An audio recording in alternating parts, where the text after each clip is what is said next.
A world where knights are honored and respected as those who make a name for themselves through fierce battles. Lead his master to glorious victory. A world where angels and demons and many other races exist. A dry skeleton with no brain and no understanding of the human world. There is no heart in his chest but only the fire of life that always burns with enthusiasm for his dream of becoming a knight. Lich entered the human world and wrote the legend of a great knight. Let's summarize how interesting the specific developments will be. The year 1126 according to the divine calendar is also the year 1753 according to the human calendar. In the south of the Lotus continent, the kingdom of Isaac took place an unjust war. A girl and her army lost badly to their opponent's powerful army. The old man leading the rival faction wanted her to withdraw from the inheritance of the Bai family's throne, waiting for her life to be spared. Whether that oath has any value or not. Then he just said that he would not go back on his word when he declared that he would spare the girl's life in front of 10,000 people watching. The girl's name is Azine. She called on the soldiers on her side to put down their weapons. The soldiers also showed that they were determined to die until their last breath and would not surrender. Izini continued to advise the soldiers that serving her was enough. She wanted them to put down their weapons and declare that they would be free to not serve the Bai family anymore. If soldiers are given the opportunity to be free, who would want to rush to death? Put down your weapon immediately. But Izini alone had no intention of surrendering. For her honor, she decided to fight to the end alone. The old man on the opposing side saw Idine being so stubborn, preparing to send troops to the girl's council to fulfill her wishes. But at this moment a voice rang out. Prevent everyone's actions. The person who appeared was the legendary Knight Grey who defeated hundreds of people with just one blow. Ray has sworn allegiance to Irene Bobora and by waits for anyone to hurt Irene. Is to pick a fight with him despite the enemy army being as numerous as ants. Fallen army 12 Silver Knights Mon. Rush into battle. Go back to a long time ago in a peaceful seaport in the southern part of the Lotus continent. The soldiers were searching frantically, trying to find a bastard who had infiltrated the town. When people heard that a thief appeared, they were afraid they would pee their pants and quickly ran away. At this time, the person who was being chased, the beautiful predator, was hiding behind a pile of wooden crates, trembling as he looked at the group of soldiers chasing him. An ebony cat crawled behind Andes, wondering how this undead guy dared to walk so blatantly on the streets. Andrique turned his head and realized what he had just said. When he realized it was a cat, he was startled and screamed. The other cat quickly cursed him for being stupid for having such a loud mouth, not knowing that he had an equally loud mouth. It was Un's turn to quickly cover the cat's mouth, afraid that speaking too loudly would alert the soldiers to look over here and look at the dike itself. Andes thought back to himself, why the hell was this thing a cat? It was clearly a ghost in disguise. It's so bad that dogs criticize cats and cats.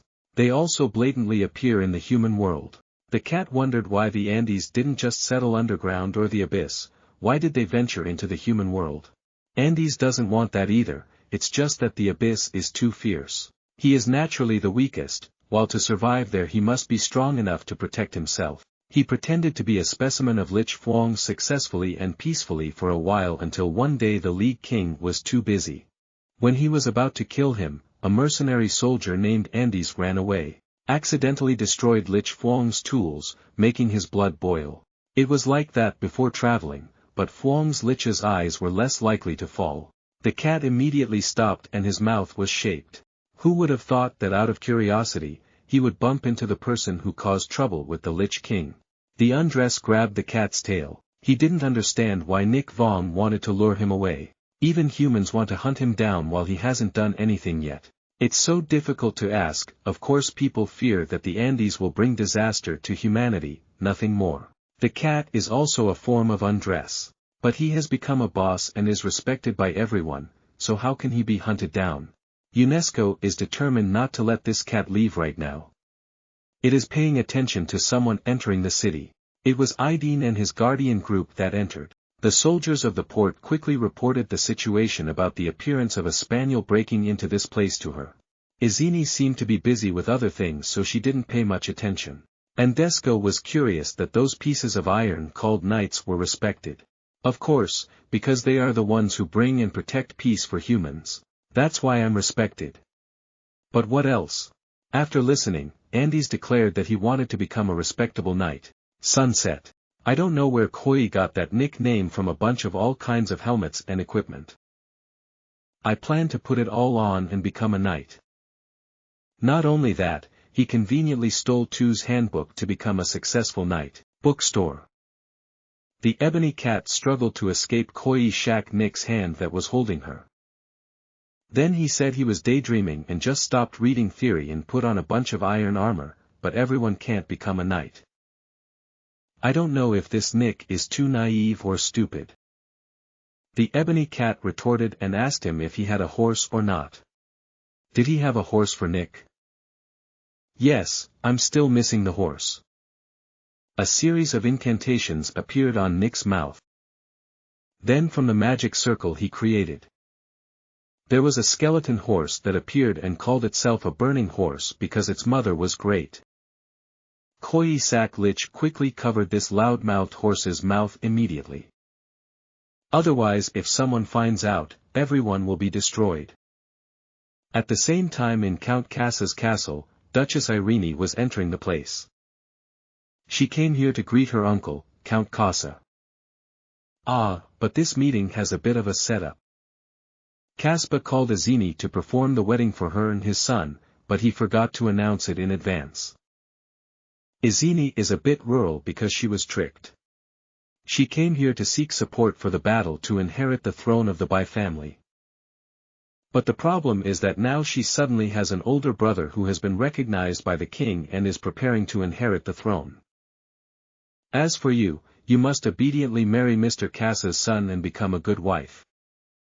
Izini is too lazy to say much to this cunning old man. Let's throw in the towel and solicit solo bets. Solve the problem so quickly. Back to town now. Nick's body and the horse's name were burned and howled because they were almost discovered by the soldiers. Koi Kok Nick still maintains his opinion of wanting to become a knight. After all, it's okay in the handbook. It doesn't forbid League to become a knight. As for the issue of the dark and light factions, don't worry. Koi confirms the nickname can also be used for Holy Light. Ebony Cat catches her with force. Talking to those two idiot boys was too much for him to bear. But the Ebony Cat heard about the Koi Sak League. If you want to turn it into bone, you'll just turn it straight. Comrade Skeleton, dress up and become a true knight.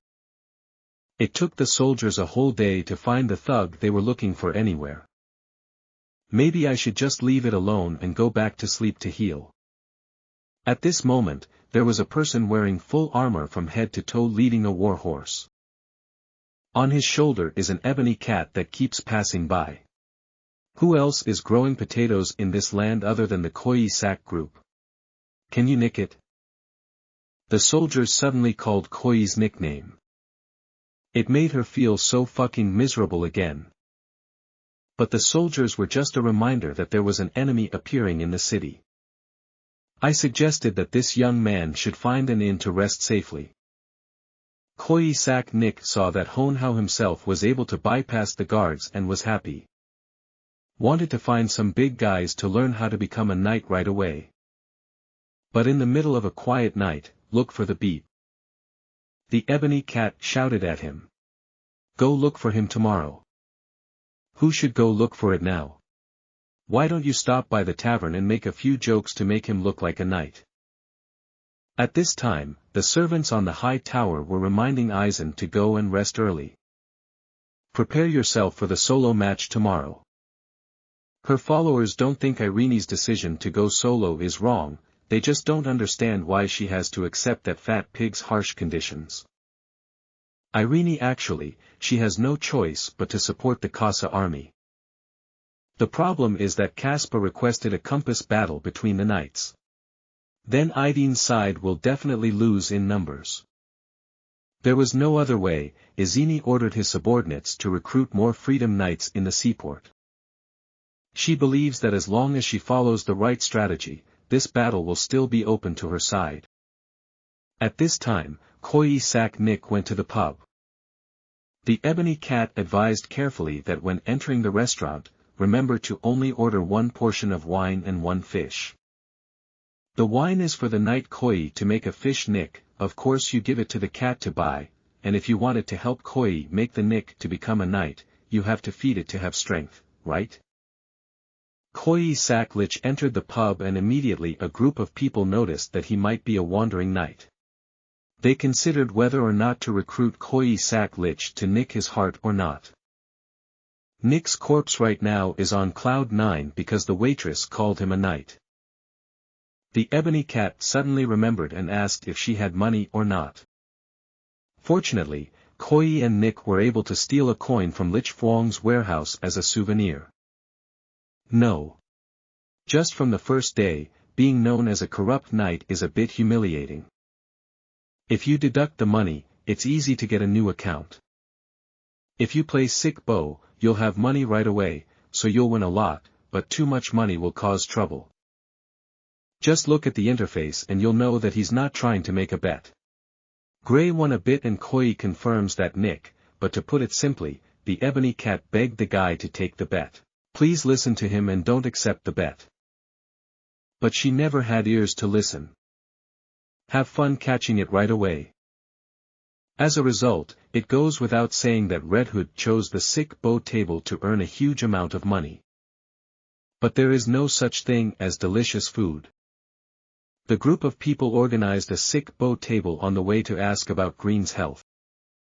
No, Green knows what boredom is. Climb on the back of your horse, preparing to fight and exchange tricks. No need for Gray to act. Oot jumped up and shot continuously into the mouths of those hoodlums.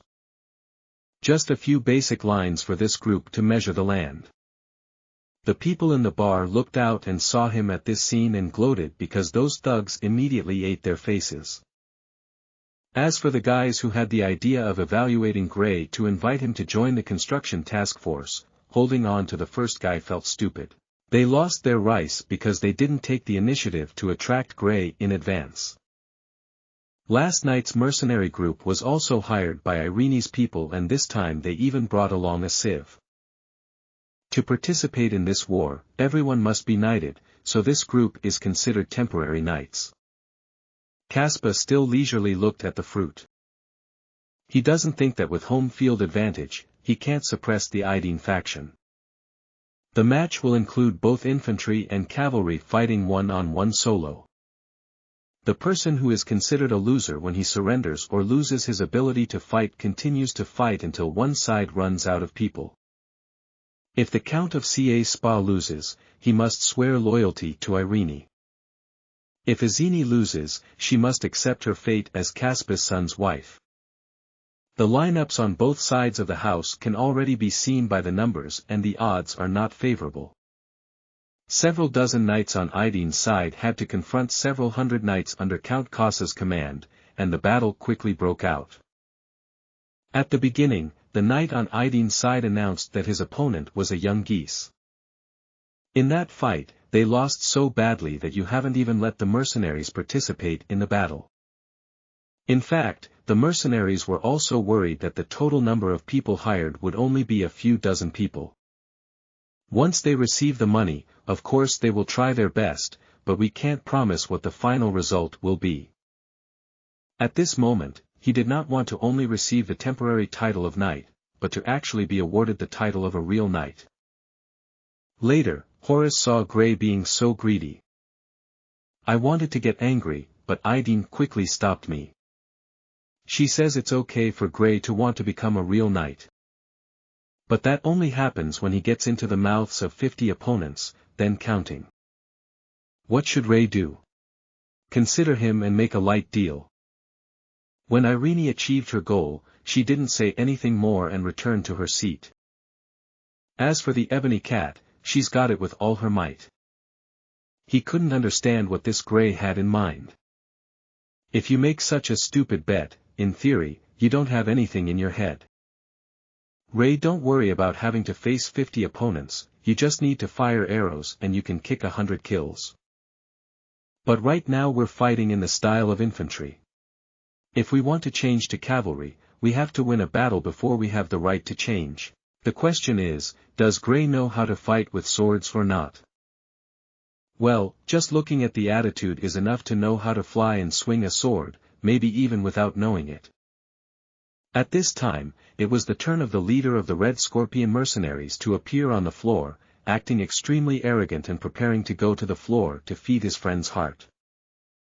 It's true that the pass is not a real one. On the floor a little bit. Already filled 5 opponents with goods. This has already pissed Count Casa off. He was about to release the monster onto the floor. Then always pull the rot for sure. Passa's next opponent is a tall, black man who looks like a giant. And now on Gray's side, he's struggling. Trying to learn the sword technique first. When I go to war, I can't help but listen to the lessons before this hour. Rushed into battle with that big guy. The party's attacks are really nimble and flexible. But the damage is 0. Additional bonus, slashing the opponent breaks your sword.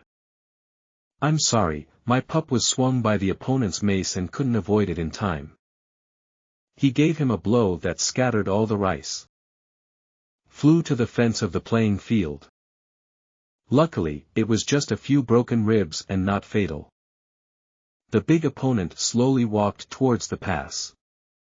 Planning to swing the barbed thread in his hand to make a final shot. But in time, he still had the strength to jump up and avoid it. Then use the broken sword in your hand. Gently skewer your opponent's eyes. When the opponent loses sight. Pass flash to deliver a fatal slash attack. Successfully defeat the opponent. Yours on the altar. But he still fought with all his might. The battle that lasted from early morning until dusk was still not over. At this point, Gray hasn't even been on the field yet. He's not even on the field. He needs to find a suitable weapon for himself because his sword skills are so crappy. The match between Icene and Kaza has not ended yet. But right now Arsenal's side is pretty messed up. Patch is hanging on the roof. Then Ironi's servants came to find him. He is also not idle, not looking for a pass. But because more than half of the people hired to fight each other surrendered as soon as the match started. But how can I check? They are mercenaries, not knights, so they have to sell their lives like that. Horace also wondered where the guy named Ray, who crowed loudly and demanded 50-1, was. At this time, the stadium announced that ID's team had taken another life. So there are only 5 people left who can fight. Horace isn't even on the field at this hour. I'm afraid the situation won't be saved. At the same time, Gray had also returned to the place where he had found a suitable weapon for himself. But this weapon looks very strange, it's clearly a giant set of doors, I don't know where Gray buried it from. Casa froze. Izini stood still, everyone standing there fucking picture. Horace quickly regained his composure and informed Gray that there were about 50 knights left on the opposing side. He can go on the field now. Raylan still had the strength to throw the giant supercard gate onto the field. Then jumped up and followed. The knight was standing on the field, looking at Gray's super-huge weapon, already peeing blood. Hastily put down his weapon. Sir, please spare my life. The knights behind did not have any generals confident enough to go up and fight the grave. Just looking at it, I can see that this solo bet is not good. And Gray's weapon is not some strange gate, it is the main gate of Count Casa's house, where else can it be found? Caspa was upset when he saw his house's gate being torn down to be used as a weapon. Furthermore, the knights under his command are also in chaos, pushing each other not to want to go solo anymore. Count Caspa's butler suggested that this level could be changed to a cavalry battle format. He thinks that Gray has no advantage in this regard and that is the only way to turn the odds. Casa immediately advanced further, causing the format to change to cavalry fighting. Izini knew clearly that this old man was playing dirty again. But he said that if he didn't change the format, his knights wouldn't be on the floor. If they weren't on the floor, the match would have to be postponed. Aizen, who is as slangy as ice cream, still has to endure being doused with a bucket of cold water.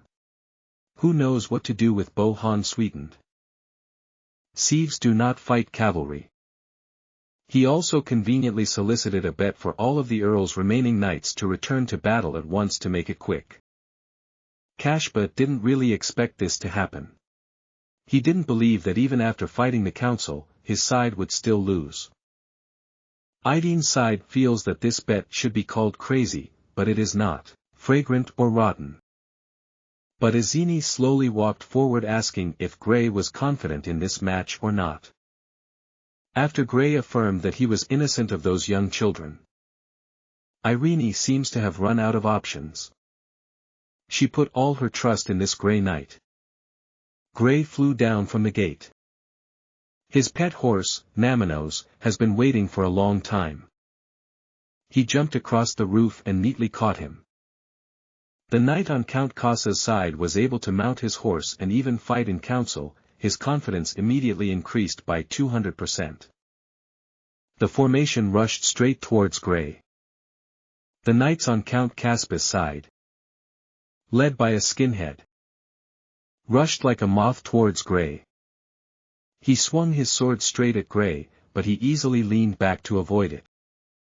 At the same time, he reached for the sword that was holding the horse's side. Swinging a super cool blow towards the other prankster, the prankster screamed as if he was going to die for sure. But he hasn't lost any hair, but he's already screaming, so it's partly because of what he did. Is there any hair? Ray used his sword to get sugarcane pulp, scattered all the rice, but still tried again to do something he didn't know. Ray knows he's not good with swords, so let's settle down and return to the Lich's traditional weapons. He held hands and mouth seals and kept muttering some kind of incantation. The opposing knights saw him standing still and rushed forward aggressively, wanting to attack the Grey Council. But right now, the guy who burns like crazy. It rushes forward like a bulldozer, sucking down anyone who dares to get in its way. The opposing knights wanted to destroy the arrow first. But when the spear tip just touched it, a stream of energy blocked the tip. At the same time, counterattacked the entire attack force back towards the enemy. On the battlefield right now, Ray riding on Tenidos is now invincible where we swept through, leaving only the knights lying on the ground. Ray actually swept over 50 opposing knights as promised. Irene also kept her promise, carrying Gray's sword and approaching him. And is ready to give Gray the knighthood. At this moment a great knight appeared. In the future, the world promises to turn the world upside down. The next day, the people of the city excitedly ran towards the castle.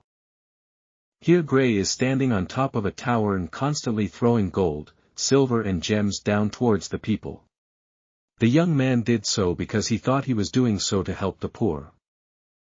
Came back last night. Ray was officially ordained as a knight by Izini, taking the title of Silver Moon Knight. Ray also made an oath to fight and serve Izini until his last breath. Return to the room reserved for Gray. Ebony Cat has no words. For the first time, it was witnessed that a Nick could also become a knight. Ray, after excitedly celebrating for a while, immediately gathered his spirit. He believes that he still has many shortcomings and still has a lot to learn. According to the handbook that Gray Thor obtained, knights always give money to the poor. But Gray doesn't know how to have a lot of money and what kind of people are poor. The sleeping Mun Cat randomly replied that in this place, besides Count Kasa, everyone is poor. As for money, this castle is full of it. That's why someone picked up a bag of gold and threw it at people like this. Meanwhile, at Arsenal's temporary office, early in the morning, two of her loyal guards, Abby and Horace, wanted to see her for something. Pressure by started first. He was worried that Aizen would give all his trust to Gray even though they didn't have any information about him at all. API worries that Gray is a spy planted by the king. However, Irene believes that if Gray were the Emperor's person, she would no longer be here, sitting and relaxing, listening to stories like this. Abby thinks Irene's analysis is also correct. So let's not say anything more and let this matter go for now, but what happens next is a bit frozen. Someone rushed to announce that they had stolen Count Caspa's treasury and is throwing them from outside the castle. Izini's husband and children's mouth felt like someone called out to meet her. But I don't know why there was a voice advising her to put down her sword. Since he was young, Izini has tried his best to train without relying on his existing power. Izini practices swordsmanship with her father, always trying her best. But no one knew that inside she had a second personality. Always wondering what his father expected from a 10-year-old kid. Her bad personality, always judging others, is something that Irene has always suppressed and buried deep in her heart, but right now Izini is about to be unable to bear it anymore. Ray is making a mess and the old fox, Casa, is always avoiding her. Her face for not signing the agreement to submit to ice really made her want to grab each of them by the neck and punch them. At this moment, the Countess Casa was screaming in pain. When he witnessed Gray using his own money to scatter everywhere for charity. Casa pointedly scolded that this was a military position while Gray still looked bewildered and asked to retort that there was no evidence. This is Caspa's money, but at least it has to be labeled so it's easy to distinguish the types and things. Izini and her subordinates had now arrived at the foot of the tower where the boss and Caspa were fighting. Against AB's advice, stop Gray and Caspa before things get worse. Izini have thought of some perfect plan. Caspa at the top of the tower started to get lazy and wanted to fight with Gray, then he asked to meet his master to talk about things. That's what he asked for. Izini immediately appeared right behind. Made the fat man Caspa sweat. Ray is still extremely calm with Irene. Say hello lightly despite the fact that Casa is stuck in the middle right now and is flustered. Irene approached Casa and threatened that if he still avoided fulfilling his oath at this time, she had the right to exercise all of his current titles. Caspa is very spicy, but what can you do about it? He threw his body back to Irene, not forgetting to add a sentence to lower her morale, saying that with only the military branch and his children, he was not enough to fight the emperor. Ray feared he had caused the incident. But Izini doesn't think so. She also had to thank him for dragging that old fox out to meet her. As for Gray's theft of money, ID can forgive him. But he is not allowed to repeat it. And now she wants to go prepare a little. Tomorrow he will follow her to White City. The next day Gray was curious that there were clearly many people below Irene. But the day before, they did not see them participating in the battle. The Ebony Cat explained that there were people who weren't knights so they couldn't participate in the solo bet the day before. Moreover, in this army there are about 1,000 people requisitioned from Countess Caspa, so there are so many people. That evening when Gray was leisurely riding his horse around the camp. Then a soldier approached and told Horus to invite him to go to Duke Iden's tent for something to do. At this time, Horus in Arsenal's tent was showing disagreement with the fact that she wanted to spread the treaty with Casa to other nobles to attract them to her side. Horus doesn't agree with this just because if both he and his boss leave, he'll be the only one left to serve beside ID. He's afraid Gray has bad intentions. But let's think realistically, if Gray had plans for Irene, wouldn't Horus and Abyss be able to stop him? Of course another thing they didn't know was Gray. Besides the pure bones, there is nothing else that matters to returning things. At this time, Gray also entered the tent. Horus and Abyss immediately threw him a look that couldn't have been more loving. Horus patted his shoulder and gave him Izini's safety. Then without another word he left. He stood still in the tent. This stupid boy really didn't understand what Horace just told him a moment ago. Zini proactively opened his mouth and Ray also honestly declared that he really didn't know what to do. This is as simple as staying by her side and taking down anyone who hurts her. Gray is indeed acting like a strange person who doesn't know the knight's oath and even takes off his hat to show his face to others. She thinks that Gray is not human. It's true that only she would dare to accept someone like Gray as a knight to serve her. She frankly doesn't care about Gray's past, she just needs to know that he is her knight now. That's enough gossip. Irene calculates it's been a while since Horace left. Surely guests are about to visit the house. Said as soon as he finished the sentence. A guy in black armor slashed open the tent and his target was definitely to assassinate Irene. Raven is an assassin organization in the south of Isaac. They will kill anyone if they pay enough money. In that group, the name Spectre is the scariest. He doesn't kill people for money but for his own pleasure. The person who broke into Irene's tent was none other than this crazy Spectre. As he rushed down, he screamed and said a few things as if he was sure he had won Irene, there. But a strange object flew and landed directly on Spectre's muzzle, causing him to deviate from his trajectory and immediately plummet to the ground. Well, the strange object that landed in the assassin's face was the sword next to Gray's waist. It's because Gray doesn't know how to use a sword, so he threw it away temporarily. Spectre had regained his composure after being suddenly attacked by Gray. He praised him for being very good. But right now what Gray cares about is just for some reason. The murderous aura that Spectre exudes is that of a strange high-level Nick. I don't know if he's really League or a necromancer. Or maybe it's simply because this guy has destroyed so many lives that he has such murderous intent. Spectre like Yasuo Master 7 unleashes a smooth, lightning-fast dash. Before Gray even had time to figure it out, they were already gone. Spectre crazy laughed loudly. When Gray screamed in pain because his body was about to be cut into several pieces. But something is not quite right. PlayStation screams put a smile on Spectre's lips too.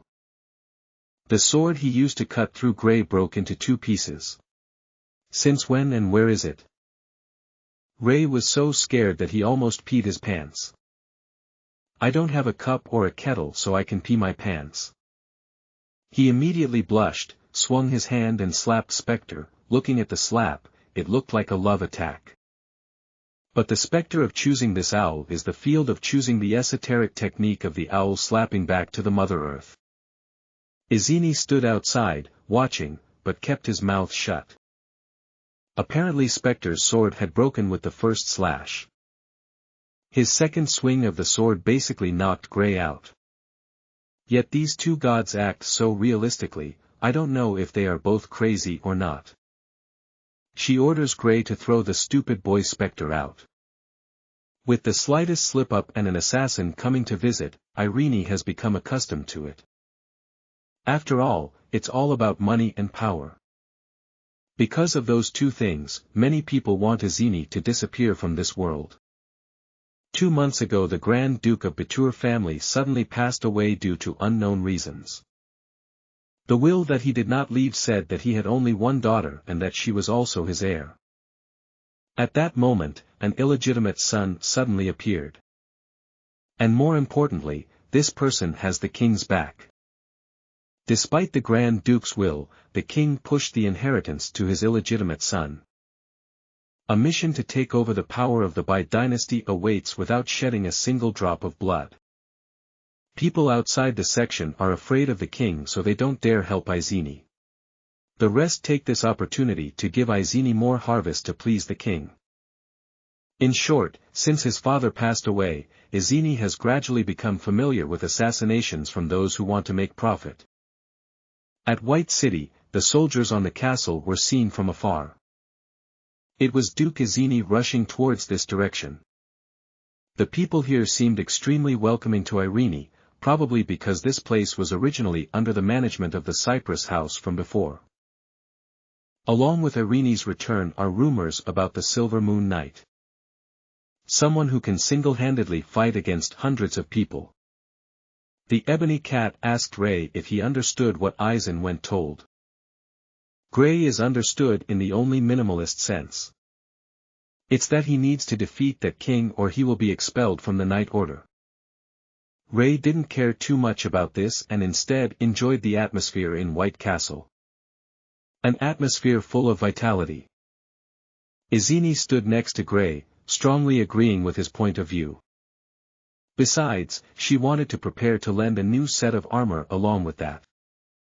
If you have any request you can say it. Now that he is the knight of the house, he needs to wear a standard set of armor for the Bicho family's uniform. How the hell does Ray understand all this trouble with him? As long as he can still keep his knighthood, it's okay. ID also said that she wanted to invite the nobles to an announcement party, the fact that Casa's army had surrendered to her. And as Aizen's knight, Gray must attend the party with her. In the sky at this time an angel descended in the sky of her target White City. It's Gray. But according to the treaty before Brazy is harmful to humans. Angels are not allowed to do anything but can only observe from afar. That night, Gray has received a new knight's armor that carries the privileged mark of the Vicar family. Just one sentence makes it so cool. The Ebony Cat asked about Aiden inviting Gray to the party tonight. I don't know if he has prepared anything or not. What do you expect from a nickname that doesn't understand life?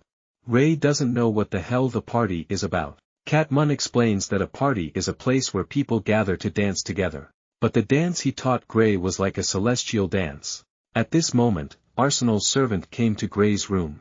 She said that if you are ready, then follow her to meet Irene. Follow the maid to Irene's room. At this time, she changed into an extremely gorgeous evening outfit. Ray is devastated by the beautiful scene before his eyes. But it's not because of Irene's beauty, but he was thinking about the fabric that made up the evening gown. If you use it to make a magician's robe, you'll be fine. What are you waiting for? Are you expecting this nickname to praise a girl? He held out his hand to signal Gray to help her go down to the party. Another mistake, Woodenhead. Oh, this skull doesn't understand what it means to raise your hand. Ray, just pay him back with the Ebony Cat. Maybe Aiden has a twisted leg or something and needs to be supported. Meanwhile, Izini had to restrain himself to not punch this guy who didn't understand the world. Finally, Gray reached out and took Izini's hand. Take her downstairs, but that's all it takes. It's fun. The previous sentence complimented her on her beautiful dress. The next sentence immediately invited him to try it on. Izini thought he heard wrong. But no, Ray is completely serious about that. The Ebony Cat quickly forced Gray to shut up and spoke again, revealing all his secrets. Now, but Gray's behavior accidentally made Irene misunderstand. The back of the armor is completely covered from head to toe. It was a stunningly beautiful girl who just died. Return to the party. At this time, Izini had entered the main hall. All the nobles invited to attend bowed to greet her. In addition to the fact that the main character of the party, ID, his companion, Gray, was also equally noticed. The word of mouth about the Silver Moon Knight is no joke. His 1-on-100 record and even a one-handed handicap have his health surpassing that of any ostrich. Irene raised her glass to thank the nobles for attending the Bitcher family's party. She hoped everyone could enjoy the party. Along with that, the relationship between the Bitcher family and the nobles would become even closer.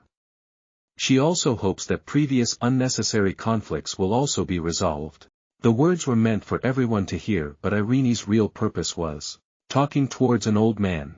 He is the Reggery formula. His family has a long history and a powerful army. This is an important factor that can help Irene fight the king. Although Reggery had previously rejected Arsenal's invitation 7 times, she thought that he still appeared at this party, which meant she still had a chance. Irene proceeded to greet the Reggery formula. And he suggested we dance together. Ray was so confused that according to what this ID had told him, he must always stay by her side. So what should we do now? Reggery's niece prevented him from turning back. He couldn't just be like a tail following Irene while she was dancing with Gregory. On the contrary, if Gray wants, he can dance with this blonde girl. When these two stupid boys saw someone's girl reaching out their hand, they thought their joints were dislocated. Mun Cat also doesn't know how to brainstorm this dry skeleton.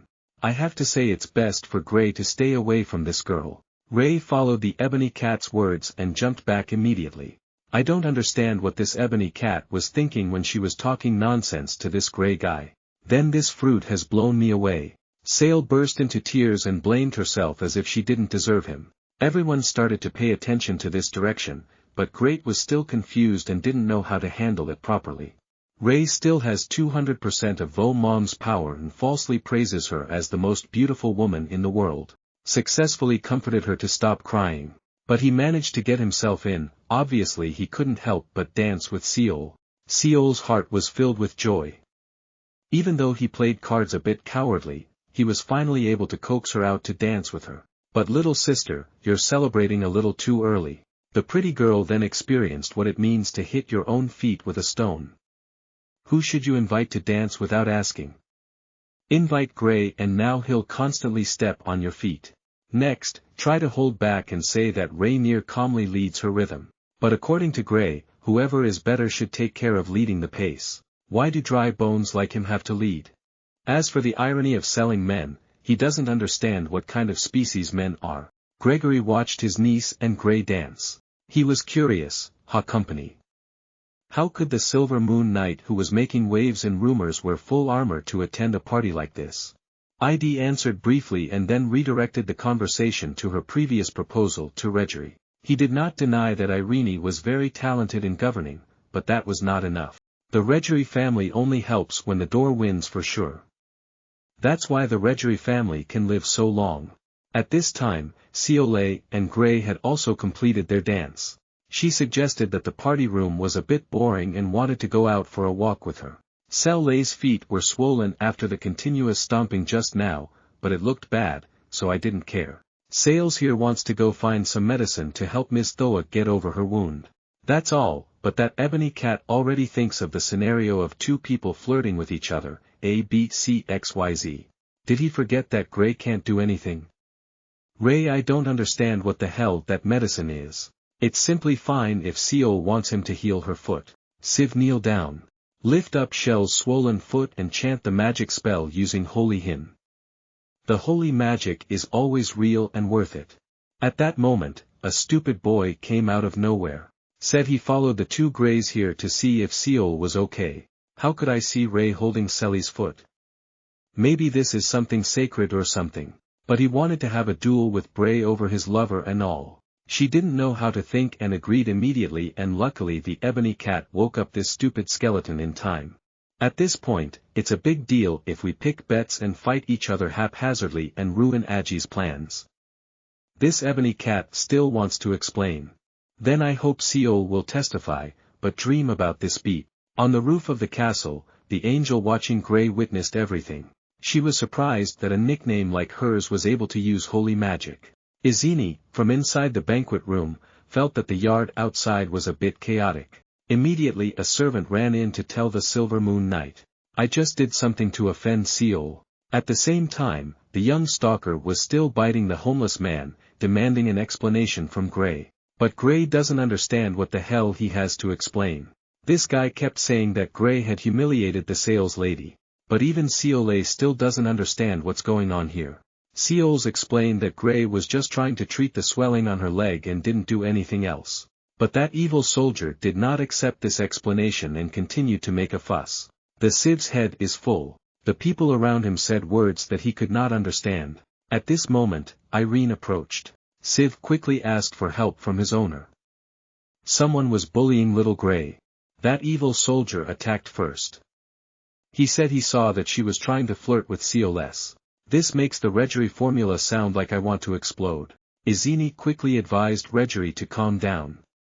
She wanted to hear the insider's explanation first. The seller instead pushed things towards her and she didn't know what to say.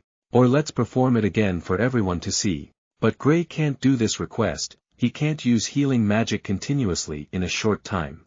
Because of using holy magic, one of Gray's arms was burned and it took a few days to grow back like it was before. The evil soldier immediately added fuel to the fire and said he was threatening to sell to cover up the truth. Reggie didn't say anything and just had to throw dirty water on Bai's house and wait a minute. There's no way ID would let his family and servants be humiliated so easily. She declared that she would be determined to find out the truth of this incident, looking at Irene's serious and dangerous expression, causing the evil soldier who was causing the chaos to feel slightly guilty. And Reggie also said that touching his family wouldn't be enough and then told Cell to go home.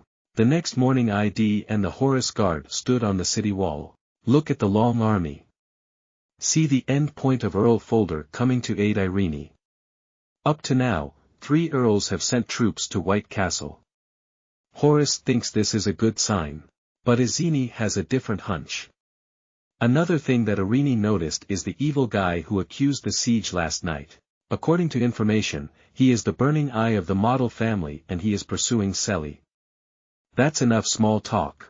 Now, Idini needs to go down to the city gate to welcome Mr. Folder properly. Folder seemed extremely friendly. Concerned about Irene, he also asked if old Reggie had changed his opinion or not. Izini didn't know what to say about this. Folder saw that and said it was fun. I don't know whether I should tie up that stubborn old man, Reggie, and beat his mother. Folder turned to seriously suck a little and gently reminded Irene that there were many people who refused to participate. If they haven't eaten the bitter fruit yet, it's not like letting them understand the problem a little, then these people will open their eyes and thank the Folder for the suggestion and then ignore other things.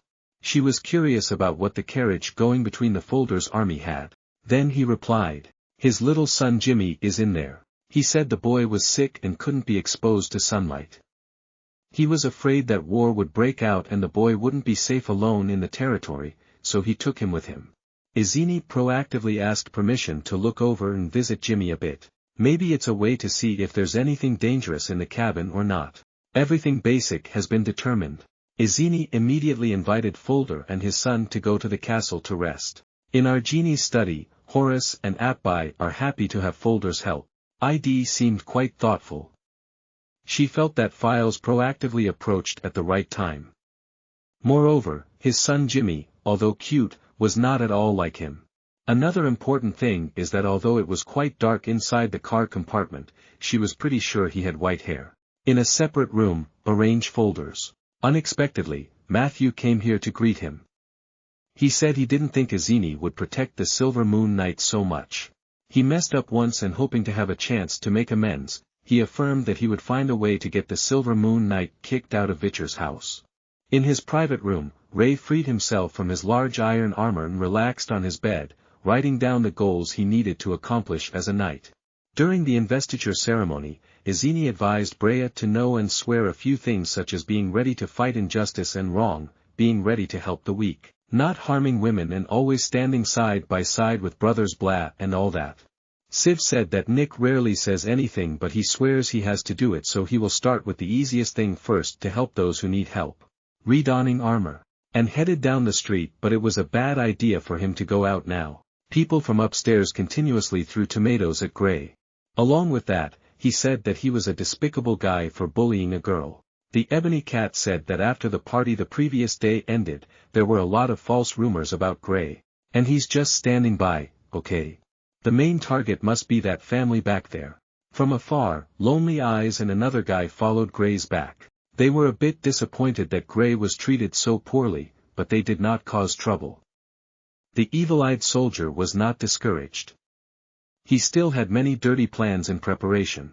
Gray remains determined to stay on the road. Or because the people threw a scrutinizing and extremely judgmental look at him. At this moment, a boy with a dirty face ran towards Gray. With tears in his eyes, he knelt down and asked Gray to help him. Ray defies Ebony Cat advises this is a trap. He carried the boy toward the place where the boy said his sister had been kidnapped. I know this is going to be very troublesome. But who would have thought that the kidnappers were just a group of children? The leader of the kidnapping group achieved his goal. Immediately threw the other boy's older sister forward. Right when Gray rode his horse and rushed forward to catch her. Then he was stabbed in the back with a stinging blow that scattered all the rice. It was the boy who had just begged Grady to save him. His sister was now screaming and blaming Gray for kidnapping. Siv, I didn't know how to deal with people. When you set it up like this, it becomes even more awkward. People don't care what the situation is like. They only know that Gray has been rumored to be evil for a long time. Then there's the child kidnapping scandal. The group of children who had just tricked Ray a moment ago were now happily celebrating. They want to report this to their employer to quickly receive compensation. It's like it's not so easy to get away with doing bad things. That dirty boy who falsely accused Gray of bringing disaster to Gray was now being grabbed by the hangman's servant. The other kid knew that it was difficult for him to escape this crime, and tears welled up in his eyes. Another guy who was also in tears at this time was none other than Gray. At this time, he was handcuffed and escorted away by the people. Just as the people were about to escort Gray to the castle to ask the genie to kick him out. Then why did he appear in front of the crowd? Sally was curious what these people were doing so bustlingly. Then they immediately bragged to her that they had chained the neck of Silver Moon Knight Gray, the rumored bully of Seolei. But Sales confirmed that Ray was only helping the aunt and uncle, not bullying anyone, and at the same time wanted to meet the little girl who, according to people, had just been kidnapped by Gray. That girl saw why she was so friendly and asked thoughtfully, but she still acted deeply. His eyes exuded fear that had not yet dissipated because he had just been kidnapped by the Silver Moon Knight. Seo gently rubbed the girl's head and took off the wig on her head. Peekaboo, the poor little girl turned into a mischievous boy. Surprisingly, people are stupid. This kid still wants to argue. But somehow he stopped his mouth. She sent someone to finish off your accomplices. Come here. The kids don't dare to lie anymore. They must admit that it was they who set the trap to throw dirty water on the Silver Moon Knight. A group of rural people in one piece. Hastily untie Gray immediately. The following conveniently added fuel to the fire when Irene gave Gray the title of knight. He even attached the title of baron to him. So if Play wanted, he could completely punish these people for humiliating the honor of a baron for unknown reasons. There was no way Ray could miss this opportunity to look at his eyes filled with injustice. I know that this group of people will have to pay the price, but punishing the Silver Moon Knight style is not that bad. He just asked these people to hold the Silver Moon Knight sign as a damn good night. From far away, Folder and Masu observed everything. Folder felt like he was stupid for giving this scorched-eyed evildoer another chance to correct his mistakes. Ray, walking with Sales, expressed his gratitude when she helped him resolve the misunderstanding with the people. The following gives Gray important news. That the person behind playing tricks on him is none other than the evildoer Mathet. Later, he became convinced that the other guy was trying to isolate Gray and Irene Snakes. The Ebony Cat firmly believes that with Regeri's neutral stance, if the seller helps Gray, there must be some purpose, so we need to clarify this matter to be sure. Well, the reason for Selai is very simple. It is true that if you are too close to Great, it can be. The Regeri family will also be caught up in this battle, but because Gray is very funny or stupid, that's all she wants to tell him. What's going on? Goodbye. Gray now wants to go to the theater. As for Gray, it's better to go talk to Irene to find a solution as soon as possible. At this moment, Matt Hell suddenly came out from a hidden corner. Taking advantage of the time when Sale was running around away from his guardians, he grabbed her as a hostage. Matthew is also at the end of the line, so he took the risk. Who borrowed the car to help Gray? Now he has completely lost the trust of the people above him. Matthew is confident that even though he can't fool Gray, getting rid of him is still extremely easy. He made a condition to Gray that if he wanted Seolei to leave safely, he had to cut off one of his legs and one arm. Seolei also thinks that Gray probably wouldn't do that, after all, he's not a knight under her command. But surprisingly, Gray accepted the conditions he proposed. He slowly grabbed one of his armored arms, then yanked it out. In everyone's shocked eyes. When he saw you and dared to take one of his own hands, he thought you were insane and he was about to achieve his goal. But right when this evil soldier was having fun, Gray immediately used the arm he had just torn off and threw it at him. Made him pout. And fell backward. Seoli's bodyguard quickly restrained him. Meanwhile, Seolei noticed that there was nothing inside the armrest. I mean, it doesn't have that arm. Gray quickly explained that before pulling his hand, he had already put his hand inside, so it was okay. Matthew was controlled but still not afraid at all. He said arrogantly toward Seolei, because she had a hand in this matter, her grandfather was about to suffer the consequences. Duke Regeri sighed. At this time, he had regained consciousness after being attacked and his body was tied tightly in front of him. Is a group of thieves and robbers who are happy to catch him. They can easily get inside Regeri's villa by the surroundings. There are no ghosts here and the bodyguards are as weak as slugs. Even though Regeri was in an unenviable situation, he still calmly asked these people what they wanted. He said he had experienced enough in life, knowing clearly that these people would not let him disappear immediately but would let him go. If he has lived until now, they certainly have some purpose. The leader of the intruders asked Regeri to write a letter to his subordinates. Sent troops to support the Bai family in waiting to fight the king. Regeri didn't quite understand. According to him, these people were definitely not the people from Irene who had come. Gregory refused to write the deployment letter. Don't threaten him with his life because if he's shy, the deployment letter won't be written. If he tells the truth, his son will inherit this inheritance and the king will not be able to interfere. Gregory frankly said what the folder had in mind to send this group of people to kidnap him. This made the leader of the kidnappers guilty. At the same time in the Vicar conference room, Izini is having a meeting with Folder about his army. At this moment, a servant came in to report that there's a postman bringing information to the Folder, causing Izini and Folder's meeting to be temporarily interrupted while Folder went out. Irene orders App Pai to notify Horus to send a group of people to follow the Folder's courier. The letter sent to Fail was from the group of people who kidnapped Regeri, announcing that he had discovered the mastermind. After considering it, Future conveyed that everything would still proceed as planned. Folder returned to the meeting room with Irene. She immediately announced that Wine City had begun to establish martial law at night. Without her permission, the city gates would absolutely not open. So the question is the mailing name for the Folder. How did you get here? At Regeri's mansion, the kidnappers waited for a long time and still did not receive any instructions before responding. At this moment, one of them noticed. Below the yard, there was a single star riding a steed moving towards this direction. Seely brought the ebony cat into the mansion. She was curious because there were no candles inside and no one came out to greet her. In fact, there were people who came out to welcome us. Each criminal is not a servant, but the leader of the kidnapping group. Seely had his hands tied and his mouth covered and he was thrown towards Regeri. He is also worried about his granddaughter. But clearly nothing happened to her, she even winked at him. The leader of the kidnappers did not know that he was about to be beaten. Right now he was just enjoying himself because he caught Seolei.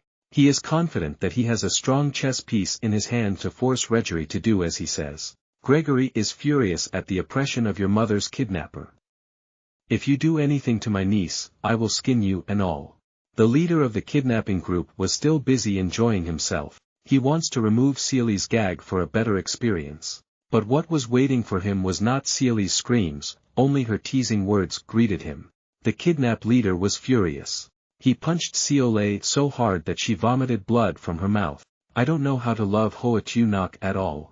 Right when the kidnappers loosened their guard and prepared to play Seely match, the image of an ebony cat suddenly jumping down from above, gave the leader of the kidnappers a few scratches on his eyes. Not only that, it also had a necklace in its mouth, chanting spells through the ebony cat bracelet.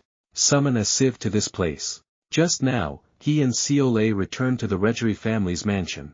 At that time, Seolei was sensitive enough to discover that something was wrong inside. Because in that mansion there is a maze of rooms, so here is the most feasible solution. That she herself will become a decoy so that if there are bad people, they will grab her by the neck. She will go to the concentration room and then Gray will sneak in later.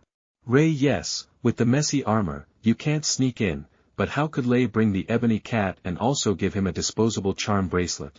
Just smash it on the ground and call Gray's name to summon him. At this time, the kidnappers were extremely shocked. Because suddenly a guy wearing a crustacean appeared in the room.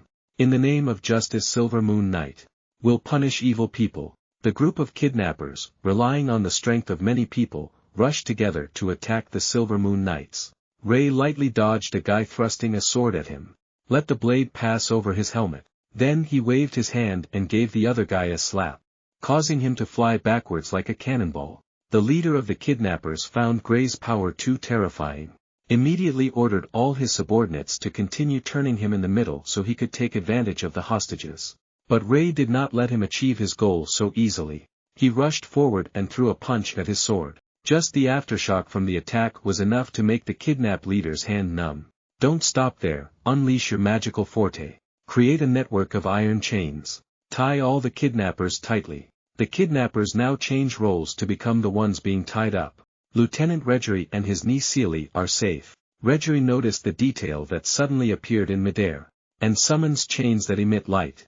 If you saw it with your own eyes, you could use Reggery's knee to know it was magic. And people who can use magic can only be paladins. Reggery didn't know what price Irene had to pay to win over a holy knight. Specifically, it is a title of knight and attached to it is a baron. Ray asked Sales for his opinion on how to handle this group of kidnappers.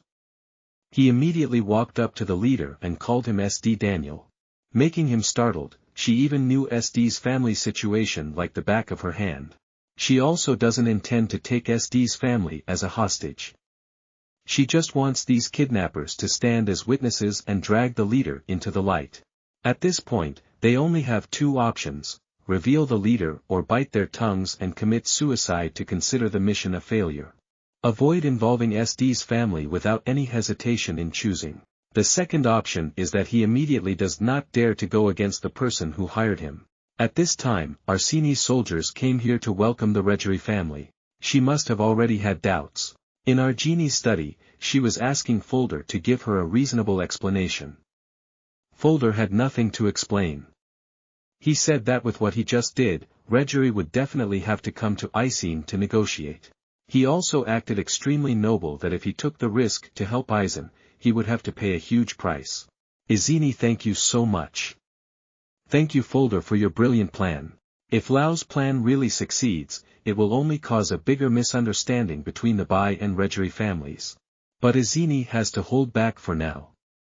If she touches the Folder, it will affect other families and make them not want to cooperate with her anymore. As for Reggery, don't worry, he's fine. All the rice that's causing the burden is gone, and there's nothing left. At this time, they had been escorted to the castle by Horus and were already in the waiting room. Irene goes to greet the Duke and explains to him that the Folder used the excuse of wanting to help her get help from Reggery's army, but being honest is not very reputable. The story is that now, dealing with the Folder is like creating an excuse for the king to lead his army to attack. As for the problem of why Irene doubts the Folder, it's because his precious son Jimmy has hair. White hair, brand hair that only the Bai family is waiting for. There's a fear that Chme might be the rumored illegitimate child. At this time, Folder is also coming to greet his beloved son. But this way of greeting is very strange.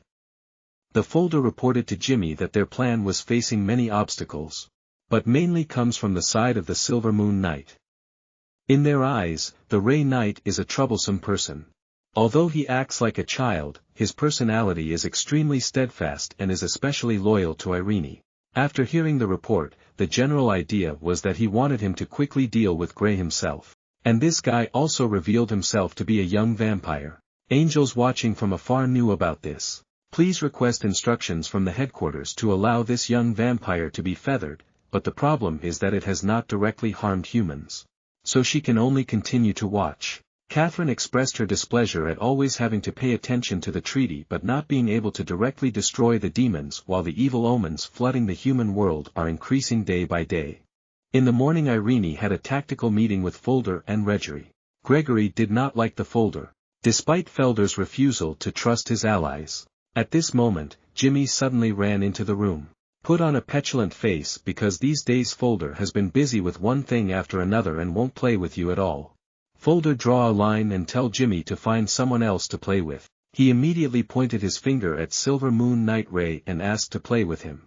Ray followed Jimmy to play, but this place is a bit strange. Everyone always rushes down to the underground bunker to hang out, but Celia also follows. She didn't understand why Jimmy wanted to go down to the maze under the city to do something. Jimmy didn't care too much about Celia's appearance. He wants Grey to participate in a game called Warriors and Dragons.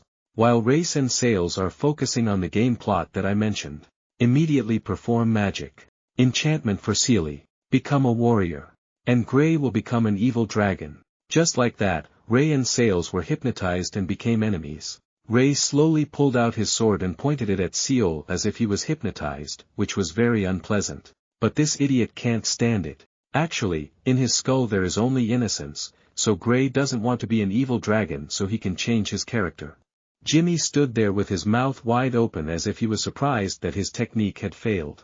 But also the defeat against the idiot Gray, Jimmy doesn't think that his own magical ability is better than Gray's.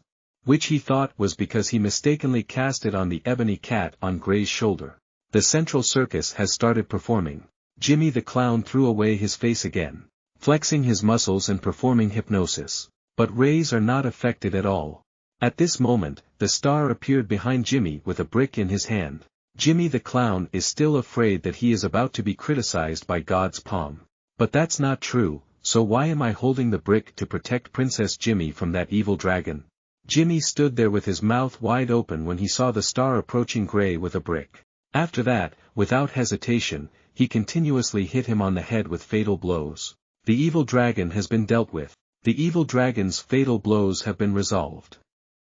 Next, Princess Jimmy is about to follow the Cellar Knight to the castle to enjoy ABCXYZ, right? The afternoon is gradually falling and the sunset shines down on the quiet space. Izini also lost her power in an incomprehensible way. Soleil went out with Gray for a bit. But now she fell into a coma after fucking him. After being diagnosed by a doctor. AB walked over and whispered to Irene about Sails and the cat. It seems that they have been exposed to dark magic. They need to call the pastor urgently.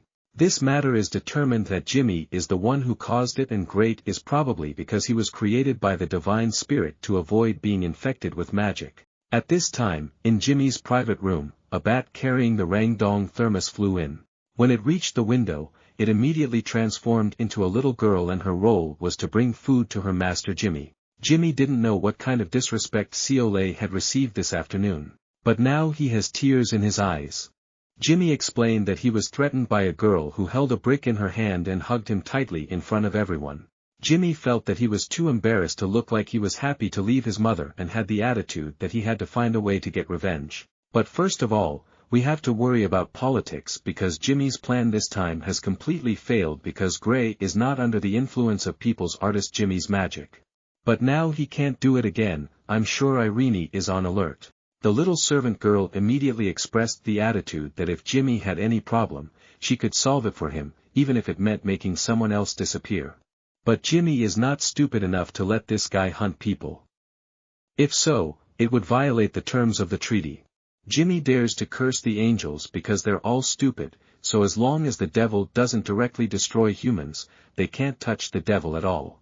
Hearing this made Catherine feel sick and wish her teacher wouldn't stop her. Let me ask these little vampires to make you angry. In Jimmy's room, he told the king to tell him to send dark soldiers to him. Jimmy said as he drank the blood bottle that Dora brought. But he immediately wanted to spit it all out because the blood in the bottle was the blood of an alcoholic. There's no other way but only the drunkards are easily hunted for their blood.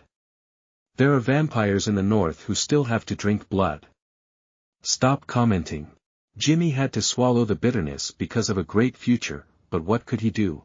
The next morning when little idiot Jimmy woke up, then he was startled. When he saw Ray waiting by the bed, he said that Ideen had ordered him to take good care of Jimmy. Be careful number 2, who dares to do it again on Sunday and take it out to sunbathe early. This fruit is open. Ray grabbed Jimmy by the neck, tucked into a tiny suit of armor, then took little Tien out onto the street. Before, I was still in Jimmy's room. After he transformed into a child, his mouth kicked because of exposure to sunlight. Ray had to close all the curtains. At the behest of Irene Gray, he is playing the role of father taking care of his beloved son Jimmy. Being disturbed like that makes me so angry that I scatter rice. I really want to change the name of Trouble Ray. But Gray just needs to throw a punch that penetrates the wall next to Jimmy and he immediately shuts up. In case the next punch isn't the wall anymore. But Jimmy's face was blown away. Back on the street, the group of kids who had previously set a trap for Silver Moon Night Gray were arguing about something when they saw him walking towards them. Gray saw the children and immediately called them back. Making them stand still, he was afraid that Ray still remembered the previous crime so he wanted to punish these kids. But there's no such thing, Gray. That's very kind. I just told them not to go into the dark alley to avoid danger. It turns out that these children are all orphans in a church because a war broke out, so they have to work according to the bad guy's orders to have money to take care of their lives. Yet when Gray was murdered, he still held no grudges and instead donated all his assets to the church. The kids respect Gray's way of being a person. They respect the way a Nick is a person, and wishes to become a respectable knight like Gray in the future, Ray said. Why wait until later? Right now, children can become knights. And he followed them back to the church where the children were staying, returned to the royal church and asked the pastor to testify. Gray accepts the children to become knights. The pastor thought Ray was just having fun with the children and didn't pay much attention. He invited Gray into the church. But we have to wait a bit because there are people coming here to pray right now. The person praying here is actually the angel Catherine. In sunset the children swore the knight's oath. Swear allegiance to Gray until his last breath. There is definitely a slight frequency deviation here. Surely the kids are finding this game too boring. But they don't know that Ray is seriously turning them into a member of his army. He remembered the time before facing Catherine. Actually, he had never regretted his choice to become a knight. He had also prepared for this day but did not think it would come so quickly. Catherine hid her aura, but Gray could still confirm that she was an angel. At that time, Gray was extremely confused and didn't know how to handle it, when Catherine said he didn't need to worry. Even though after all, Gray didn't break the rules, so she had no reason to destroy him. Race was thinking about his meeting with Catherine. As he left the church at the same time, the pastor ran out to thank Gray for making the children change so much since his appearance. They became much more obedient. In the evening, Jimmy punished and brutally helped him in the corner of his room as if he had just received torture, but it was not as good. Which is also true. A vampire was dragged out into the sun and had to go to church. If that wasn't torture, what else could it be? The torture Jimmy thought it was. But he still had to try to cheer himself up for the noble goal of becoming a bloodlord. People's artist Jimmy must endure hardship and taste some honey. So, evening at the pub. Ray comes here again and boils some chicks in a game of red and black. And collected this pile of money to donate to the church where the children he had just accepted as disciples were. After Gray took the money out, there was a drunk gambler, TNRA, who begged him to give him some money back. Because he lost everything at the casino and just passed away. Ray didn't think twice and took out 100 silver coins for him. The others saw this and also followed suit. They came together to ask non-Noyet Knight Ray for some pocket money. The pitiful pure Ray kept being begged for everything by those people until the next morning before leaving with an empty bag. Yet he can still feel that these people are all so pitiful that he has an obligation to earn more money to take care of them. He carried the last 2 silver coins back to the church.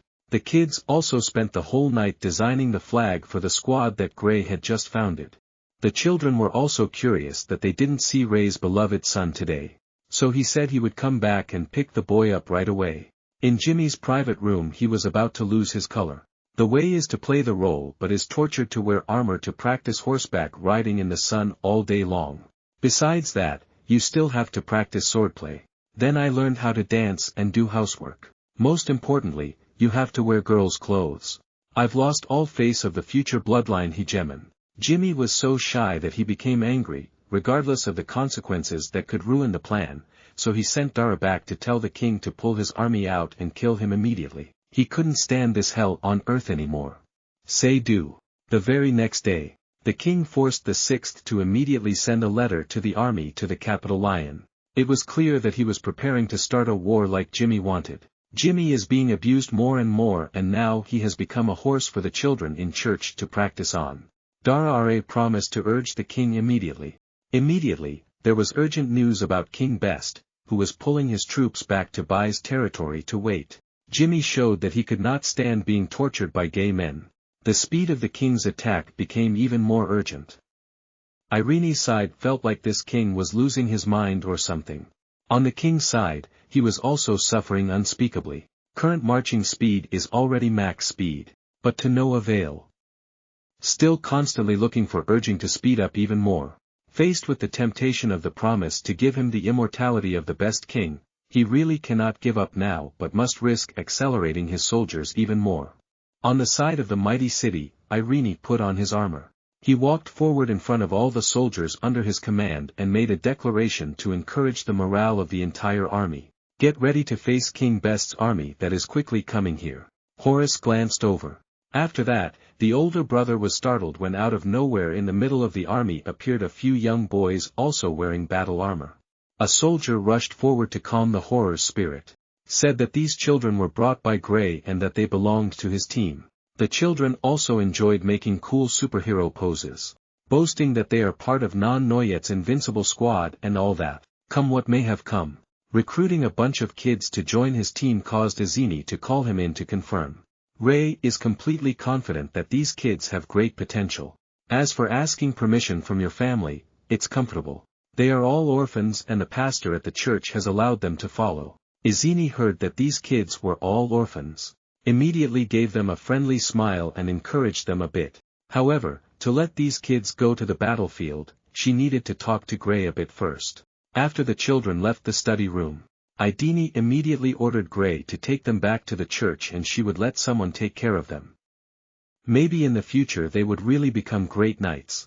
But right now, they are just a bunch of dirty kids who can't be sent to the battlefield where they can easily get hurt and even lose their lives. Ray is confident that he can completely protect them because of Gray's simple thinking. The battlefield is simply a place to create glorious victories, there is no danger whatsoever. The battlefield is a chaotic place where life is always in a state of hanging thread that could burst at any time. But it must also be recognized that this is where knights increase their victories and glory. During the night Ray crawled into Nito's stable and stayed there. He feels he has disappointed Izini and needs a place where he can reflect on himself. While in Idin's study room, there was a storm when Gray's mind was filled with only victories and fame.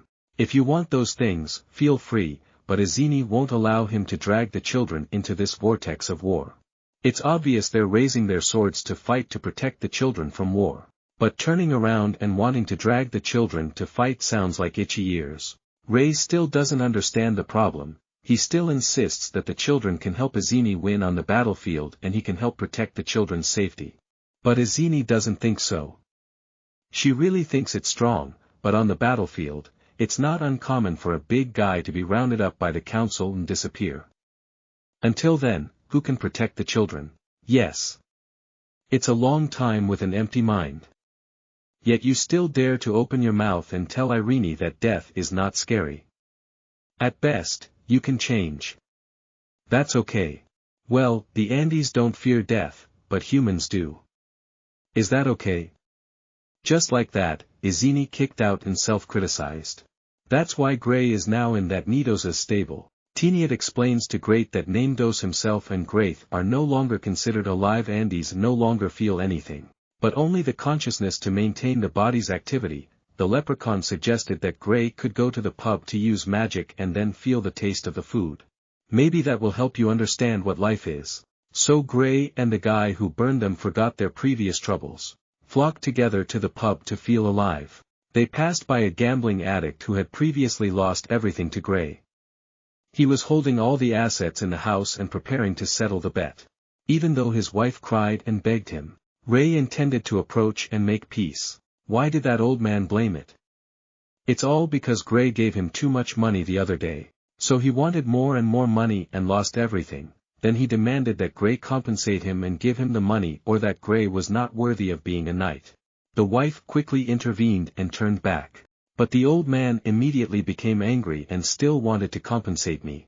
Ray gave the last 2 silver coins in his possession to the old man. But in return, it's just his attitude of complaining and blaming. It's true that what the black-haired poet said was not wrong. Live gently, don't be too kind, they'll bully you, they'll squeeze you for every penny or silver, or Gray is still stupid and doesn't understand life too much. While the Batur army trained day and night to prepare for war, King Besha's army also marched quickly and approached Vichur's territory. Izini holds a meeting. Announced that King Best's army was right on the other side of the big river of Vish territory. In terms of number of soldiers, it is roughly double the army that Irene's side has. The king can even recruit many more soldiers. Pull up an extremely huge number. However, war does not necessarily mean whoever has more troops wins. The Vilter Alliance still has a way to win based on key factors such as time, location, and human resources. Currently, the king's army has been moving continuously, making them even more tired, and the rainy season has already occurred in the village's territory. If King Best has any hesitation, then the river water will rise and his army will not be able to cross the river. King Best's side will not be familiar with the terrain here and choose them. They will surely be confused because of the mud around the river due to the rain before there is urgent news about the situation. King Best Ijini's army also dispatched troops to occupy the high ground on the river bank. They just need to break the enemy formation. Before all of King Best's military branches were assembled, he could firmly grasp the initiative. AB also whispered to Irene about Gray not being here right now. After listening, she didn't care much. He's probably still upset about Gray's point of view, but if Gray wants to fight, he'll know what to do. Another secret news is that Seole has woken up, she confirmed. Jimmy used dark magic and he may not be human. At the same time, Gray was sitting gloomily in the pub. At the same time, the cat is Ebony. Woke up and found him. The Ebony cat advised Gray to put Irene's matter aside for now. First of all, Gray giving money to that gambler was completely wrong. The human world is much more complicated than the theoretical sentences in the handbook. If you keep following the theory, what you'll get is just a bunch of trouble and everyone's hatred towards you. The war was very close when Gray no longer received his master's trust in his decisions. He feels that being a knight is no longer happy, so how will he decide? The well-educated Moon Knight Gray rushed towards the barracks after determining Irene's location, but his horse did not stop and continued to rush towards it. The soldiers were surprised that they were back at this time. They weren't riding Teniat like usual, but they didn't pay too much attention. When Izini saw Gray approaching, he had something important to report. He also thought that he couldn't miss this opportunity to build his reputation, so he didn't care much. Turned around and said that when a fight broke out, he could do whatever he wanted. But this Gray was very strange. He pulled out a sword from his side, then took Irene hostage to everyone's surprise. This isn't Gray, he's just some assassin. Took advantage of the fact that Ray had never revealed his identity to infiltrate the assassination. He asked the Ijini faction to burn all the warships so that they could not attack the other side but could only defend on this side of the river. And he still wants the battle to start, so Irene doesn't need to fly away right now. Irene was lightly skewered by the assassin. A blow to her stomach didn't remove the color, it just struggled a bit. Now what we need to do is find the real Gray first. The real Ray just now walked out of the pub, trying to experience what it is to live. As the numb words said gave him a headache. At this moment, the soldiers rushed forward. They surrounded Ray and accused him of murdering Irene. Never mind that Gray still doesn't understand what's wrong with his head. The soldiers decided to escort him to the prison first and then move on. In Great Prison, the Ebony Cat came and informed Ray that there was an imposter. He assassinated Irene and burned all the warships. Now the whole White City is in shock. I wonder if the person who just assassinated Izini was actually Gray. If not, Ray still wants to find Irene to explain, but there's no need for her personally. Have found this prison. She wants to prove that he is really not a fake. Does any Ray understand what kind of proof is required? How about dancing a dance for Irene to verify? Normally, you have to take off your helmet to get it right. But with Gray, there's no need. Just by seeing Gray's goofy gesture, you'll know if it's real or not. As soon as Ray was released, he wanted to go find the imposter so he could apologize to Ideen. But I'm sorry. Izini asked Gray to stay at the castle and take care of Seole who just woke up. At the same time, keep an eye on Folder and Jimmy who is currently being held in prison. Right now that's the best Gray can do. Because he normally never shows his real face, everyone is confused. I don't know which Rail is the real one, so before everything settles down. Ray shouldn't show his face to avoid trouble even though Ray still retorts about the fact that he swore an oath not to let Irene fight alone. She was still irritated and asked him to seriously stay in this castle. Later, talking to Seol on the balcony, she didn't understand why Irene let the strongest knight in her hand stay in the castle. While the upcoming war her odds of winning become increasingly slim, she reveals her true feelings about what life is like as a human being. And above all, the life of a knight was too confusing for him. The latter reassures him that he doesn't need to waver in his opinions, really, with what Gray has done for her. Well, he really is an amazing knight. Ray also wanted to take the opportunity to ask the seller to answer his doubts. But why can't she bear it? She's not on the astronomical network under the geographical wall. If Gray has a problem in his heart, it's better to go to church and listen to the pastor's advice. A hook shot forward. Hit the city wall. It cannot hit a flat wall. Should fall quickly. The soldiers heard a strange noise because it was a sensitive time, so they thought it would be better to check around. In the dense bushes, the owner of the iron hook was a plump monk who was trying to escape because he was afraid of the battle that was about to break out. Suddenly appeared behind the pastor, making him startled. I thought there were soldiers coming to arrest him. Ray didn't force this pastor to do anything. I just want to keep it for now to get some advice. At the same time on the battlefield, the king's army began planning to cross the river. They met at a station about 10 kilometers away from Irene's army. Not only that, at this time, the army of Fulder and Caspa turned over at the last minute. They rebelled and ran to gather with the king's army. This shocked Izini because she had already given instructions while they were in the prison, but now they were still able to command their army to rebel. Okay. Regeri suggested that they should return to the citadel and defend there, but Eisen said that doing so would be like isolating themselves and allowing the king's army to surround them. On the side where Eisen's army went, they needed to organize an interception.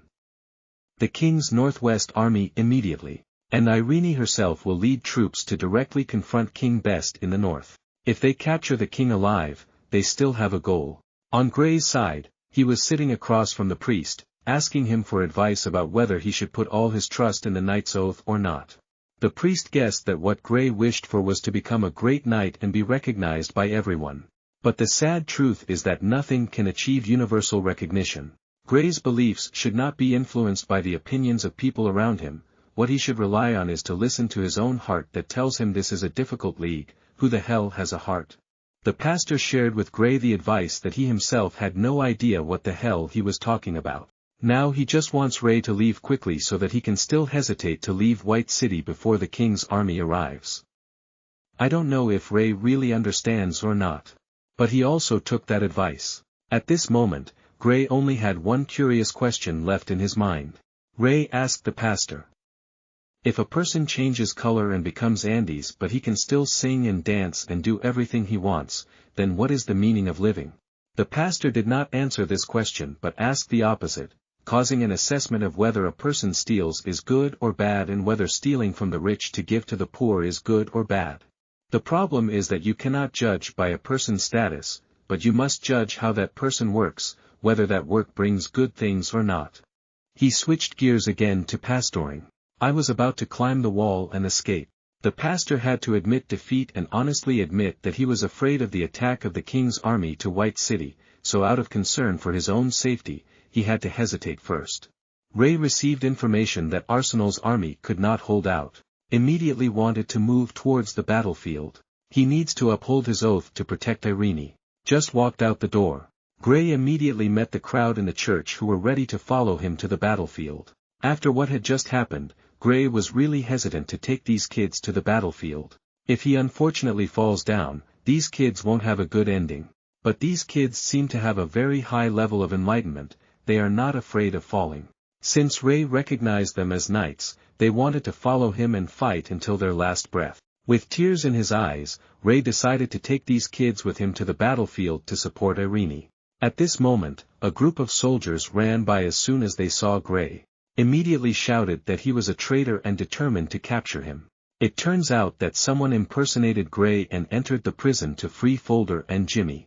This time, he really caused a storm and he hated having someone pretending to be him to cause trouble. Before going to the battlefield, Gray must find the imposter and kill him, so he can rest assured. On the side of the fake Silver Moon Knight, he was driving a carriage to help the Fulder escape from White City. At the same time, soldiers rushed forward to report that the Grey Knight Silver Moon was stalking behind them.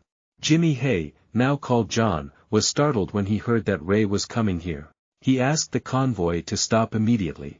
They need to deal with Gray right here or their next plan won't work. The person impersonating the Silver Moon Knight is the commander of Unit 1 of the Shadow Soldiers under King Bet. At this moment, he revealed his true face and led his elite army to surround Gray. Seeing Gray, he did not hesitate to control the Teniate to rush towards him. Ghost number 1 ordered the artillery army below to form a blocking formation. It's true that when encountering normal horses, this defensive formation was successful in blocking them. But this is a guy who often burns an Andean horse, so he's not afraid of regular spears hitting him. Ray riding on the Nidos easily leveled everything like a bulldozer, clearing away those who stood in his way. Ghost number 1 believes that Rays can only use horses to attack the enemy. Immediately he spurred his horse, grabbed his sword and rushed towards Gray, who didn't know how to use a sword. However, Ghost number 1, after receiving one of his punches, had to cough up blood and fall to the ground. Ghost number 1 thinks that if he loses a battle like this, he will surely die. But Gray has no such intention. He just wants Ghost number 1 to sincerely apologize to Irene and the soldiers who lost their lives. That's too honest. Ron, sitting in the carriage, had lost all patience. He couldn't stand Ray constantly ruining his plans. John casts magic, causing the people around him to emit thick black smoke. He also revealed his true identity as a Pi descendant of Dracula, the one behind everything that ordered the best king to annex the Bitcher family. In a thorny and leafless forest, I sat happily reading a novel about the great Dracula. He ran away from home and wanted to find a castle like his ancestor Dracula and conquer the world. John's house is also considered a castle, but it's in Monkey Cough, so he doesn't like it. John's plan is to go to the human world to find a noble with white hair like him. And admitted that he was an illegitimate child, then abolished the entire noble family. That's it. Actually, even if he's a vampire, John is still a kid, so don't expect him to come up with a sophisticated plan. Returning to the present, John created magic in his hands. Then attacked straight towards Gray. Not bothering to move even a little bit despite John's powerful magic attack hitting him straight. Jimmy was delighted. He was confident that if he turned the Silver Moon Knight into ashes right now, no one would testify. The attack was truly powerful, so powerful that it destroyed Gray's outer armor. He also doesn't hide his cards anymore. Revealed his identity as Lick. Then used magic to make the soldiers disappear. By black smoke rise up. Tragic then he did not foresee that the person he had to confront turned out to be an extremely domineering Nick. Dawn appeared on the battlefield. Arginine's army could be said to have been beaten extremely miserably. Gregory Tn asked Iodine the guard or hers why didn't they show face in this battle. When he found out that Izine was staying at the castle, he was speechless. I don't understand why Irene left such a powerful card at home. Irene really no longer had faith anymore. Gregory saw that she was showing signs of letting go. Then he couldn't do anything other than end the alliance and surrender to the king. I can't let Gregory's house fade away with Irene. White City has also received information that the Irene faction lost miserably and Hong Mang is afraid of whether they should surrender to the king or not. As for Gray, the soldiers knew that he had left the city before dawn with a group of children, but since he was not yet on the battlefield, he might have hesitated. On the side of King Best's army, the Archbishop was unhappy that this unjust war happened all because King Bad wanted to change the Vicar family's inheritance rights. Izini faced King Best directly when she and her army were beaten to a pulp. King Best swore that if Izin surrendered, he would spare her. To Irene, the king's oath was ridiculous. In the past, he also swore to the Bai family that it had nothing to do with this family's inheritance. But right now, isn't he just poking his nose in? Izini tried to support her tired body and stood up. She ordered her bodyguard Horus and her pressure balls, which also had the Regori formula. Put down your weapons and leave this place. Everyone can put down their weapons and surrender. But Izini does not. For the honor of her family, she decided to fight the king until her last breath. Precisely at this most desperate and dark moment. Then Silver Moon Knight Gray, the loyal teacher, arrived with Irene. He declared anyone targeting Izini. Then he will also be your sworn enemy. Angel Catherine in the air. It's funny how funny this world is when all humans despise the oath, but one Nick takes it extremely seriously. Back before the kids and the pastor, after being taken out of the city by Rays, he left to hunt down his imposter. The pastor also thought Ray did that to keep the children from going to the battlefield, but he was wrong. At that moment, a group of knights rushed out from the edge of the forest and surrounded the pastor and the children. The pastor did not recognize the costumes of these knights and thought that this fruit was broken, dear. But the children quickly realized. The artist's armor has the symbol of the non-Noyet team that they drew. Gray also appeared right behind him, keeping his promise to return to pick up the children. Let them become members of your team. Prepare to go to the battlefield.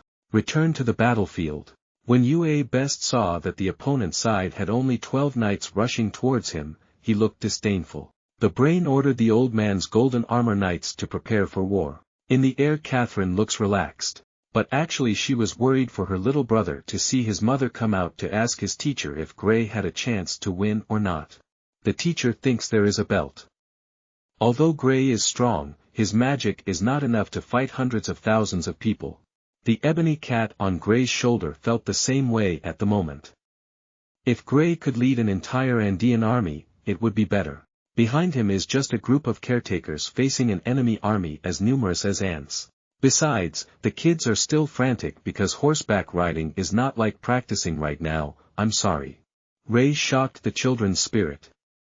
He believes that all the knights of the Silver Moon team will receive the blessing of the gods. Whether the gods will bless or not is uncertain. But actually the pre-ring that is always worn on the hand lights up, ignited a brilliant aura that shone down on the group of children in armor. The archbishop on the king's side when he saw what Gray had just used was blessing magic. That only paladins could use, he trembled. As for Catherine, she was equally surprised that Gray could use such high-level holy magic covered by the holy light. The non-Noyet team let Gray take the lead like a bulldozer rushing in and ramming King Best's army, unable to resist it. Even though he was gradually burned down when Saint Kwang Fu touched him. But Ray and Nidos were not afraid at all, but only the fighting spirit rose like a storm. King Best couldn't believe it either. He didn't understand why Irene had such a holy knight under his command. People in White City simultaneously climbed up the city wall. Scream Gray's name cheers him to victory over the king's soldiers. Gray can use holy magic to make everyone believe that he is a messenger of God, the embodiment of justice and all. This caused Catherine to float in the air and laugh, unable to keep her mouth shut when the humans below learned that the incarnation of the devil, a nickname, was using holy magic. They probably wanted to slap themselves in the mouth, but Catherine did something that no one expected. She flew down to Gray's place and performed holy magic that actually recognized his existence. A nickname was the embodiment of good deeds at least as Catherine recognized it. This also means that the Rays and Andean horses are no longer burned by the holy light. The archbishop senses that Gray has been blessed by the angel and that he is stopping the king's army, proving that the gods do not accept this unjust war to continue. The king can't accept it. It's come to this and the deal is overturned regardless of whether play is a holy night or something. Still ordered his army to attack. The archbishop said that King Best had been seduced by dark forces and asked him to stop immediately. But Best is blinded by the benefits and doesn't want to stop. He drew his sword and intended to kill the archbishop. Fortunately, Gray rushed forward in time to save him from King Best's sword. The archbishop narrowly escaped death. Asked the soldiers to stop this senseless war, causing the golden armored knights to turn their eyes to look at him, towards King Best. When he was young, King Best was famous for his bravery, commanding his army to defeat the enemy in a difficult battle. Countless young men volunteered to join King Best's army, because I admire him. But right now the king they respect is showing signs of dishonesty. King Best's soldiers cannot easily put down their weapons. Because the promise to fight for the king is still there. But when asked to confront the gods, this group of people would not dare to take any risks. He said that the knights who serve the messenger of the gods are just children, they still fight for their homeland and gods, so why should adults like them be afraid? King Best's army. They were the first people to lay down their weapons. Indeed, they swore an oath to fight for the king. But the oath does not include opposing the gods. Telling ordinary people to risk their lives against gods is no different than acting like a clown. There were even soldiers who could no longer calm down and knelt down to ask for forgiveness from the gods for not reporting the king's collusion with the vampire clan.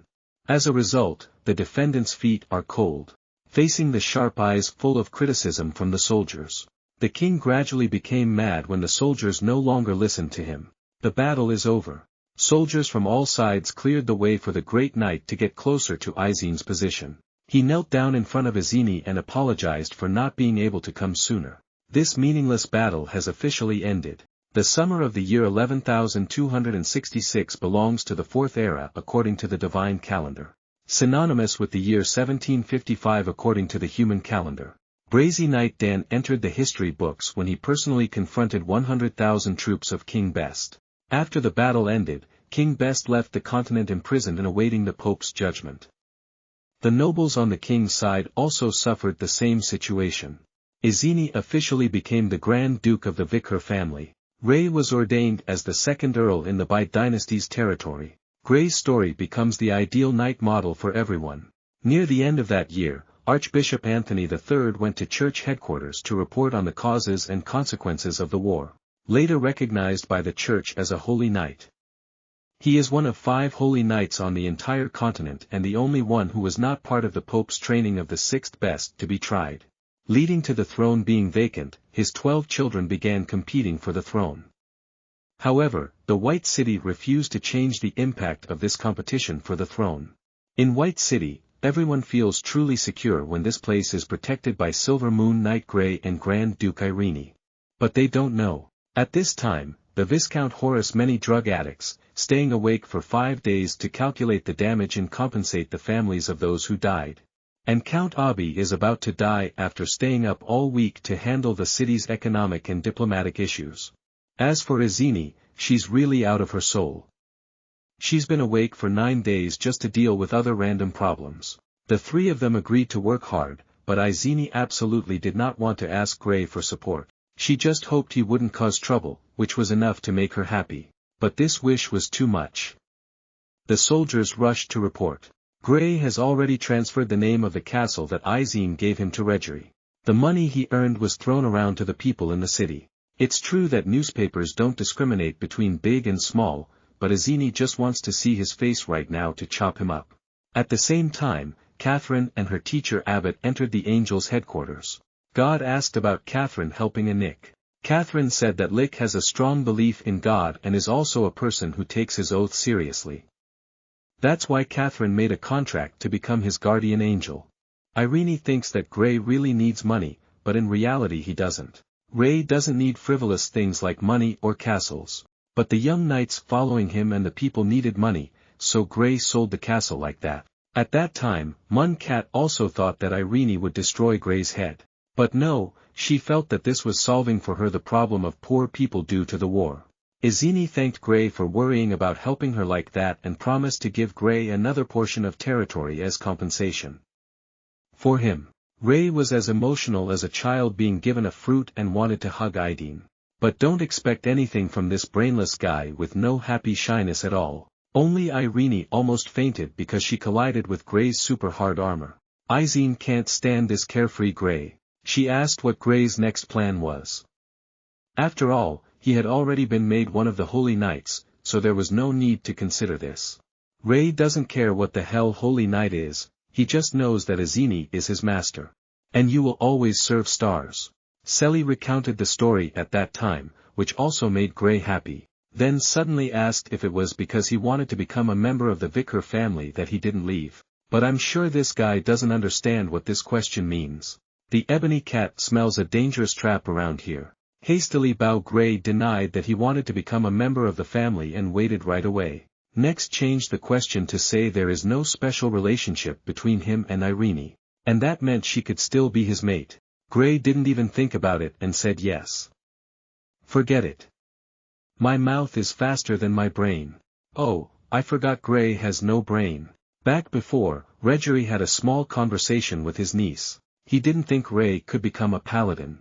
Plus, Gray doesn't have a last name, which means he doesn't belong to any family. So he wanted to plan to blatantly turn the sieve with Reggery E. Dao's family name into the corner of the wall. Seolei couldn't disobey him, that's why the current situation happened. She hopes Gray can go on a date with her. Poor, innocent girl, how could she understand that this was Reggery's plot to dig up the wall? Seeing that Seolei wanted him to go out with her, she just agreed to it. Izini was also surprised when Gray agreed so easily.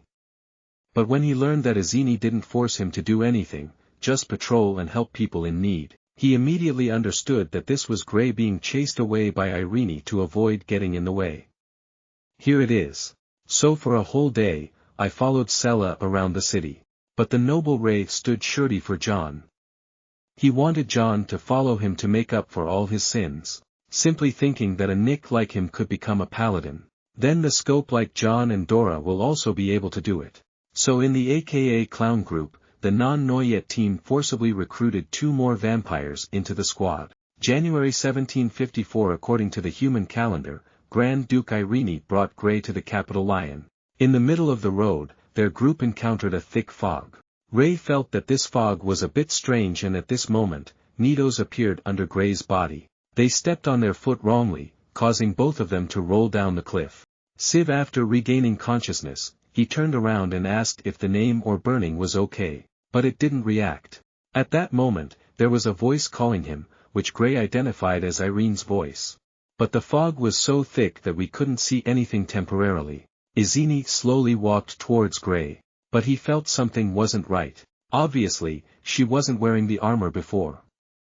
Irene had a murderous intent and drew her sword, slashed straight towards Gray. Makes him not understand corn or potatoes at all. Izini says she doesn't need him anymore, so Gray should please go away. The ebony cat next to him screamed, wanting to counterattack Irene's attack. The ebony cat said that the Gray was already a paladin.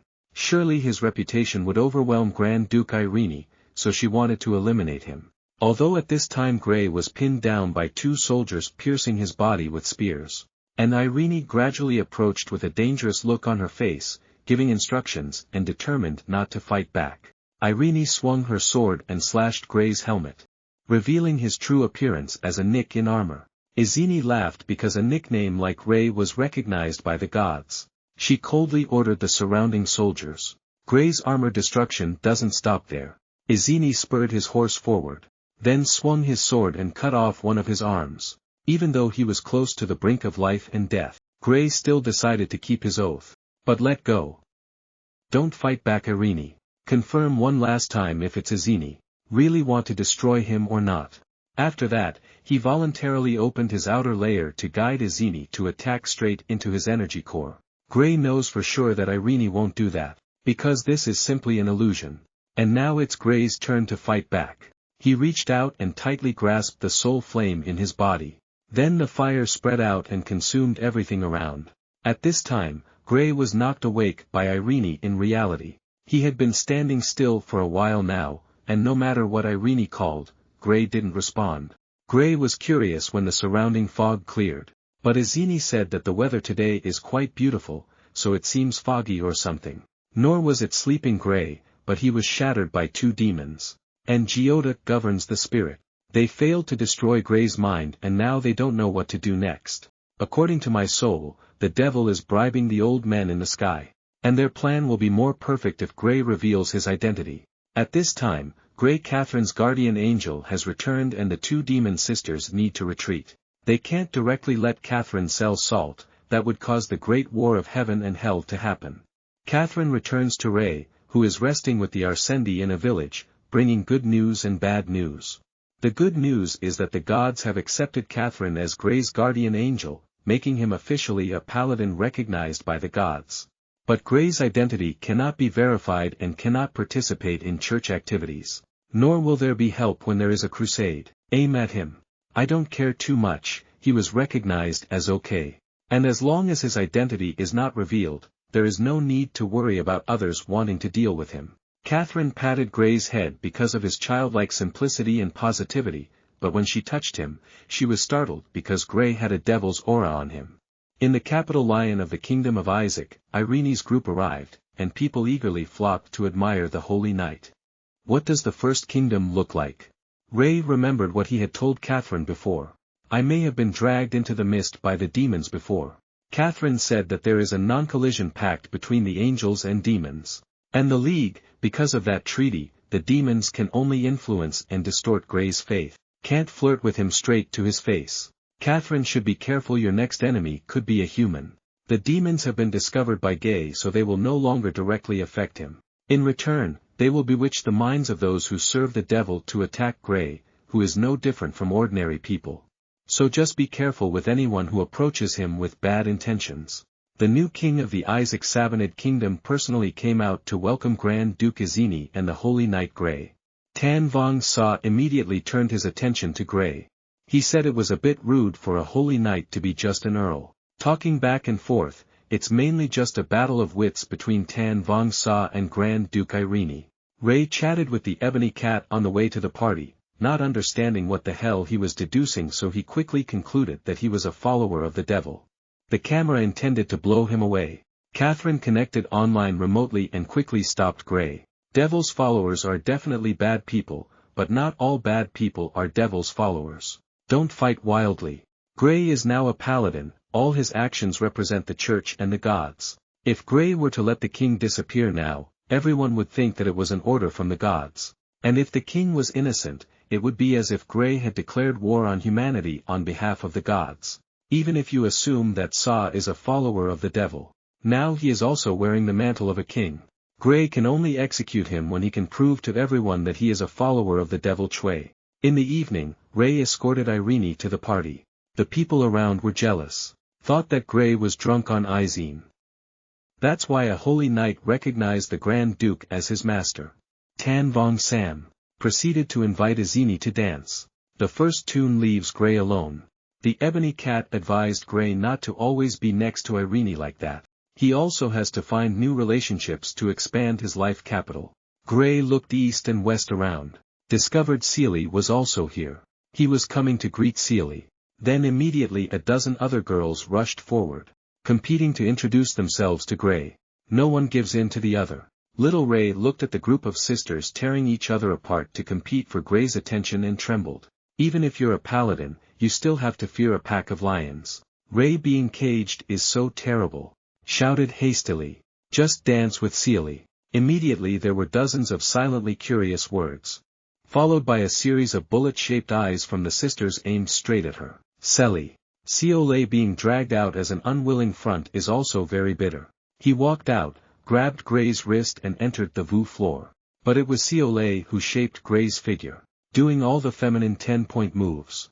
Always. The new king's eyes were wide open while Izini Chi wished he had no place to hide his face. The king and Izini left the banquet hall to talk privately. He was about to say he wanted to borrow ice from a specific person, but he wanted to borrow Grey.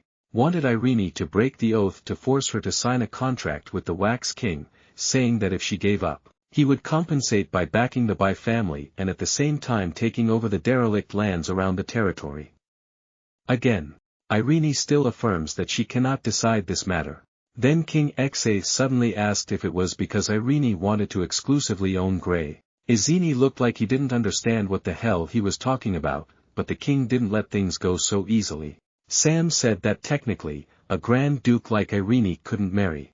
And Grey, as a paladin, cannot marry her, so Irene wants to forever maintain a master-servant relationship with Grey so she can stay close to him.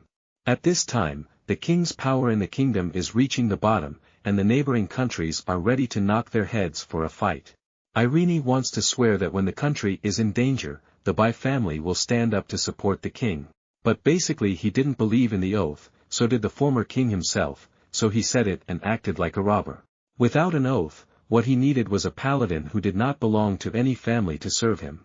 Sam said as if pouring honey into his ears. Painting a rosy vision, Grey will lead the kingdom towards glory.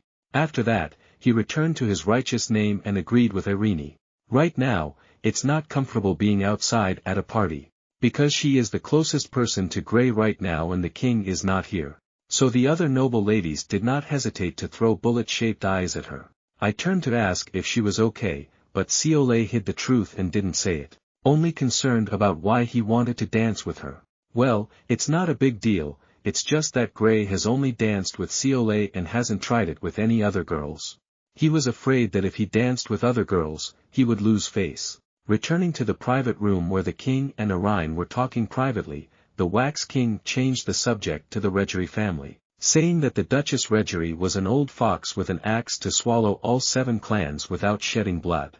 The only thing that made him ally with Irene in the previous battle was because he saw that Grey was related to the church. If he hadn't told her yet, Irene would hardly be able to control the true power of the Vicar family. On Seolei and Gray's side, she also reminded Gray not to accept dance invitations from any girls. That was the king's plan to separate Gray and Irene. Since Gray was the one who ended the battle at White City, he is the symbol of the church. Gray is a new holy knight, so the church will focus its attention on the kingdom of Isaac. Surely the church would want to leave Irene to serve the king, thereby increasing the church's influence on the kingdom. The Pope can bestow the title on Gray, then it will be simple for them to serve a new master. Gray connects with Catherine. He wants to confirm that the gods will not interfere with each person's wishes. That's true, but the church can completely claim that there is divine guidance to instruct others. This time outside the castle, met the devil and Giota invited a girl to deal with the angel Catherine. Back to the human story. At this time, Count Gregory came to Izini and had something to discuss. Gregory announced 4 days ago that the neighboring country's army has begun to move towards the kingdom of Isaac. The king asked Count Donors to send troops to support him but was refused. Exactly, this news has been around for a long time but has only now been revealed. Royal prestige has reached rock bottom. The king also tried to reach an agreement with the church to ask for help, but they refused to interfere in a country's internal affairs.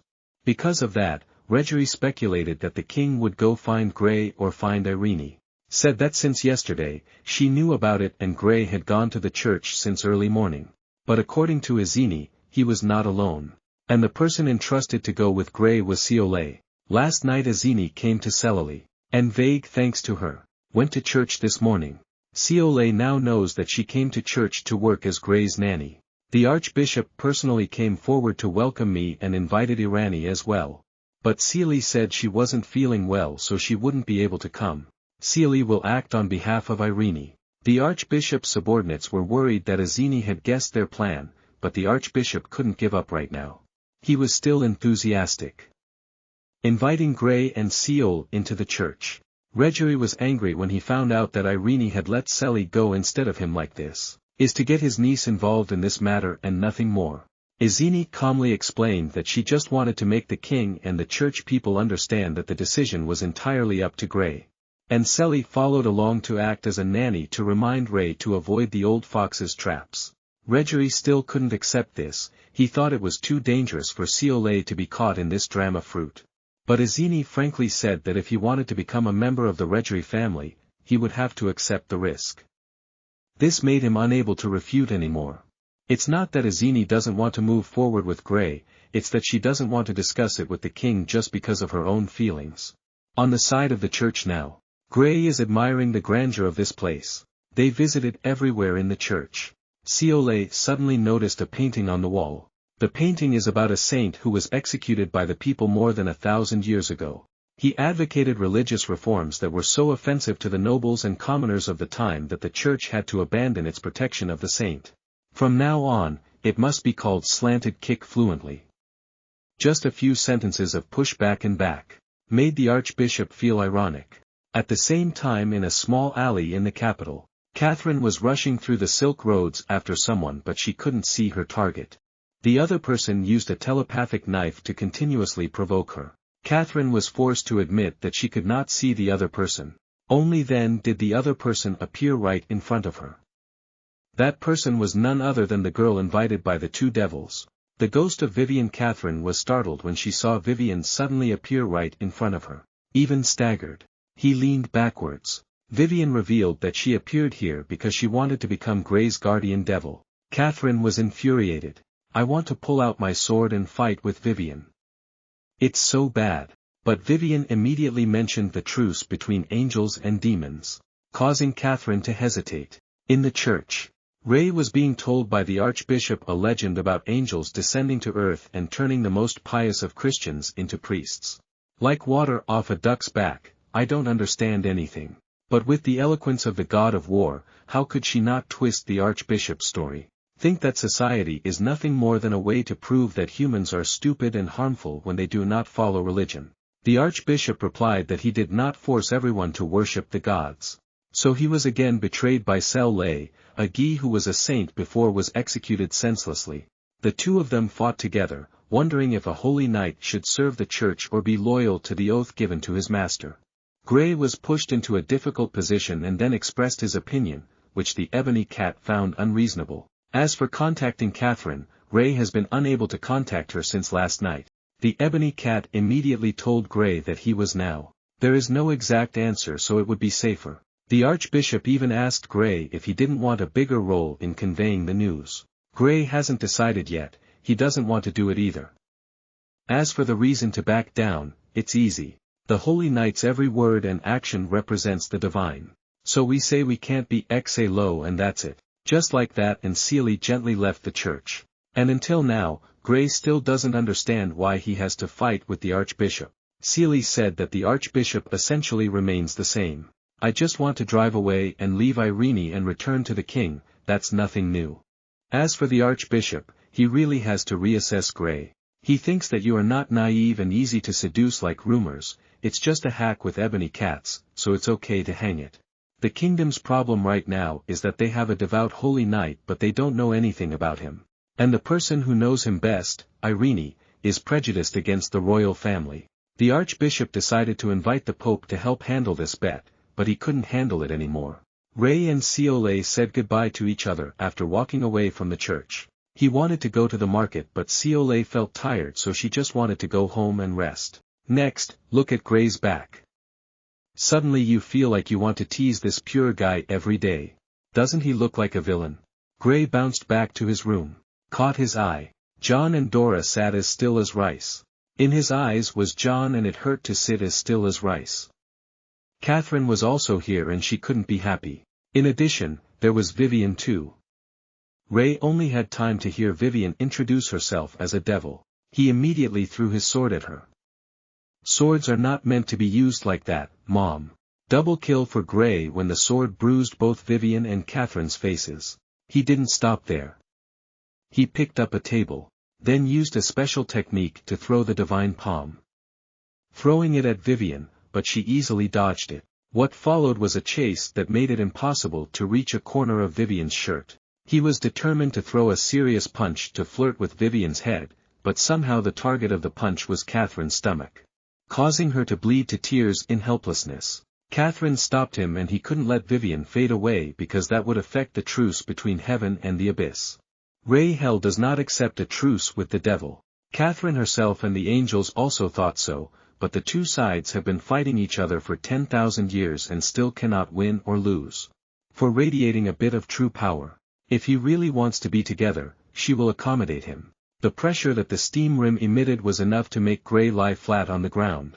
Catherine had to grab Vivian by the horns, pick her up and remind her not to use her strength to bully a little nickname so Vivian could stop. Vivian wants to become Gray's guardian devil, but he did not agree to this. Catherine said that we should consider a little if there is a demon growing up in the demon world and cannot define good or bad. And now he proactively befriends him. This can be said to be a test to make this demon enlightened to that good thing. Vivian said that a Nick like Ray could become a paladin, so why don't you try to make a devil join the light side? Ray was easily psychologically manipulated by Vivian without any further resistance.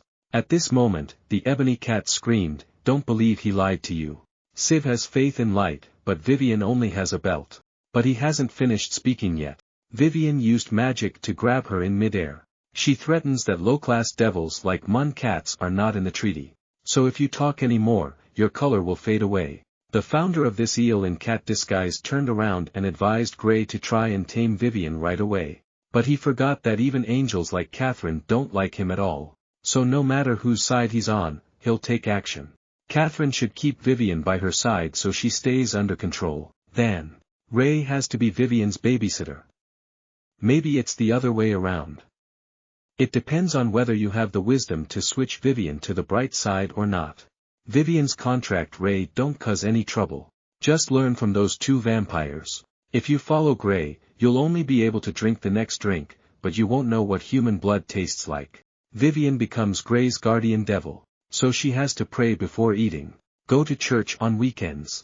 Every evening Professor Catherine lectures on faith and justice. Vivian didn't know what else to say, asking a demon to go to church to pray and want to make a god bleed or something. Ray rejects this excuse. His horse and ebony cat and the two vampire kids still go praying all the time, no matter what. This is completely the right thing to do and has no personal vendetta. Vivian wanted to be with Gray, so she had to compromise, but she didn't know what to do. Now in the king's residence, Sam received a notice from the servant that the archbishop could not convince the paladin to join him. Of course I'm not satisfied with this at all. He gave the archbishop time to convince Gray until he officially ascended the throne. Otherwise, the church should not expect any further support. After the servant left, a girl named Ruan came out to advise Sam to cool down. But it's impossible that if he can't carry out some of his plans, not only his throne but also this whole country will fly out of his hands. It's true that all of Sap's rivals for the throne have been eliminated, but his main concern is Izine. That girl is so smart and has a powerful army and holy knights by her side again. He's afraid that if Izine has intentions with the throne, he'll be in danger. In the stables, the caretakers here are having a headache. King Sam said that he came here a bit suddenly but because he wanted to invite Gray to watch a play with him. Siv scratched the itchy spot. He's completely lost his passion for novels about knights. So agree quickly. Ray was very immersed in the play when he saw the story about a group of people who gathered around to bully a knight. The two mothers of the world, Catherine and Vivian, also followed invisibly, chewing popcorn and singing compliments. The drama is even better than the plays they play in heaven or hell. The play ends. Sam was happy to see Ray so excited after seeing this work on how to become a successful knight. Optical Wax gave another surprise to Gray. He invited the author of the new novel turned into a play to meet Gray. The Silk author also trembled and left his mother, while having an audience with the king. Besides, there's a paladin who's my biggest fan.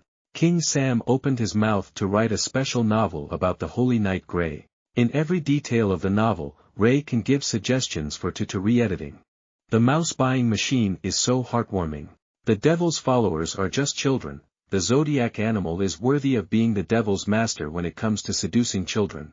On Idine's side, she was constantly receiving party invitations from aristocrats in the capital Lion. Regori could sense that the nobles were paying all their attention to the waiting by family, not the king anymore. It's true that any family that has a paladin doesn't have a father here. At this time, the prestige of the royal family is so exposed that the army of a neighboring country is moving through exchanges without trying to get close to the Bai family. That's strange.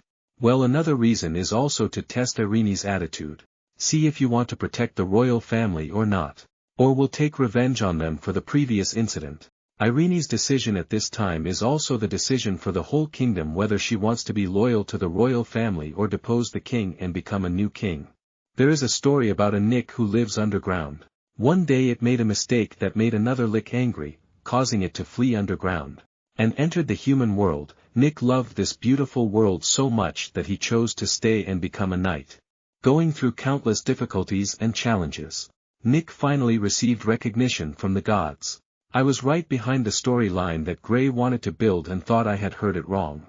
I think Gray is trying to make fun of him because this plot sounds so ridiculous. Neither his nor any other people's opinion could accept an evil lit pretending to be kind and becoming a paladin.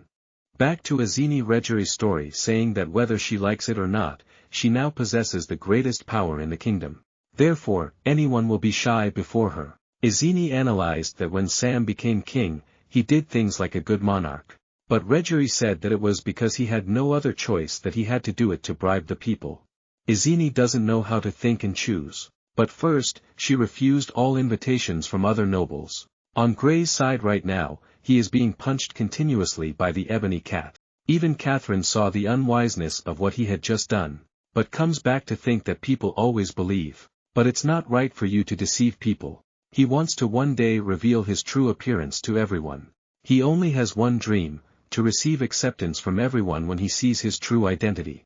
Catherine still thinks this is not okay, but this is suitable because the hem is too much. She encouraged him that perhaps even though he had contributed so much, he could not receive recognition from everyone. Sunset falls on the capital Lion. Earl Gregory came over to attend the party organized by Count Desk. Gregory noticed that this party wasn't just about nobles, and many businessmen were also invited to attend. It's clear that Fernandez has something more in mind than simply creating an opportunity for wealthy merchants to experience the atmosphere of aristocracy. Regori messaged to Fernandez. She said she did not want to violate the interests of the royal family. He thinks that Azini is still just a young girl and they should still pay attention to those who have the ability to change her decision. On the other side, Catherine called Vivian out to talk privately, calculating that Vivian was provoking her to reveal her true identity. Vivian neither denied nor accepted. She just pushed back that it was Gray's idea. Catherine thinks Ray is still just a child and he works without knowing the consequences, because he immediately responded. If so, then Catherine is forcing a child to follow the path she set without caring about whether he likes it or not. Ray, strictly speaking, his faith is not in God's but in his own dreams. But the truth is never as beautiful as the dream, even one day when Gray becomes disillusioned. I don't know if he will continue to choose to become a paladin or return to being a normal nickname. On Gray and Moon's side, the ebony cat still wanted to confirm whether it was really causing pain in his sad body for everyone to know or not. That's actually one of his goals, but he also knows this is very difficult and takes more time. King Sam and his entourage were walking behind, only to see a strange mood suddenly drop. But he didn't care too much about that and just wanted to continue his plan to get close to Gray. He didn't want to confront a holy knight. But controlling him was another matter. From above, I and Giota observed everything. Vivian had held Catherine back. Their job now was to find a way to destroy Gray's sweet dream. Ciolay is happily walking in the hallway. Suddenly she met the priest who was waiting in front of the holy knight Gray's room. But right now Gray is next to the king, not in the room waiting. Ray and the king returned to the stables and were waiting for someone inside to welcome their horse, but no one appeared. At this time, only one kid ran out. When the soldiers saw this kid, they wanted to shout loudly, but they couldn't say anything. And the king, when he saw this boy, was startled and shouted, asking why the boy was here. Ciolay sighed and the pastor advised him not to try to persuade him to serve the king, that would be too unrealistic. When Gray appeared on the battlefield at the Battle of Castle White, he was not yet a saint. Yet in that war, he received the angel's recognition and became a holy knight. What kind of merit did the church have in becoming a holy knight and wanted to control him? The pastor wanted to argue that they were representing the gods, but when Ciolay asked them if they had ever met a god in person, the pastor remained silent. Let's go back to the stables. Ray and the ebony cat saw the boy trembling. When meeting the king, I thought it was because he was wearing too thin clothes, that's why he was shaking. Gray walked over and put his cloak on him. The king didn't think this would happen, so he didn't have time to stop it. Up high, Vivian explained to Catherine that the baby was King Sam's youngest brother, currently the only one left alive after the battle for the Golden Throne. King Sam should ignore that child and go back to his room first. He will give Gray a gift later. But Ray said he wanted to help this child. At this moment, Catherine used telepathy to call Gray to quickly leave here. It was a trap created by demons. She didn't have time to explain in detail, just leave immediately. When Gray heard the order and turned to leave, King Sam immediately ordered his subordinates to find a way to kill B. Even despite the boy's begging and pleading, all of this was said by Race, who was not a god. He only cares about what he thinks is right and then no one can stop him. Ray returned asking to release the baby. Come out immediately. King Sam also wanted to say that this was just a joke. But in Ray's eyes, it was clear that this joke wasn't funny at all. Ray ordered the soldiers to release the boy. Then he approached and asked and learned that the boy's name was Pop. Ray doesn't understand why King Sam wants to take this child's life, but if he can't accommodate this child, Gray will take it away and become his. But how can this be accepted? He's his younger brother. If that kid is protected by the Holy Knight, maybe he will stand up and compete for the throne. How could he understand those things? He only recognized this kid and his younger brother, but he didn't hesitate at all to kill him. If that's the case, then Gray will now accept this child as his younger brother. It's okay with Gray. Hung with the stall was very then Sam didn't understand why Gray wanted to do that. He again speculated wildly that the church wanted to help pop up the throne to create. What a terrible puppet regime. Catherine said that this time caused a big scandal and then she explained that Pop is one of the legitimate heirs to the throne and if Gray chooses to protect this child like that, it is no different from the will of God. This means that Linz will want Bop to become king rather than Sam. Because of that, Shop will think that this child will threaten his throne and he needs to disappear. In the past, the royal family has been fratricidal, bloodshed between brothers like that.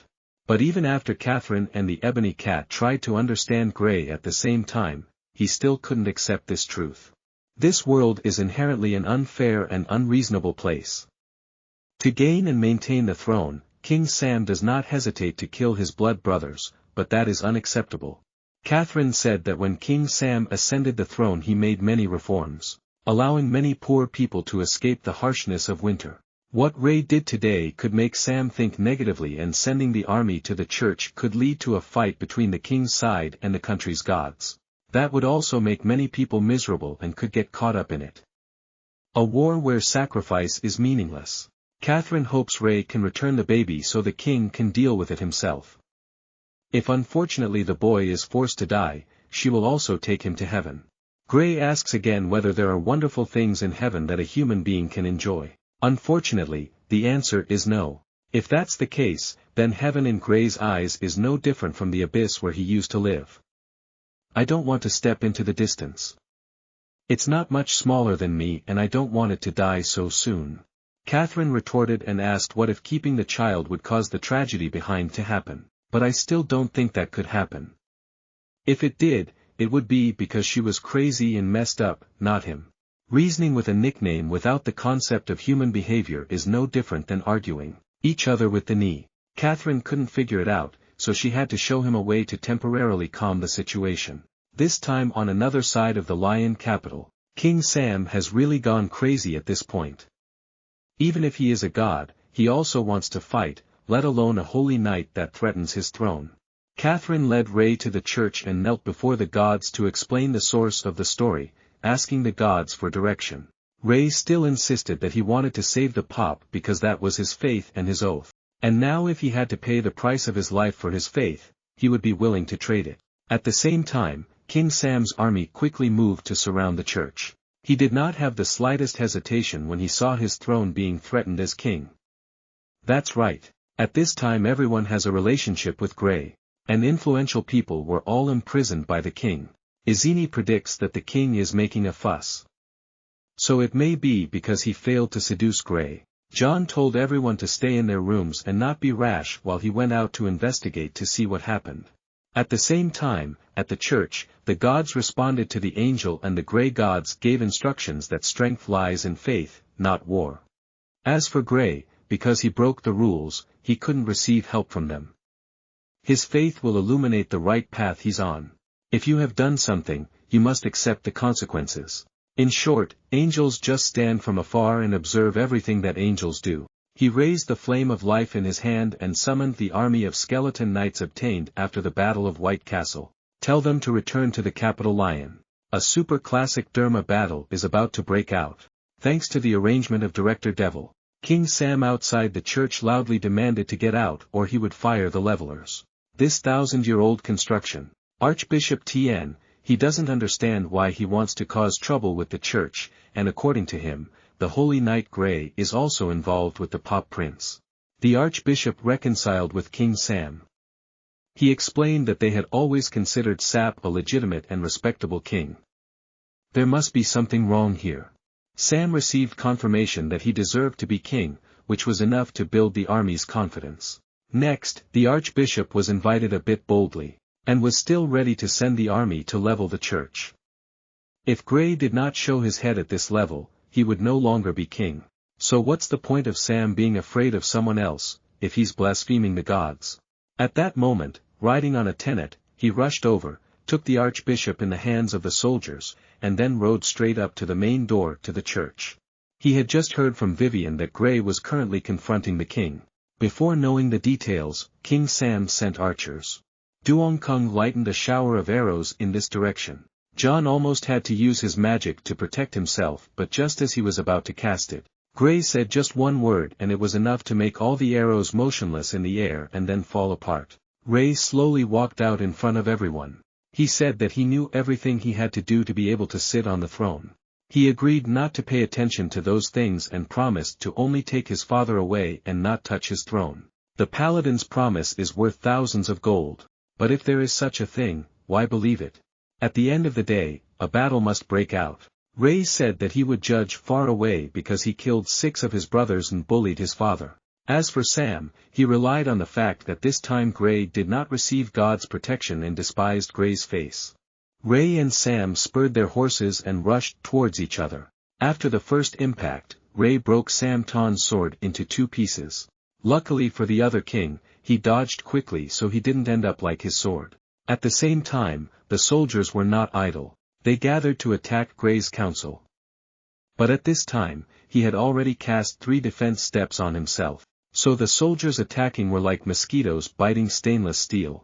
Not only that, Ray even cast a weakening spell on his weapon. He didn't intend to destroy anyone, but still able to wound and weaken any soldier that surrounds him.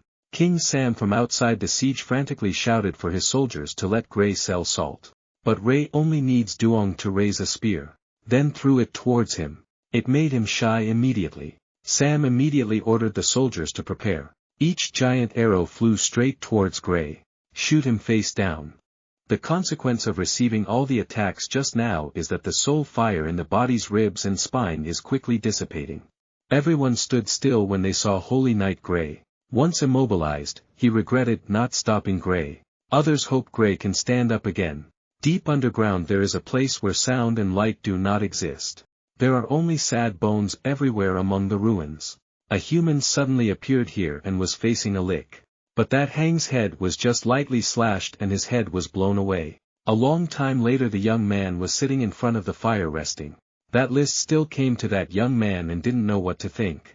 Let me give him some clothes so he can look cute when he wears them. The young man didn't understand why this Nick always liked to level around people. But he decided to teach it to appreciate humanity. The first thing was to get a name so it could be easily addressed, and so the name Gray was born. From then on, a strange journey featuring 1 person and 1 lick was born. Little Lick loves to hear new things that he doesn't know yet. Through the story of that young man, he also has his first imagination about the human world. Until one day, the young man's strength and Kiet's hopes were extinguished and he let him lie flat on the ground. The young man told Gray about his life when he and his sister were children. Was named a noble and separated from his sister. After being captured by the nobles, she suffered enough humiliation and committed suicide. And when the older brother found out, he wanted to kill the noble to avenge his sister. But before he could reach the corner of the noble's shirt, his brother was attacked by his soldiers. Get angry and fall flat on your face. The young man told Gray that if one day he finds someone he wants to protect, he should protect them. Even if it turns to ashes. Returning to the battlefield, an unexpected miracle happened. Makes everyone must stare in amazement. There was a powerful light emanating from Gray's body, shining through his armor. On the side of the Azini group, through a bat hanging outside, they could know the number of guards the king left to guard the Arini group. Dora couldn't harm them because Gray had previously warned her not to do that, but there was no way she could make the guards fall asleep for a while. Dora flew down. Cast a spell to lull the guards, helping the Azini group easily escape on the rope. Azini wants to return to the army with her army first, then will pull with the church to help Gray. Without divine protection, she was not sure whether he could fend off the king's army or not. Seely offered to borrow the API to follow her. She knew of a secret passage in the Lion capital and planned to do something first. Next, take AB down to the basement of the capital. It is also where the black market takes place. Seely reminded Appy to put on the mask. Then approach a boat. Started a conversation with the leader of the Red Scorpion band who was lying there. This time Australia is on Gray's side. He feels what his own injury is like. He decided to use the flame of life to wrap his broken spine first. For the first time in his life, Ray felt pain, but he still tried to be patient to heal his broken spine. Izini drove the troops quickly to the Ray Church, the holy knight of the Bitcher family. If today he is destroyed by King Sam, then the Bai family could be destroyed by the king later. When she ran to the church, she sometimes witnessed the holy light covering rays and then shooting straight into the sky. In the sky we looked up and sowed extremely unexpected seeds. When I see the fire surrounding me turn yellow while the lich's usual fire is blue, I astrally believe that something bad is about to happen. The ebony cat saw Ray's body on fire and worried about trying to put out the fire as quickly as possible, but that was not necessary. Ray reached out and picked up the ebony cat and put it back on his shoulder. The fire covered the ebony cat and gradually recovered its injuries. Sam also saw the distorted situation, and the soldiers realized that what was covering Ro at this time was holy fire. And that made them confused and did not dare to attack anymore. Sam quickly ordered the crossbowman to launch another attack towards Gray, but he only had time to finish speaking. Gray raised the sword in his hand, then pronounced the verdict and judged all the sins of the stall right now. King Sam was so mad that he reached out and grabbed a bow from the soldiers, then aimed and shot straight at Gray. But that arrow is untouchable, because it was broken by another arrow in midair. That arrow's individual is a knight in the Silver Moon team. They ran there in time. The leader ordered the whole team to only wound soldiers and not take their lives. The target was only the Sapphire King. The soldiers facing the Silver Moon Knights did not have the slightest resistance. Tay was easily beaten to a pulp. Tan and Gyota saw that this bet was broken, so it was better to run away first. But they can't easily escape when an angel suddenly flashes behind them. This angel is Catherine's teacher. This is a high-ranking angel. Real price. As a result, the demons have had their fill. History once again has a new highlight. After a long time in Dang Dang, a new saint is born. And that's also from a leader of transformation into a battle that's over. Even in the final war, no one lost their color. But being injured is pretty good. Izini was greeted by a knight claiming to be the vice-captain of the Silver Moon team, telling him that he had just joined the Silver Moon team after the battle with the previous king. The announcement that Gray's current condition is a bit strange is currently being treated by the angel Cather, and that others are not allowed to get close. At this time, inside the Abbot Church, Catherine's teacher explains that Gray's body is transforming into a saint. But the problem is that Tan Hoa and the body of the Andes are in conflict with each other, leading Gray's body into a vicious cycle of destruction and regeneration. Now we can only wait for Great to harmonize himself with the power flows in his body. Or as Vivian's sudden appearance suggests, it was an outside influence that helped him. In fact, Vivian is not a threat, but her knack for adjusting the super bus's power can also help Gray. Vivian temporarily borrowed the halo ring on Catherine's head. Another hellfire in my hand. Then mix it all up and hit Gray's body. This time by our genie's temporary mansion. Earl Reggery Hong Hok Fai came in to ask about the whereabouts of his niece Sel Lei. Then I saw Izini grooming the prince's outfit. So he became even more upset with Chow Chow. Izini explained everything to Reggery from start to finish. But when he looked at the way she seemed to care so much about her, he only saw a future where she would rebel with Gray. But with a good bet like this, regardless of whether there is chaos or not, he has to find a place to win and share first. At the same time, in the Privy Council of the Church, they are all in chaos because of Gray's recent actions. The Pope spoke up to stop everyone from arguing with each other and heard the announcement that Archbishop Anthony of the Isaac Kingdom could not control the Holy Knight Gray. This problem is a bit of a headache for the Church. If you can't handle it, you'll lose face, no joke. The Pope decided to listen to the divine instructions before coming up with the next solution. In the Kingdom of Isaac, the arch-rivals of the Isaac Kingdom received notice from the Church that the Holy Knight's actions in the Isaac Kingdom had nothing to do with them. But the Holy Order did not declare the Paladin Gray a heretic. They also got the information that as soon as the Silver Moon Knights entered the capital to treat the wounded soldiers, there was such a huge fight, but no one died. The entire capital lion was quickly captured by try and return. The Knight of the Silver Moon team does not accept bribes and is not tempted by a group of good girls. Once there, then why do you need girls? In general, he is noble, no need to discuss. In the end, it was during this time that Alan brought troops to interact with Isaac. Be careful. Got knocked on the head. But King Bannet did not think so. He received a letter from King Sam and 2 other earls. Asked him to send troops to attack the Kingdom of Isaac against the takeover of the country, the reward being half of the Kingdom of Isaac. At the same time, Gray woke up after a long sleep and updated the system. The first thing Ray did when he woke up was go find Ideen and ask if she was okay. After all, Gray's previous actions also warned her too much. As for the general situation, Gray has also received information from reports. King Sam, Earl of Wall Nong Desk and Earl of Tan Green, has allied with the Alan Blockade Kingdom outside the Lion capital.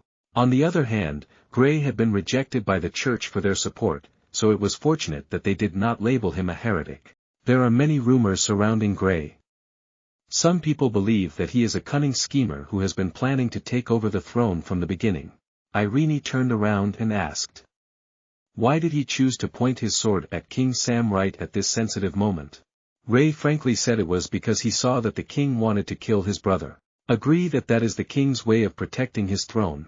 But Gray believes that the Pop is incapable of touching Sam's position as emperor. Then admitted that he had made naive decisions but he did not think he was wrong.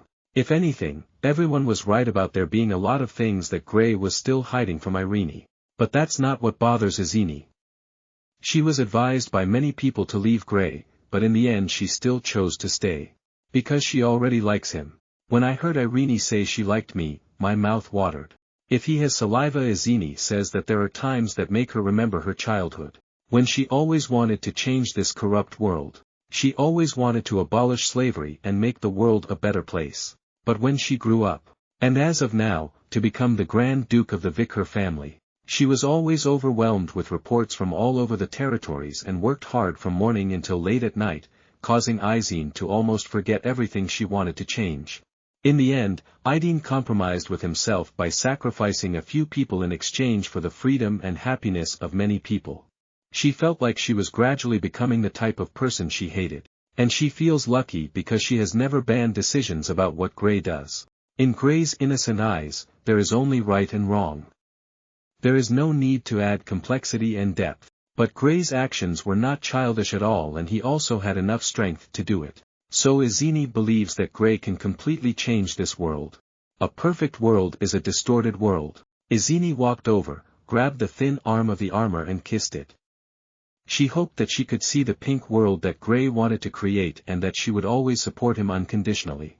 Gray felt a surge of joy when a girl confessed her feelings like that, demanding to embark on the process of painting the world right away. But wait, bro.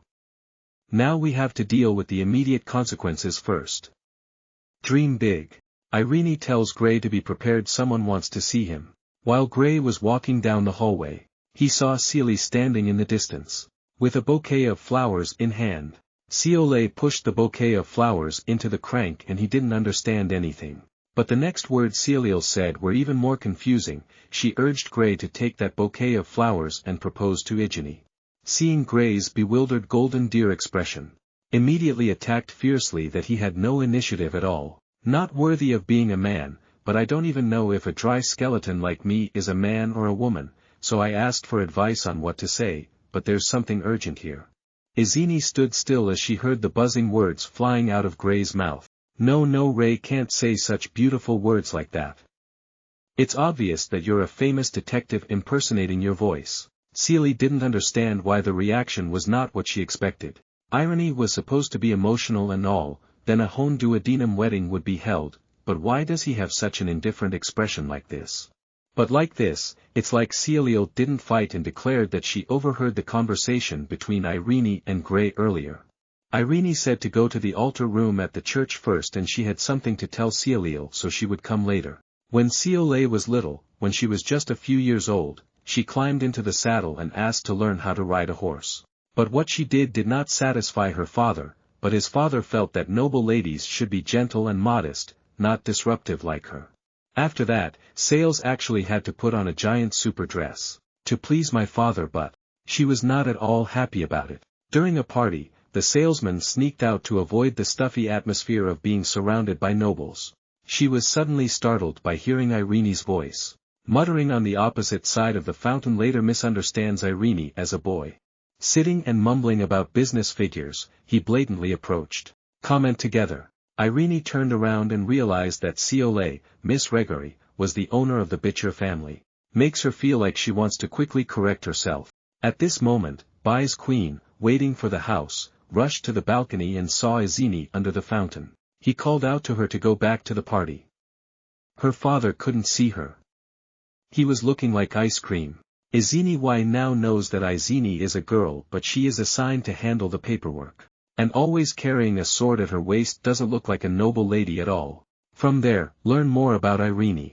It is known that she is the only daughter of the Grand Duke of the Vicar family. Later, he would take over the business, so from a young age he learned to ride a horse and swing a sword like a young man. Seely is jealous of Irene because she gets to live a life she can only wish for.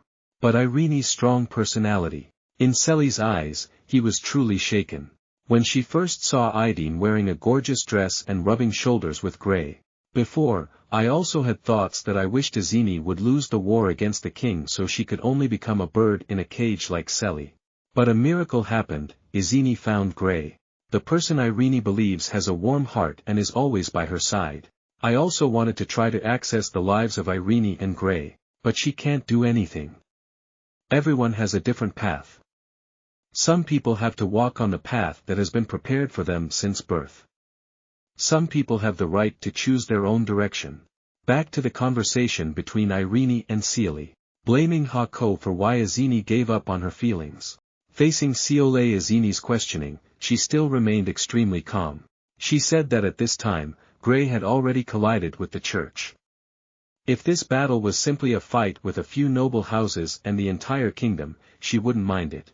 Irene said that if she were to trust Grey because of her personal feelings, she could turn the powerful people into enemies of the entire world. She can only be Grey's support but cannot accompany him. After all, Izini is no better than Seole.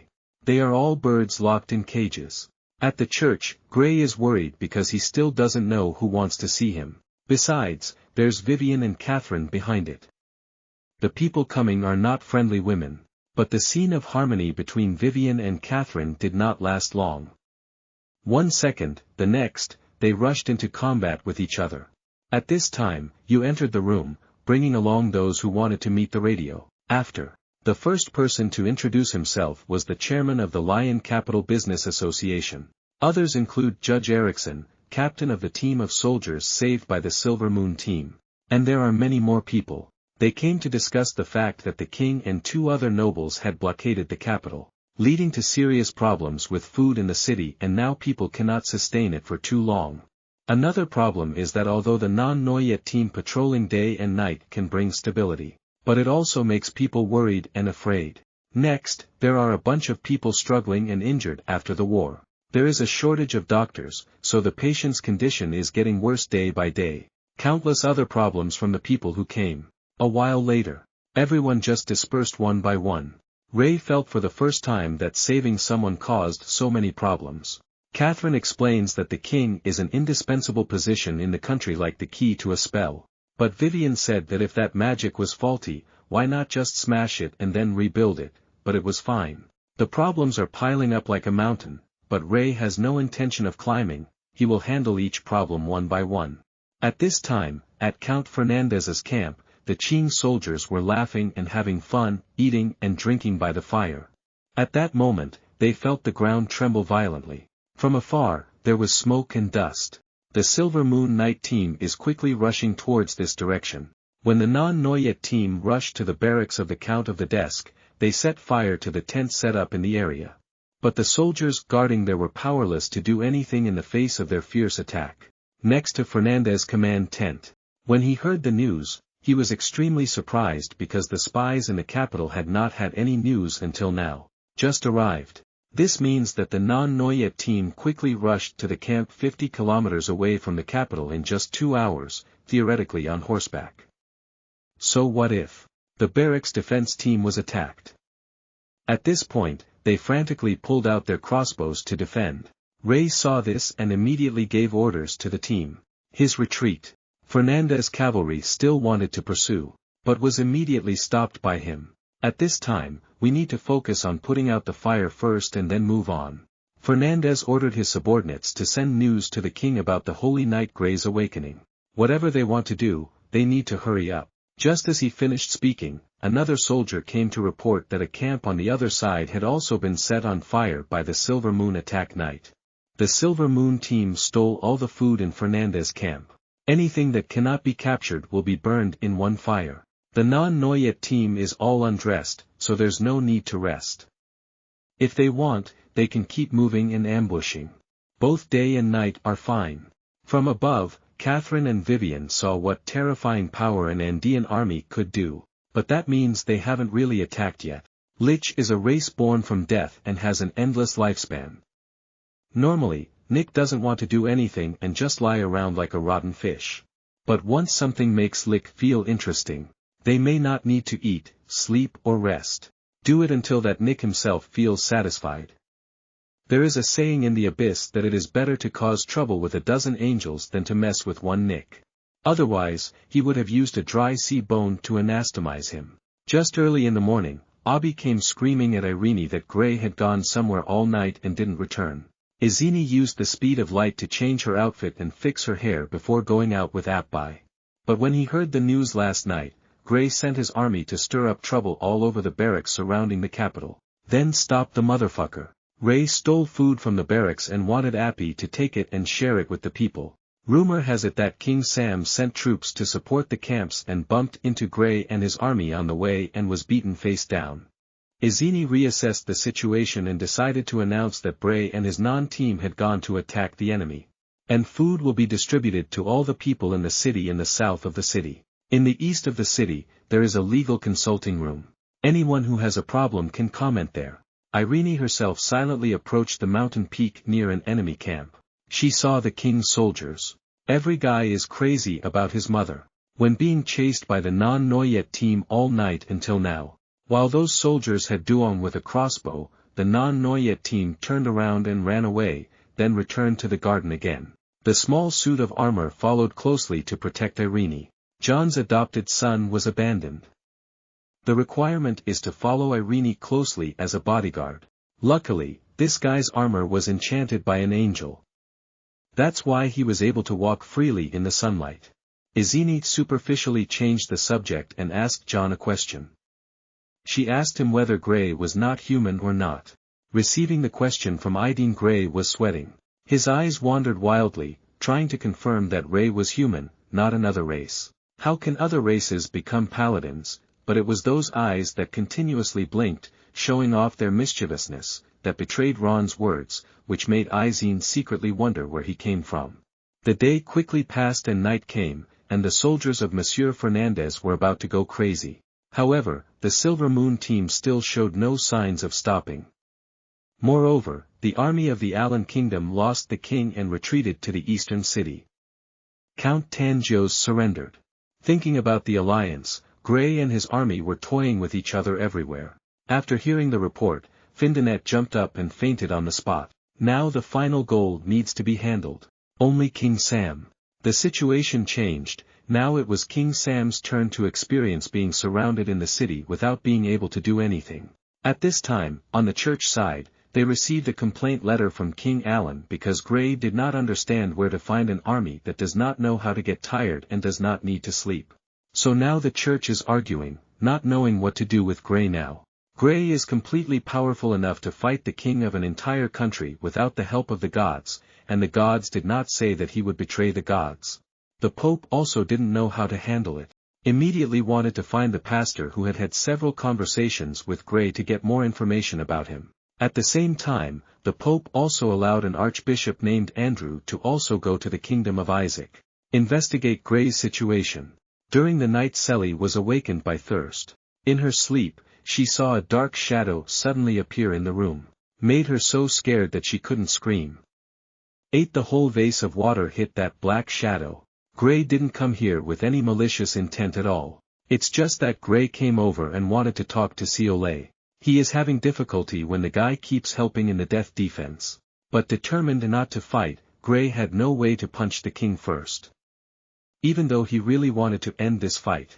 Once tried to preach the Bible to the soldiers defending the city. But the end result was that he was knocked down by his opponent in a rain of arrows and had no choice but to run away. Catherine suggests that Gray compromise with King Sam, but Ray doesn't want to. Ivian suggested that Gray level the citadel quickly, but he didn't want to. Ebony cats lack sleep and have no ideas. As for Izini, he suggested that he pretend to agree and then turn around, but Ray doesn't have enough cunning to play that card and get rid of them all. In short, Gray now wants to ask for Seely's opinion to deal with the king. But you put your trust in the wrong person and Seely is not as pure as you imagine. This girl takes on the role of demon in her head and guides Gray. Tomorrow. Ray carried a Bible and headed towards the king's city. Prepare to preach to the soldiers in the citadel in Selly style. Which soldiers want to listen? They're planning on reloading the crossbow shooter to give Gray some love shots. Like this time, Gray did not tolerate these particular students who dared not listen to the teacher's lectures. Then Mr. Gray must create a magical orb effect. Be prepared for any particular student who dares to give an opinion to knock his head off. For 6 days, the soldiers did not dare to do anything to Gray and had to endure the torture of constantly explaining the Bible. But any soldier dared to interrupt Gray's preaching process midway. The magic of the Ka Palace floating in the air can give that troublemaker enough to eat. Currently, the soldiers have completely lost their spirit. They are so hungry that their limbs are tired. Then Gray stopped preaching. For someone to bring him food and drink and any soldiers who could answer his questions. You can get a portion of food. And the question is all about the biblical theory that Gray just explained. And indeed, any soldier who answered correctly received a full portion of real food. Sure enough, the soldiers then listened to every word Ray said. More than that. Seely's strategy is to first let the enemy feel fear. So terrible that they could not resist. Next is to constantly torture the enemy's psychology so that they don't know when they will lose their color. Then came the time when they fell into a dead end and lost all hope. Then open your arms to give them a little benefit. That way, the enemies themselves will no longer be on guard and will only see that Ray has just given them a favor. See, dangerous women don't play all dangerous tricks. 15 days later King Sam mysteriously disappeared and all the soldiers in the citadel surrendered. Since its appearance, the non-Noyet team has gradually received the trust of the people. They did everything that the Grey Holy Knight promised to the people, no matter how small. The Holy Knight Ray and his Silver Moon team are in the hearts of the people. Has gradually become a great symbol. A few days before the king's victory was decided. At this time, the soldiers in the city had formed the habit of praying and memorizing the Bible. To be able to receive food supplies from Grey, they could even order the food they wanted. As for King Sam, he also knew that this citadel's inherent food had long been exhausted.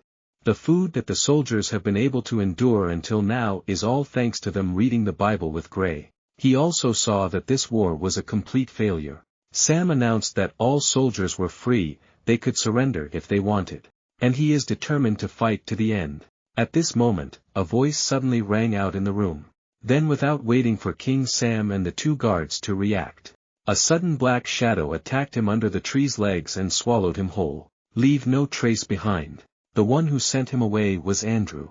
He first affirmed that this time Grey did not receive support from the church or the gods. Andrew offers a hypothesis about Grey's unbeatable army. Maybe he is a magician and created the Silver Moon Army. The truth is that the human lifespan is too short to be able to research and use magic. But Andrew suggested, Grey may not be human after all. Now he will support Saplo to reveal Grey's true identity to the entire population. Back to the present. After Grey won the victory, the largest merchant guild in the Isaac Kingdom sided with him. His influence on the merchant guild is limitless.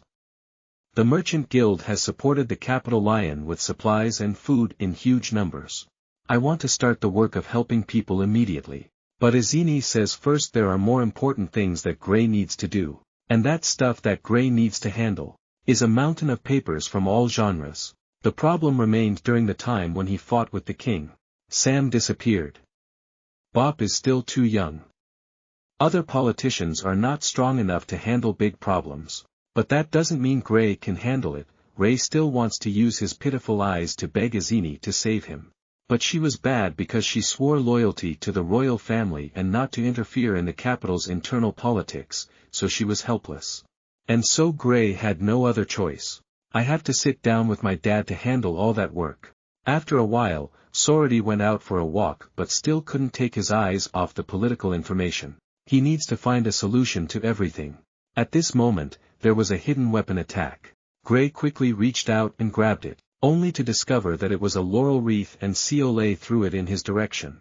She made it for Grey herself and now she also asked if Grey was free to go on a date with her. I'm busy with work but the girl still wants to go out. Of course, Grey didn't hesitate to agree. Seolei wanted to change her outer armor into a normal armor before going out. This way, you will receive less curious looks from people in the city. Seolei took Grey to visit everywhere in the city. Take him places. He had never been here before. But Gray sensitively discovered that Seolei was quieter than usual today. She also didn't hide it, but just said casually that time was running out. She wanted him to go with her to a final place. Seelie led to a supergiant tree right outside the citadel. The two sat down under the tree. Seelie then said that she was about to be forced to get married and start a family. Gray, after contemplating for 47-49 minutes to understand what marriage means, then congratulated Seelie while not understanding the profound sadness she is expressing when mentioning this. Ray doesn't understand that getting married is clearly a good thing. I sympathize with Nick. He doesn't use his brain to reason about the situation. But why do I only see an arranged marriage as a chain to myself? Seolei suddenly remembered something. He didn't understand. Oh, forget this general has no brain. What kind of number jumper would you think she wanted to run away? Then he helped her to become proficient in escape. That's not what Seolei meant. Running away is only temporary. There's no guarantee she wants to marry me.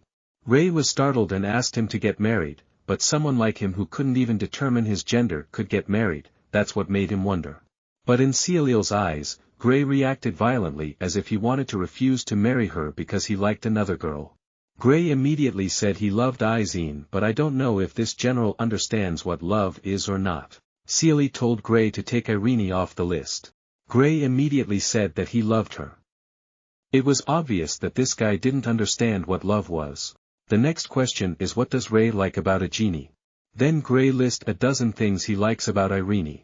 Seelie Trung Qui is no different from the feelings of a child next to his mother. Seolei teased him back, asking if he wanted to know how Izine felt about him. It was obviously curious. Seelie said that Izine loved Gray passionately and just wanted to take him as her own. But Izine is a very rational person. In the end, she still chose to lock her feelings away and not fully reveal them to him. Ray changed the number again, but definitely don't use your brain because this guy definitely has no brain. He thinks that Selly is passionately in love with Irene. Damn it, Selly is going to lose all her words with him. She said don't let the topic wander back to the main problem he has. If you want to marry her, just say it right away. Gray is still very confused, just because he is afraid that he will reveal his identity to Selly. But Seolei's next sentence made him freeze and she guessed he was not human. Seolei said that the fact that he could use magic without divine blessing exposed his identity. Gray, not only her but also many other people must have noticed this detail. Seolei said there were many people who wanted to expose Gray's identity and then push him down and label him a heretic. Grayan is currently a supporter to hide his identity and Seolei needs a promise to escape the political marriage. This is a win-win situation, he should consider carefully. Seelie said she thought Ray wasn't human when he chose to save his father. He chose to go against the church, meaning his power didn't come from God. From there, it can be deduced that Gray belongs to a certain race that is proficient in magic and for some reason he is recognized by the gods. Seolei continued to speculate that this was not a matter because he himself had a guardian angel. He wore full armor all day, so his shape definitely did not resemble a human, so he was not an elf. Ray is proficient in magic and doesn't even need to eat, sleep or rest. Overall, Seolei can roughly guess Gray's true identity. Gray didn't hide it anymore. He slowly took off his armor despite the ebony cat's advice. And Catherine was now grabbed by Vivian so she couldn't stop him. Gray revealed his true appearance as a Nick right before his eyes. Made her stand still, not knowing what to say. Gray thought Seolei was scared of his true appearance. But actually Seelie was just surprised that Grace is actually so tiny. Hey body Samsung. Selly said that if he was a little bigger, he would be scary, but Gray looks so slim.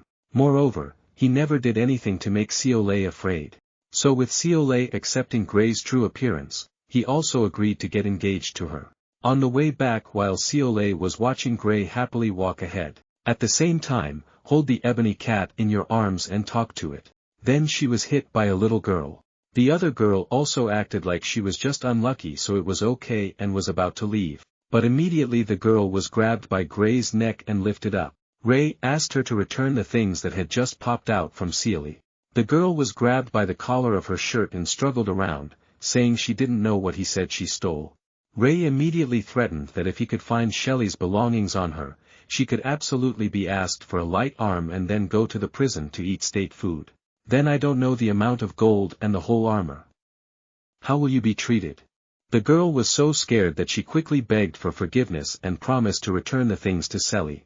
The girl said her mother needed money to buy medicine, so she also went to ask for support from the non-Noyet team.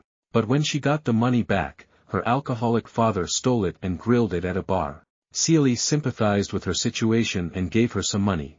Oh, tell me to go buy medicine for mom right away. Ray falls into contemplation about cases like family appropriation of each other's money for their own purposes. Like that girl's family, there is no law that can intervene. This is not difficult. Seol said that he is currently letting his non-Noyet team implement martial law in the capital. Then you can add a few rules for those cases. He quickly ran back to meet the Pop Prince, and suggest your opinions. A long time later, residents in the capital heard the summoning bell. Ray stood before the entire population and announced a number of new laws. Legal residents of the capital can receive money every week at non-Noyet stores. Then inflation is coming. In addition, some special cases can receive larger amounts of support and the law is applied immediately. All citizens received a large amount of money from the VIP Pro sponsor Holy Knight Gray and Prince Bob. The people in the city spread the new laws that the Holy Knight had just announced. In particular, reducing the level of punishment for criminal crimes and the death penalty is also completely abolished. The people are a bit worried. If that's the case, the criminals will only be chained up for a few days and have already been pardoned, but they also think that the Holy Knight won't let the criminals act in awe. No joke, the Holy Knight Silver Moon team was able to control all the sins of the people. Even the old lady who gave her husband away 60 years ago was chained up. Then there are all kinds of people's sins in heaven and in the sea. Anyone who violates even the smallest thing. You will also experience what it is like to put your hands in handcuffs. The people must reconsider the fact that the non-Noyet team only has a small number of people, but how can it be able to control the entire large capital?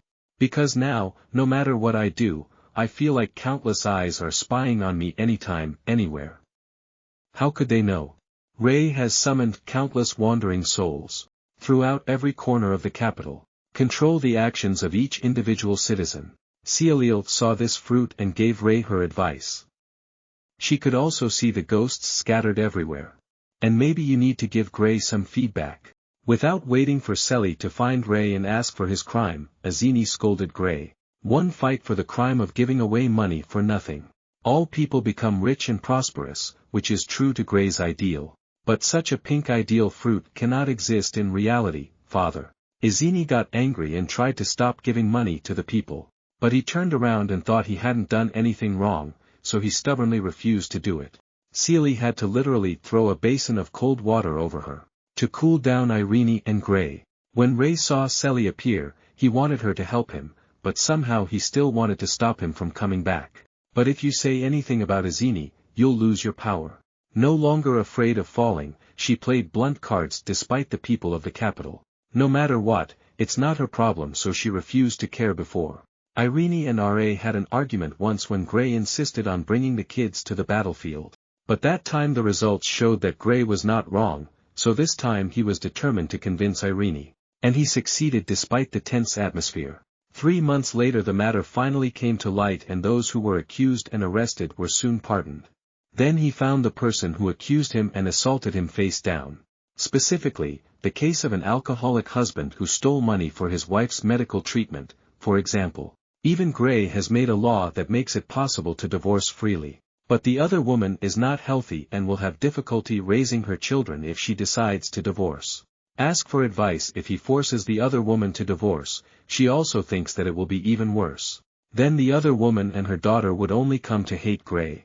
And the other man beat his wife and children all day because he was unemployed. Before, he only worked to make money all day so he didn't have time to torture his wife and children. If this continues, Isaac will soon have inflation to the point of collapse. At night, Gray rode alone into the fields, but the place was full of weeds. This is nothing to be curious about.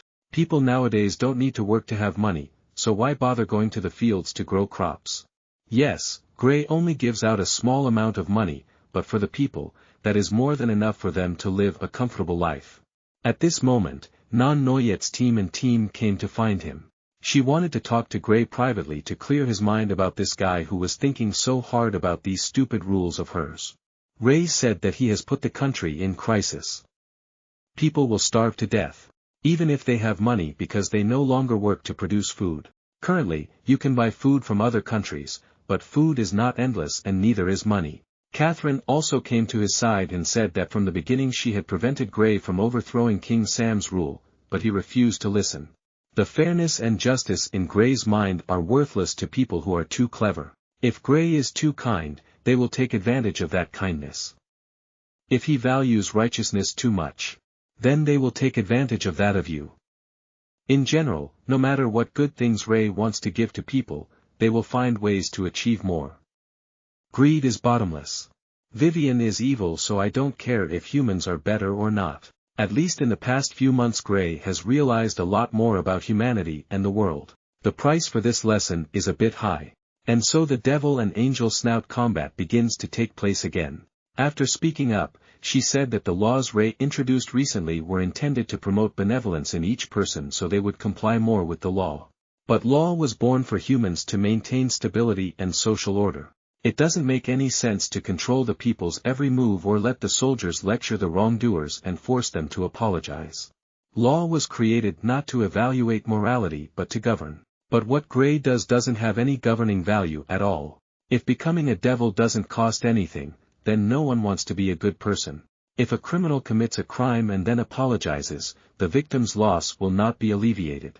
Only when everyone understands that breaking the law has to pay a high price, possibly even their lives, will they be shy and not dare to break the rules. Ray still wants opinions. The opinion of that beep is that now people in the capital are not afraid of breaking the law anymore. What does Gray have to argue about now?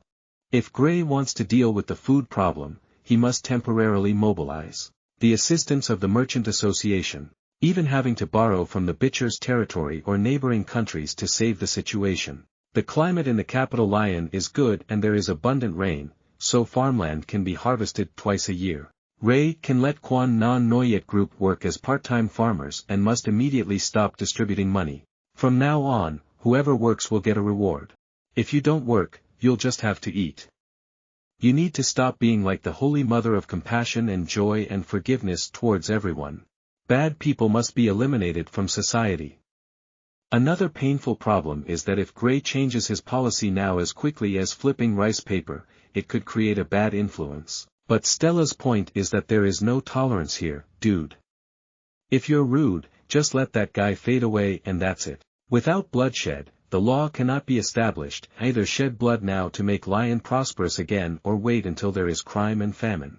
Make the people shed their own blood any way they want, depending on the secret from afar. Gray decides whatever he wants. Andrew and Sap observe Gray and Seely's conversation. Andrew was curious who Seely was. But the stall basically couldn't remember her identity. They have been waiting for the opportunity for 3 months. And the upcoming policy change is a good opportunity to play Gray a trick. 3 months before Great returned from victory in the city, the king who was in Dine at the same time was promoted to the position of archbishop by the church. At that time, Dine wanted to talk to Gray a little about the royal family, Gray himself and the future of the kingdom. Following the tips of the ebony cat, Ray became tense with Din. Because he became the archbishop and wanted to talk to you privately, he must have wanted to represent the church's opinion about him. To frankly admit it, he first said that Gray and the church both wanted a good ending. But it's just a different way of doing it. But Ray retorted that the church had tacitly agreed to the liquidation of other princes, including the collapsed Pop, and he thought it was not right at all. According to Gray's ideals, any person guilty of felony murder should be tried, even if that person is a king. Dine didn't argue with Ray anymore. He asked Gray what he wanted or exactly how he wanted the church to handle what he had just caused. Ray, of course, he wants to depose Sam's king and wants him to be held guilty, but the story is that he tried a king recognized by the church. Dean said that for now he should temporarily forgive Sam and return the throne to him, then the church will find evidence to accuse Sam of violating the rules and judge him later.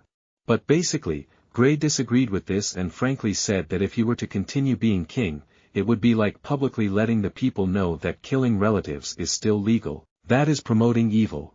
Everyone knows this, but think about it. How many generations have passed? Have any common people dared to comment on the royal war or not?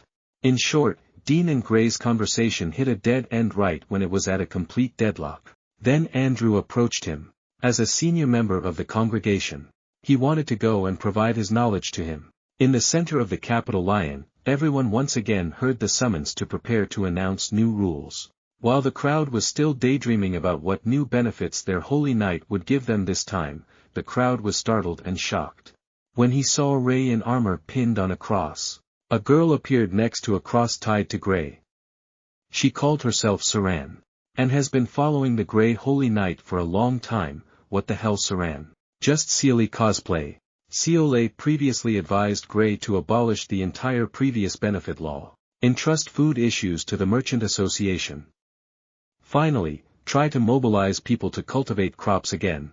That same night, Ray wanted to chase the army and call everyone up to issue a new decree immediately. But it's true that such insight only makes the situation more confusing.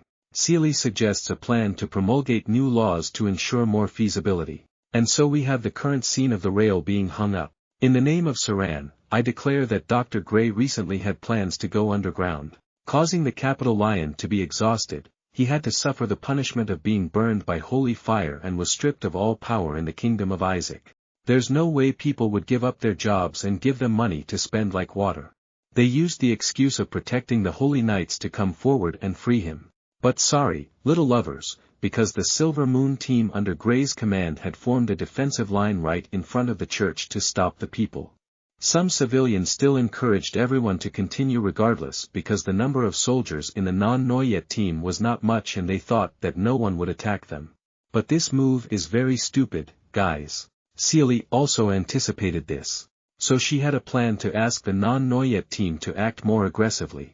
So who dares to cause trouble? Just pound straight. There must even be a bloody execution on the spot for this group of stupid people to open their eyes. Ciole volunteered to play the villain when punishing the people's Gray. Then according to Seeley's arrangement, those idiots want to save their holy knight, they must take action to atone for their mistakes with their own strength. On the far side of the crowd when they learned that the holy knight Gray was being put on trial, felt this was a great opportunity to incite the people and take back the throne.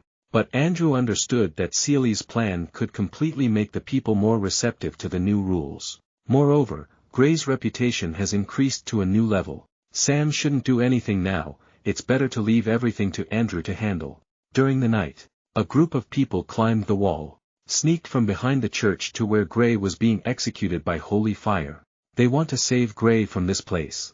Leading the group was the first soldier at the Citadel who answered Gray's question. He brought people here to save Gray, but Gray did not agree. He said that people are lazy. It's all because of the policies he introduced. He has caused a crisis in this lion capital. These people still think that Ray is a good person and not bad at all, so that's right, they take care of these people and just play around, but they don't like it. Ray said that if people still support him, then let's make a change and stop playing around. The next day, in the name of Prince Selly, he abolished all of Gray's policies and then issued new, more strict laws. The folks are used to it, but now they're not used to it anymore. So a few groups joined together to leave the capital, Lion. When Seeley heard this news, she went crazy. This group of gluttonous and lazy people makes her so depressed. Now why worry about saving those people who fled the capital from the beasts? But she also ordered that only useful people be saved.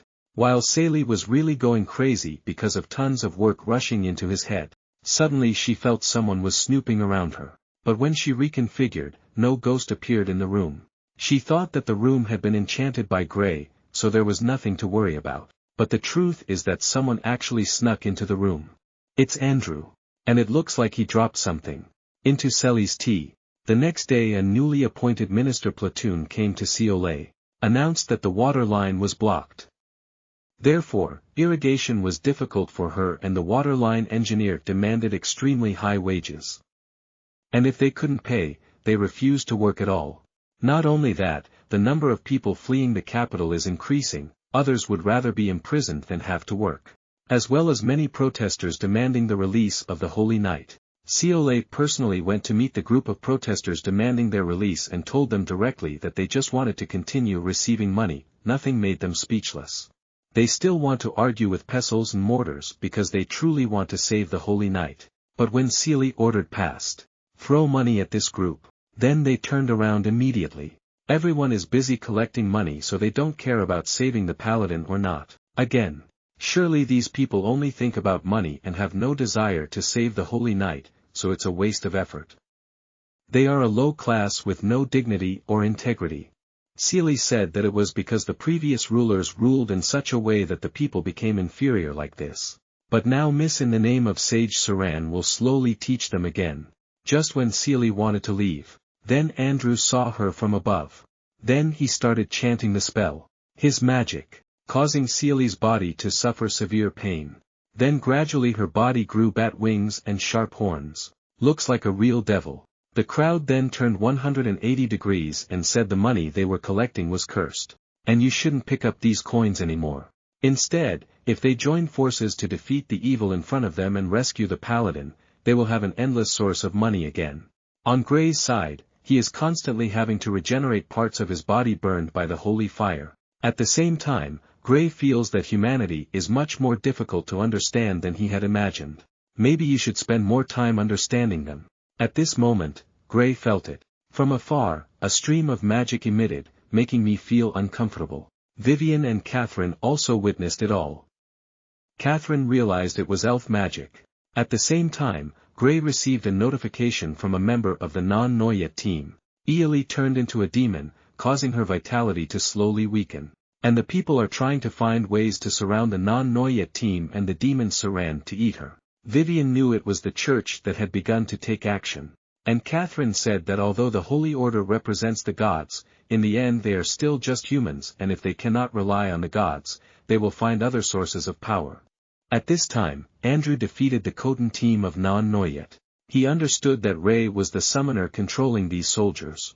Andrew patched the wall and asked him to leave Seole and he would let him go. When push proved uncooperative, Andrew Sinbad always saved time. Ray couldn't contact his soldiers anymore and immediately knew something had happened. He quickly escaped the cross that was imprisoning him. Prepare to go search and rescue Seole. The stupid people ran towards the church boasting to Ray that they had destroyed the devil to rescue Gray and now they wanted to reward them and continue to give them money. They also said that the Bible taught them to destroy the devil. But if the Bible teaches that, they say it is an oral Bible. These people still do not understand the problem and insist that Gray continue to distribute money to them. Gray is suffocated when surrounded by this group of people. At the same time, Andrew carried the demon Seole and slowly walked towards the church. Obviously this is a tactic of the church, they want to cause a loss of calm in front of everyone. And they have been successful. Andrew brought the bike in front of Gray and said he wanted to make a deal with him. Andrew said that he was the chief mage of the Human Magician Alliance. Today, on behalf of the church, he came to negotiate with the necromancer Gray on some matters. This guy thinks Gray is a necromancer. He wants to bring him back to be Isaac's emperor and withdraw his troops from the capital. Then he will turn Seole back to normal and help him. Continue to keep it a secret. Of course, Gray said no to the compromise, and Andrew also silently transmitted messages to bribe Gray. On the other hand, he pulled out a sword and wanted him to purge the evil Saran. In front of everyone, Andrew is very calculating. At least he succeeded in making Siu lose his temper, but he probably didn't expect to be quickly attacked. Where can I give you a loving punch that covers your entire face? Ray protected Seole. But the price was to make the people think that he was controlled by the devil, so he saved the devil Saran in front of him. Seole was barely alive in Gray's arms, begging him to execute her so he could stabilize the people's hearts. Ray was pushed to the limit and declared that he would no longer give out money. Wanting everyone to return to their previous jobs to rebuild the capital, he would also work with them. But in response there was only rottenness, brickbats and bottomless greed from poor people who just wanted to get free money from Gray. Ray refused to face these people. But I won't compromise with them. If they want to execute Seole, they have to make him disappear first.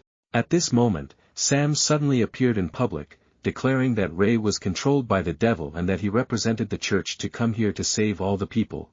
People were surprised that the previous king was still alive. There was also an archbishop accompanying him. Sam said that Gray fell in love with the devil and that's why he fell.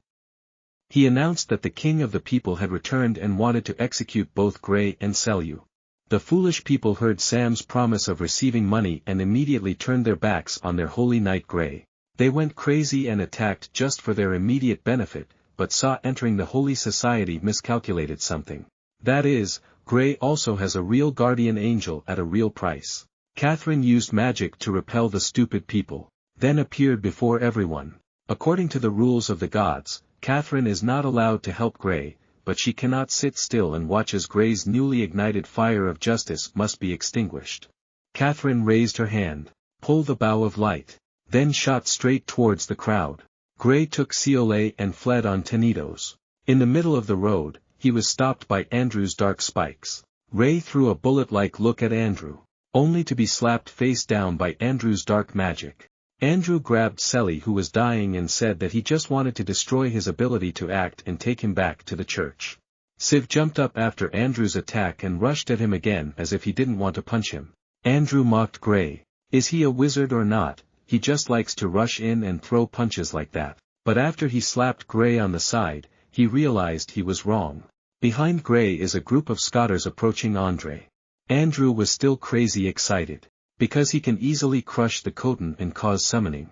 But in response to his satisfied expression, is the ultimate Thon attack. Came from Gray's 3 holy magic summoning rounds. It's not over yet. The Civ continued to send to Andrew. Super quality dessert set. Make this guy burn forever. Andrew is very dark even though he is a wizard with real talent and magic. But then how come Lick is proficient in 7 magic by default? Andrew was gay and fertilized the bloody owl's meat with onions. He stood up after Gray's combination attack and declared that he wanted to make Gray fly. Look at the chicken that screams before it explodes.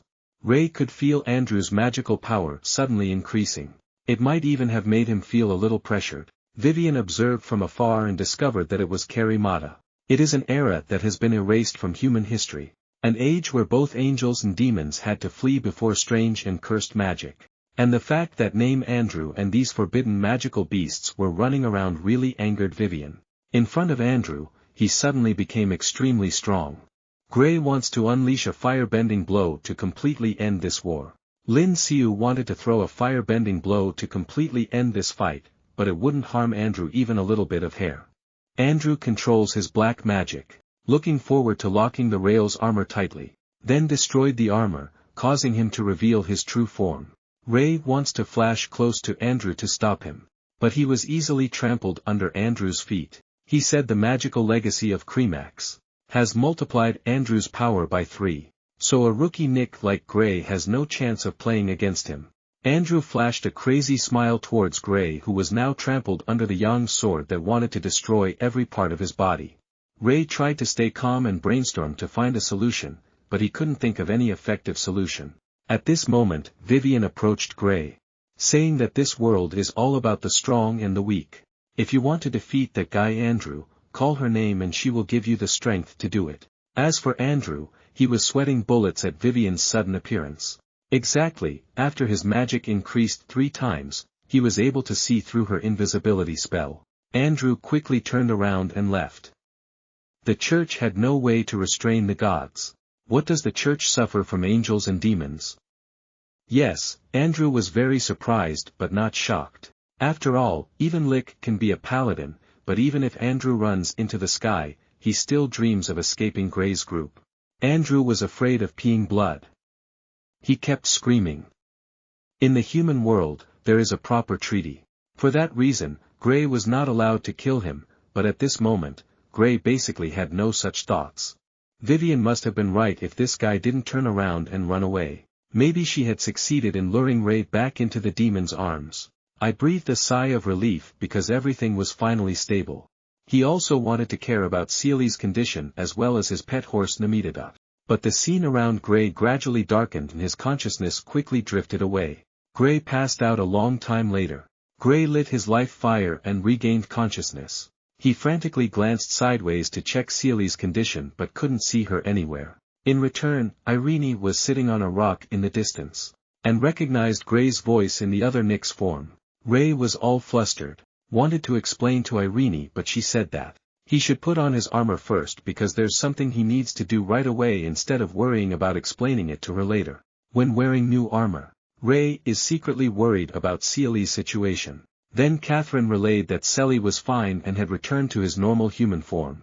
Catherine also announced that some restrictions had been removed from her by the gods, and now she could freely help him without asking permission anymore. However, she hides the fact that she is allowed to destroy demons from Gray. At this point, Izini guided Gray to an observation ledge. Down below he could see refugees fleeing the capital are receiving food support and happily sharing it with each other. Someone looked up and saw Gray. All the people immediately turned their heads to greet their holy knight, and even showed concern for Gray when he heard that he was rounded up in the capital by a group of stupid people who couldn't tell right from wrong.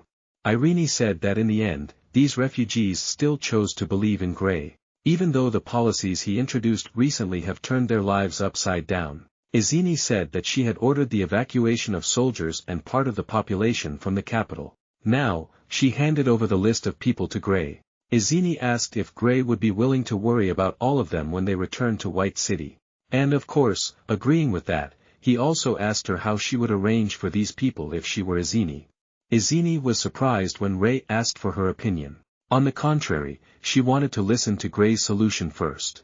Ray could only think of bringing them all back to the seaport that he had previously been given by Irene. After that, he really had no solution.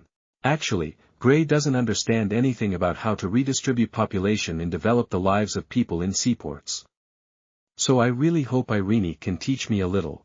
Izini instructed Gray that he could head towards a riverbank mudflat in his territory. If a dam could be built upstream, the fertile mudflat could be exploited. Not only that, before talking to Gray, then she sent Horace to deal with the dam problem first. She also instructed Gray that if he wanted to be a good lord, he should not tax the people in the near future. Wait until the economy develops stably and then think about those things. In general, Izini already has a very detailed plan, now she just needs to pull it out and convey it to student Gray. And when Gray brought this plan up to the refugees, they were all extremely excited to receive, and start dreaming of a brighter future. At the same time, Sam's capital side received complete support from the people. Or at least the smart guys or the Dao Chich gang want to follow him. Bring this group of people and overthrow everything. Things that symbolize the previous dynasty, including destroying the library. Church. Sam has returned to the throne in his madness. The Holy Knights group officially left the capital. When they arrived, they only had about 100 soldiers of the Silver Moon team. But when they left, the moving team had thousands more people. Prince Bob also followed the group of Holy Knights. But when he left, he was even willing to drive a carriage to transport the injured. There's little curious girl. Is it possible that Prince Pop doesn't care about the throne? But Bob shows that he doesn't really belong to the royal family anymore and just wants to follow Gray's footsteps and learn and become a knight like him. Not only Dad, but all the people in this moving group have the same mentality. Leave the past behind and look towards a brighter future. As for Ciole, she is torturing herself when she tries to swallow the terrible medicine to help her body recover after being demonized. I can't stand this medicine. I'd rather turn myself into a devil and be less tortured. Would any Greys agree to let her avoid taking the medicine? Watching the two of them go back and forth, Duke Regery's eyes were itchy and he moved to separate the two. He was also confused when he heard the news that his beloved niece was engaged to Gray. Without him knowing, he certainly would not be able to accept this absurd thing to happen. In the capital, the author who agreed to write a novel dedicated to Gray finally completed his manuscript. He wants Fi to find Gray to receive the reward. Then the scene outside made him stand still. A thief and a robber calling himself the King's Guard demanded protection money from a poor old woman in the cold winter when she said she had no money. Then this market friend immediately raised arms and legs with the old lady. This guy is not the only one who is bullying the old lady. But everywhere around the capital, there are stories of the strong oppressing the weak. At the abyss, Giota and Vivian are summoned to the main hall. They were summoned back to meet the Demon King. The Demon King called out to ask if these three demons had failed in a mission to seduce a fallen Nick. Gelda announces that their plan is to attack the belief in gods. of lich. But on the contrary, he became a saint. Seeing that the demon king's attitude was a bit bad, other demons stood up to speak for the three Vivians. Some people even said that being under the nickname Fallen Saint would be even more interesting. But Vivian frankly refuted that. The commissioner was surprised by Vivian's words. Exuding pressure, Miss Qui knelt down on the ground and then questioned her. How can Vivian dare to say that Grey will not be corrupted? Vivian said that Grey's faith was different from that of the priests. And if Play stands out and preaches faith, people will trust him more than the church. According to this situation, there will definitely be a day when the faith that the gods have built over thousands of years will collapse. And a war between Grey and the gods is inevitable when heaven chooses to oppose a saint. Then devils like Vivian will help Grey. The Demon King was extremely satisfied with the plan that Vivian drew, even gave it to her. Become a close devil again. The Demon King ordered Vivian to do his best to keep Grey's identity from being exposed, even if he violated the contract. The idea is that if B goes crazy, the Demon King will take the blame, but whether his power can impact the human world or not is still unknown. After a long journey, Grey finally brought his group of people to the resettlement area and started a new life. But now a more concerning issue has emerged. The neighboring country's army mobilized an elite army to gather right next to the border of the Kingdom of Isaac. The lords at the border are requesting urgent support. Fortunately, they were only exploratory and had not actually launched an attack. Irene sees that the situation is a bit dire right now. Royal Isaac is just a puppet. The capital has been completely paralyzed and the lords are now taking care of everyone. Grey appeared like a god in front of Izine, declaring that he would take care of those enemies. But Izine did not allow him to do so. The enemy is just at the border. If an ace like Grey appears there, it will create an advantage. Conditions for other countries to attack Isaac in the remaining directions. Irene took on the part of solving the problem at the border. And she wants to quickly resolve the problem in the capital Lion. Only when the capital returns to normal operations will other countries stop paying attention. Izine is confident that Horus has just trained a branch of the army and that she will command this army in conjunction with other nobles to fight against invaders at the border. Ray still wanted to follow her. Then Ideen bet. As long as he can defeat her, she will let him follow. Ray is also confident that he should control his attack force a bit so as not to hurt Irene. But the boy was thinking too far. Izine.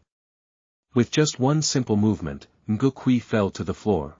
Izine says that humans are not capable of using magic as powerful as Grey. Just being suppressed and then given a fatal sword blow is enough to end up in a haunted house. Irene doesn't need to be so closely guarded. Right now, she just hopes she can be a little smarter to solve the problem in the capital. Grey is really curious about Irene not asking anything about himself even when she knew his true identity. Izine said that because Grey himself had promised that one day he would reveal all his secrets to her and she was still waiting for that day to come. Grey promised that after everything was settled he would tell Irene everything. At the Karashir Mountains border between Isaac and Filler countries, two teenagers Sa Fang and from the Non-Noyet team have participated in Horus's special training course and now they are allowed to go out to scout while on duty at the border. Following these two boys are the new Knight Bob and the apprentice Knight Dora.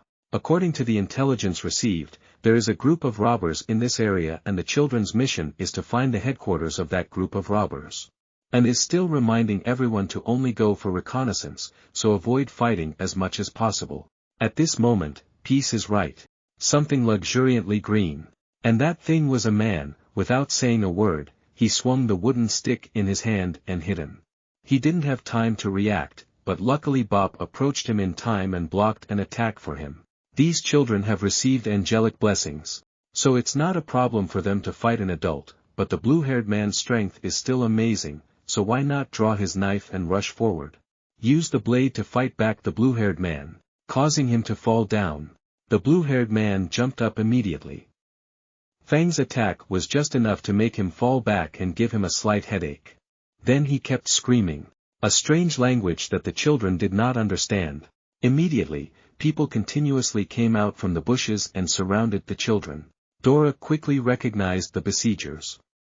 They were dwarves. The bald dwarf spoke the human language. Even though I'm not very familiar with it, the general idea is that this road was opened by me because the husband and wife who want to go through it have to pay the road toll.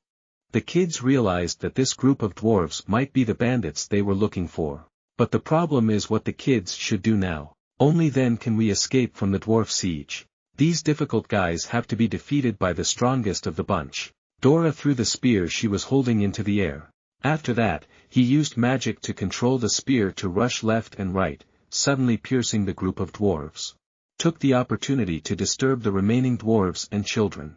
Quickly choose a direction that won't be surrounded, they need to bring intelligence back to report to their captain.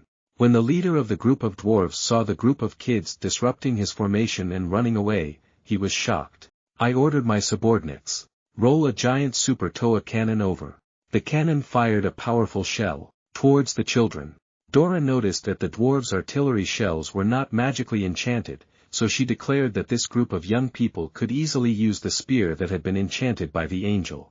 Cut an artillery shell in half. Then use magic. Lull the dwarves to sleep. This grump always. Currently in the military camp.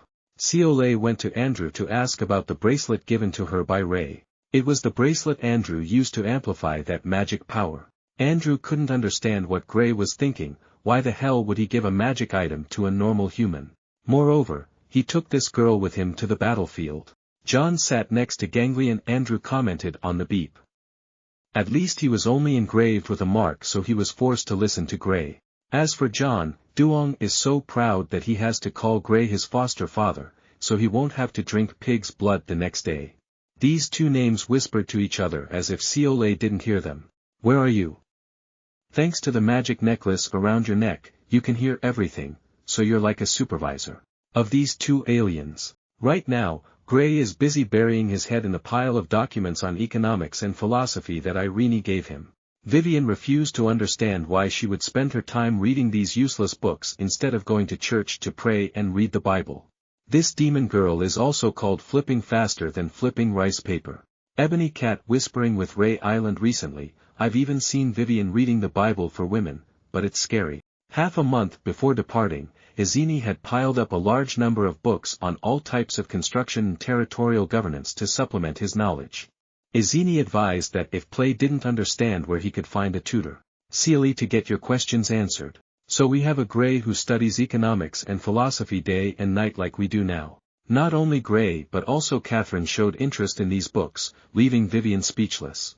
An angel and a holy knight lick do not go to Bible study. Why the fuck do you want to switch to reading philosophy of life, economics, and society? Sensitive Catherine thinks that ever since Vivian returned from her trip to the Demon Kingdom, everything has been the same. Surely this guy has some new devious plan. Ray also wondered if it would be okay if he didn't go spread the faith. But forget it, Gray himself doesn't listen to the gods, so why bother spreading the faith about gods? Catherine says her faith is in personal sacrifice for the good of the many. That's why she offered to sacrifice her father to save the situation. Furthermore, there are many gods in heaven. And each of them has a different path of justice to spread the faith. Gray's job now is to find a path for himself. If he succeeds, he will become a god. If they fail, there will be nothing left, including Gray's life. At the same time, the scouts also returned with information to pass on to Gray.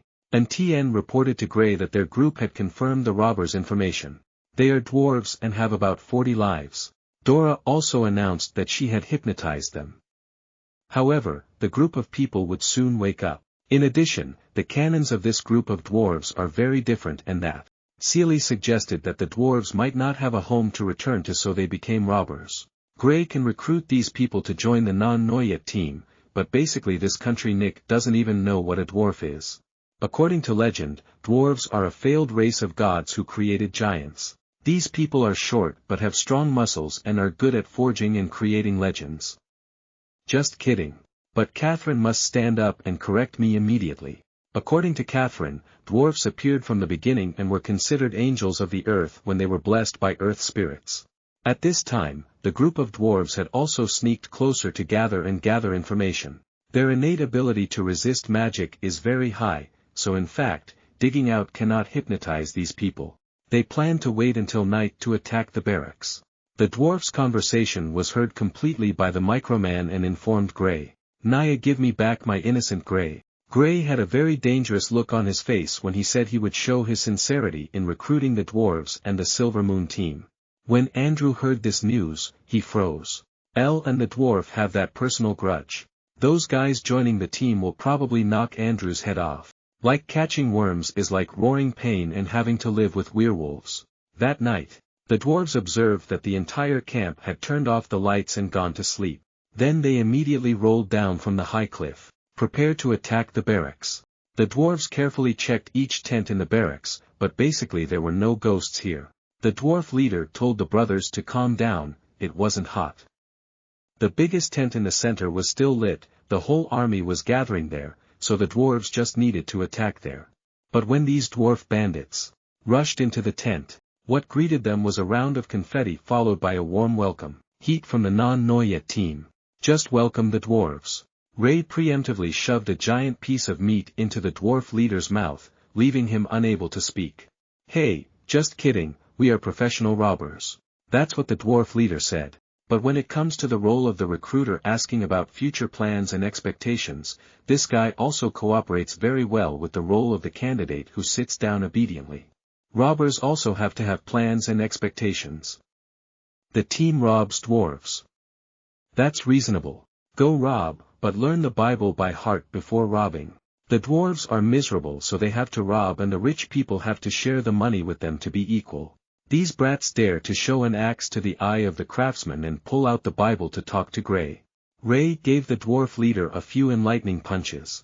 I just read a few pages of the Bible and are already making up moral arguments to rob people. When he heard Gray introduce himself as a paladin, the dwarf leader timidly wanted to call on all brothers to cooperate and fight. However, the remaining dwarves were all tied into Bon Chung. Where else? Beside Catherine and Vivian quietly watched Gray's plan.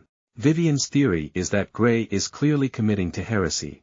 Then Gray had to use his emotions to influence the dwarves, so why is he making such blatant threats now?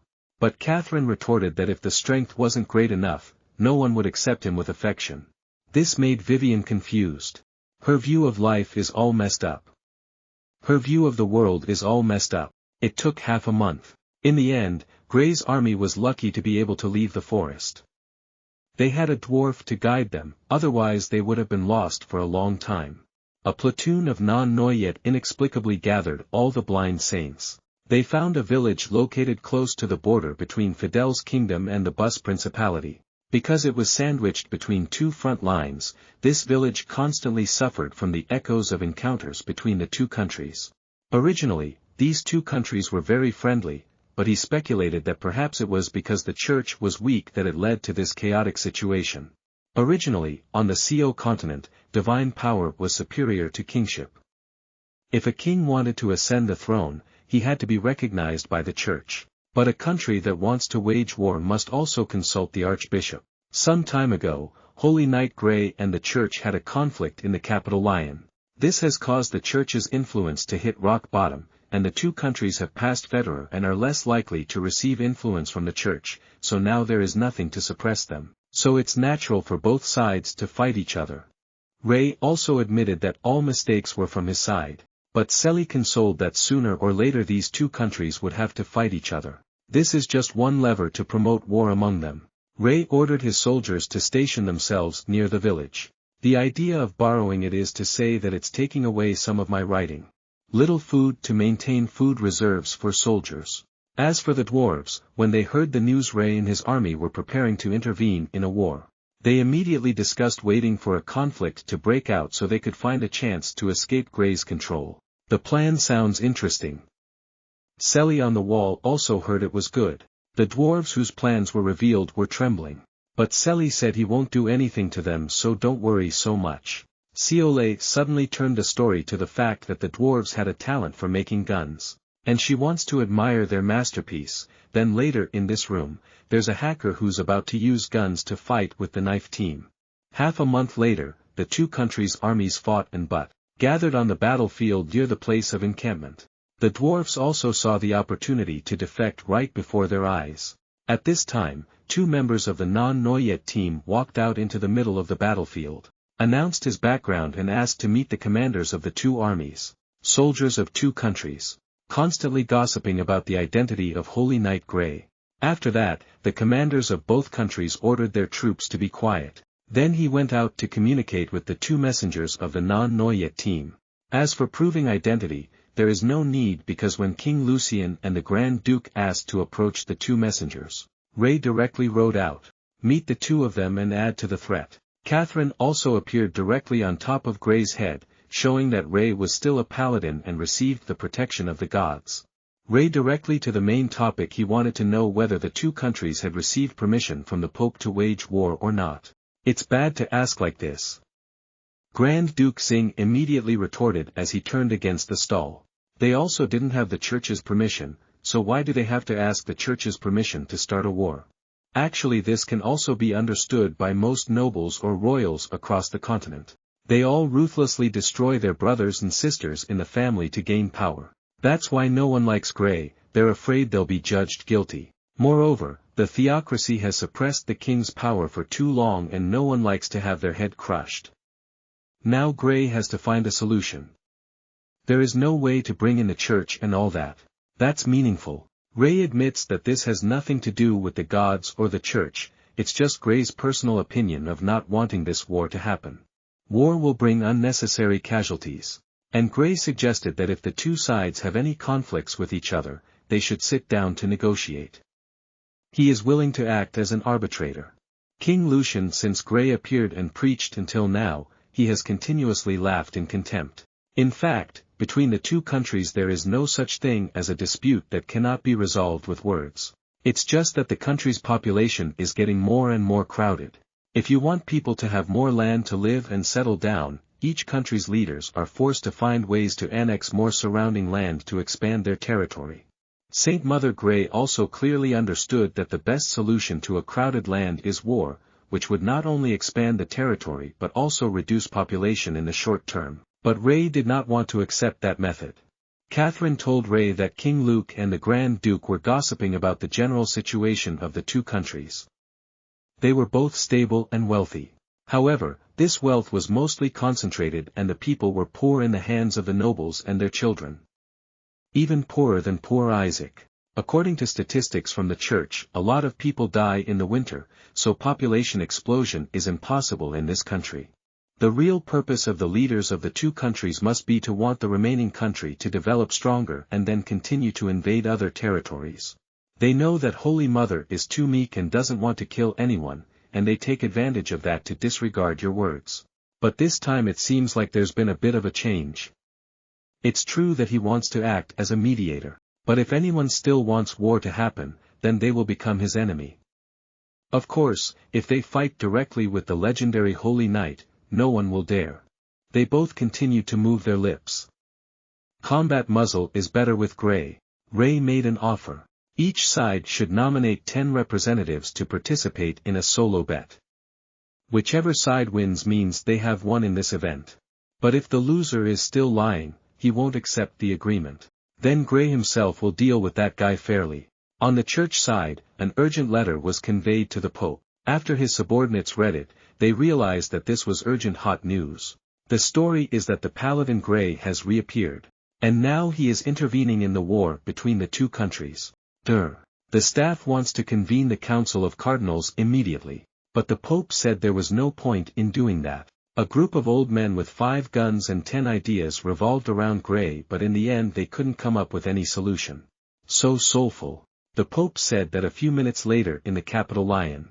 The Holy Knight Way has become a rival faction to the Holy Order. Conflict and war are one of the basic things in the world that the Church can only prevent when it only stops at the level of intention. But once the war has started, the Church will give up. However, now the Holy Knight Ray intends to end the war alone. That made the cardinals think that his power had surpassed the entire Church. Then Choi must be labeled a heretic, it cannot be bigger than the Church. Only the Pope clearly understands the current situation. The power of the guild at this time was only a toothpick. The Pope believes that Grey's real purpose is to confirm one thing, that he himself has power that does not rely on gods nor make deals with demons. He understood that no matter what Grey did, the gods had no opinion, so the only way was to send other knights to deal with it. A war between the Church and Grey is about to break out. Catherine is watching from afar.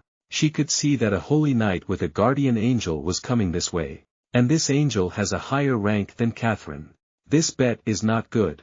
Catherine immediately called Vivian back, she needed help. On King Lucian's side, his son entered the tent to announce that the preparations for the solo bet had been arranged. But Lucian didn't pay too much attention to this. Lucian didn't want to be brought back into line by the Grey Holy Knight. He thinks that if the solo bet wins, it's good, and if it loses, it's okay. Either way, there will be rumors that the Holy Knight cooperates with the duchy to reduce land occupation of the Fighter Kingdom. At that time, people will rise up and drown in the pit. Grand Duke Xing could also guess Lucian's thoughts. As for Xing, he plays much more dangerous cards. He plans to push away a beautiful girl named Camilla to bribe Grey. I think Ray is going crazy with Camilla. Sweet dreams, son. Everyone has their own thoughts, and so do the dwarves. They are waiting for the war to break out so they can find a way to escape, but they haven't seen anything happen yet, so they just insist on escaping. But when I eat, I come forward to announce that it's time for dinner. Every general is the same, his eyes are as bright as a headlight's. The other dwarves gradually felt that there was no need to hide from Grey. Anyway, here they also receive higher remuneration than being exposed to robbers on the streets. But the dwarf leader did not accept that. They were captured from their homeland and became slaves. The leader thought that they had to become robbers to earn money, and returning to their homeland was the correct move. At the same time, Ray was talking with the soldiers when he saw the Grand Duke Xing coming towards them. Use muscle as a signal, asked to see Grey. Grand Duke Xing's convoy entered Grey's camp. Camilla proactive. Go ahead and greet everyone. Andrew sensitively realized that she had elf blood in her. With Camilla appearing here, everyone suddenly turned their heads. Look at Ciolé more carefully. Probably to compare the beauty of the two girls. The name André, who followed the Camilla servant, was still quietly commenting on Celi's lack of integrity. Camilla wins this bet for sure. He thought he was talking so softly that no one would hear him. But how could it get past Grey's ears? André offered to talk to Grey privately, but he was too drunk. That's great. I just whispered and said bad things about the engagement stick. It's not wrong to call it a stick. Grey then asked to talk to me in private again. Dream on, sweet ebony cat. Can you imagine this foul-mouthed guy going out on a trip? Later, he'll be beaten to a pulp by Razor's soldiers. Also because after leaving White City, although she knew that the soldiers under her command were all cotton, she was not afraid of them at all. On the contrary, he thoughtfully asked about each person. Even those who still had family living in the Isaac Kingdom were willing to offer help. Even if you touch Ciolé, even if it's just whispering bad things, you'll have your fate with these girls and you won't need more words. André was immediately invited by a soldier to have a private conversation for a while. Only Camilla remains. She really felt too much pressure when she had to face Grey alone. He also frankly complimented her that she was very beautiful, but she was only considered a gift that her father gave to Grey. Grey uses the mind-clearing technique, citing evidence that Irene previously also fell into the same situation of arranging a political marriage as did Camilla. But she resisted it. If Irene is an extremely great image for women, then changing to Ciolé is the same. She tried to fight the arranged marriage contract, and now she is nothing more than a moral support for the non-Noyet team. There is also Ciolé and his Silver Moon team that is still recognized in this world. Ray says that Camilla should go back to where she came from. He cannot accept her. At the same time, in the distance, a brilliant aura suddenly emitted, accompanied by a deafening explosion. Ray headed towards the light source and felt an angelic breath coming from that direction. The sudden explosion was caused by Catherine and Vivian. Just had a small encounter. And according to the situation, Catherine seemed completely outmatched. Inside Grey Barracks, after seeing a cross-shaped light column in the distance. Then he quickly called the tenant to come pick him up. Then ordered all the soldiers to raise their morale and prepare for battle, at least until he turned around and then hurriedly ran towards the light column. When Grey Run arrived, he could see a giant supercar hole just appearing in the ground. In addition, Catherine looked extremely miserable and undamaged hair appeared in the hole. Catherine was completely outed by Vivian. But it seems like there's a bet between them. It was just that Catherine stole Vivian's bracelet and she succeeded. Between two people make a certain contract. Then Vivian disappeared. Gray anxiously asked if Catherine was okay, but she said that she had no problem at all. Catherine suddenly mentioned the necklace that every demon and angel would have won. It's what ensures they don't impact the world too much. At the same time, it is also something for angels. And the devil recognized each other. Vivian did the same, and when the necklace was removed, the pill's power was released.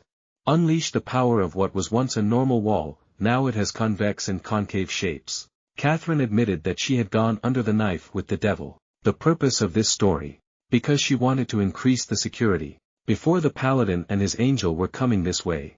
That holy knight and the angel Julian came here by order of the church. And will definitely fight with Gray. And Catherine agreed to do everything possible to ensure Gray's protection. On the side of Xing's barracks at this time. He got angry because the Camella was returned. He ordered Camella to continue trying to seduce Gray. He also ordered Andre to spread the news that Gray was infatuated with Camilla and all that. Camilla being used as a chess piece like that is very humiliating, but other than her beauty, she has no talent at all. So what should she do to fight her own destiny? In the capital Lion at this time. Desolate and desolate landscape. Hungry people appear everywhere. As for that guy, after regaining the throne, he went completely crazy. The archbishop walked from the church to observe the scene of the capital. But my heart is starting to miss the Holy Knight Gray. As for Gray right now. The Holy Knight on the Holy Knight side had approached his barracks and looked at him somewhat friendly. Plus, they had time to stand face to face and greet each other. Help Gray test the Paladin in front of him who is weaker in magic. But Gray out is the only one who can present that, but in general, Gray's side is still no match for this Holy Knight. Together with his guardian angel, the other Holy Knight took a tour around the camp. Quickly recognized all racial categories. Is participating in Gray's army. Ray was also worried that the person in front of him might see through Gray's true identity. But Catherine assured her that with the holy fire on her chest, Gray's identity would not be revealed. Julian opened his mouth to praise Catherine for being with humans for so long and not having fallen yet. Her wings are still so white. It's not like she's with Nick, not with humans. But there's a small problem, Julian can't see it. The pre-limiting magic tool around Catherine's neck is nowhere to be found. Before that, Catherine had gone to the god she served to beg to do something. The other god did not object too much to what Catherine was about to do. She thought that Catherine was like playing black and white. Bet everything on a new righteous fire of this world, bet on Gray. Catherine said that she herself had removed her restrictive magic tool. Simply put, Catherine's removal of the restrictive magic tool meant she gave up the sacredness of heaven. Including giving up her identity as an angel. It's not that she's no longer an angel, it's just that she ignored all the rules last year and became a martyr willing to do anything for her faith. Barracks of the two countries fighter and but also noticed that another Holy Knight had appeared. And right now he was talking to the Grey Paladin. The current situation is at least like that. The two Holy Knights really wanted to sit down and talk to each other for a bit. The whole camp was extremely bustling when a Holy Knight from the church came here. Some people are curious, others want to play cards and escape this scandal. The Holy Knight saw that there were too many eyes around him, so he wanted to talk to Gray privately. But Ray is so blatant about talking about 18 or something that I have to say it in private. I don't agree. The other Holy Knight got straight to the point. He wanted to know what Ha-Ko was about Gray's army. There are many such components of darkness. Catherine interrupted, preparing to defend herself, saying that they had no obligation to explain, adding that a Holy Knight must have an altruistic heart. So Ige also welcomes everyone with open arms. Julian thinks that being altruistic towards even dark creatures like that is okay. And he demanded a more reasonable explanation. This time it was Gray's turn to stop Catherine, intending to speak again. He asked Julian in return why he had to chase and destroy the dark creatures. After all, they still exist in this world and the gods have no intention of doing so. Any opinion about that? Julian answered with an impossible question. Of course, they were non-human creatures so they had to be blown away. Julian is not a human being either. Ray argues that no one wants to be born in darkness. He also compiled a list of the components in his army. The bad things they did and the good things after they joined his team Non-Noyet. They help people clear the land. Prevent natural disasters of all kinds.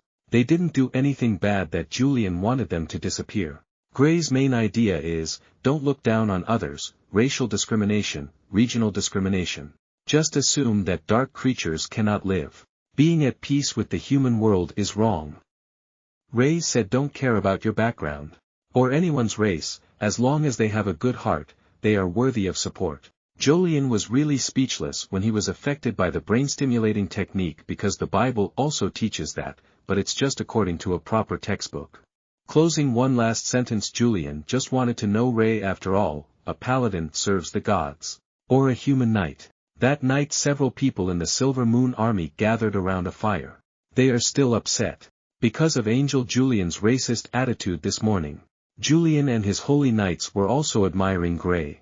In fact, for a person with such noble ideals, there probably isn't anyone else like him in this world.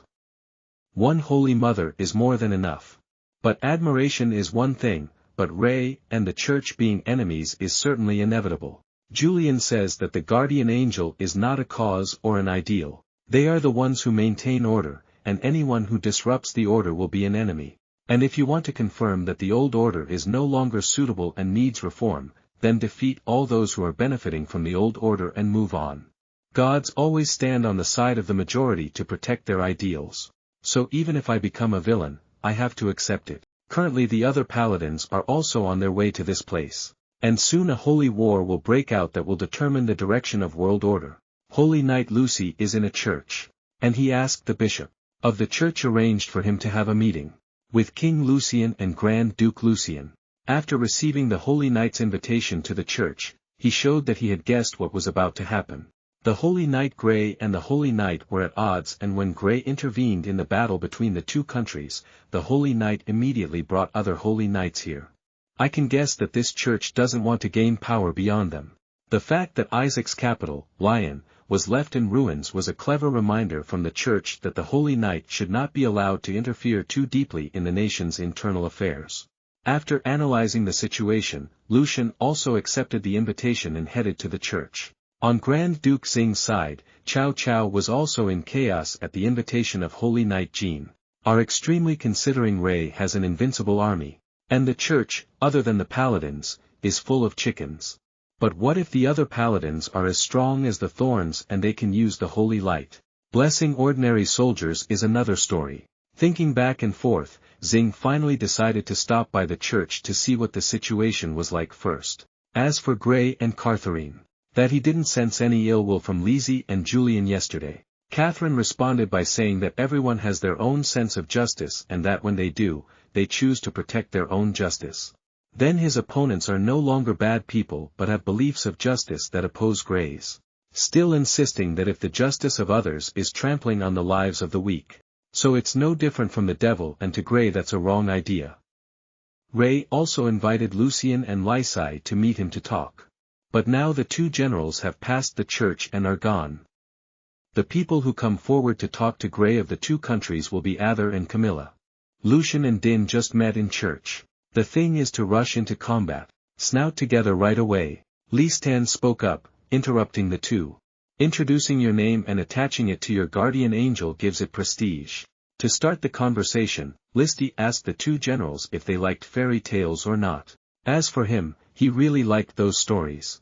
Because in the story there are always only two sides, black and white, righteous and evil. That's why adults don't find those stories appropriate. Back to the main issue. Lucy promised that within 3 years the church would completely withdraw its influence from the two countries Fidel and Butt. In return, he wanted the two military factions to ignore all the opinions that Gray gave. At the same time, Gray meets Prince Arthur and Camilla. Gray invited the two of them to sit down and talk. Sitting in a wooden box makes it a bit more rustic. Ray also turned to the two people to ask about fairy tales. Then also said that in fairy tales there is only black and white, so why not turn fairy tales into reality? Everyone will have their own ideals and it will certainly conflict with the ideas of others. But Gray wants the conflict to be resolved as peacefully as possible. Lizzie's idea is that he wants the two leading generals to turn on Gray. If he wants to have an army to fight against Gray's Silver Moon team, he can also send them two people. At the same time, He also reminded the distant king that the previous mistake was for letting Gray interfere too deeply in national affairs.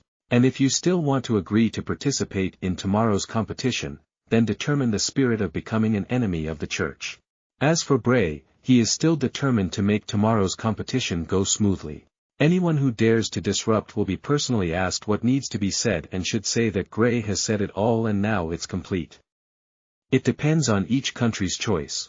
Suddenly the ebony cat turned to ask Gray a question that he had never thought about if he couldn't use his magic advantage. Who would tremble before him? Federer's side of the camp returned from his meeting with Holy Knight Lucy, and learned that my precious son had just returned from seeing Gray. He admitted that this is a righteous person, but he is also an idiot. Stupid as he has great power and insists that everyone listen to his ideas. Lucian orders Arthur to summon all the soldiers to surround Gray's camp. On Grand Duke Xing's side, it's no different. It's true that the Holy Knight Ray's rules were set out before, and he didn't dare to argue. But if it was protected, why wouldn't Xing turn it back on? Camilla said that this is a good and upright person who should not turn on him like that. But in Xing's eyes, kindness is the most useless thing in this era. He thinks this is righteous because he is stupid. If that's the case, then Gray's existence value is zero. On Gray's side, he also had information that the other country's army was planning to cover him up. Ray called John Ware and Andrew Lai. Gather all those who know how to use magic. Gray wants the three of you to take Selly the dwarf and the townspeople and leave first. He said that this was the battle of the Silver Moon team. Those who are not members of the non-Noyet team have no obligation to participate in this war, including John or Andrew.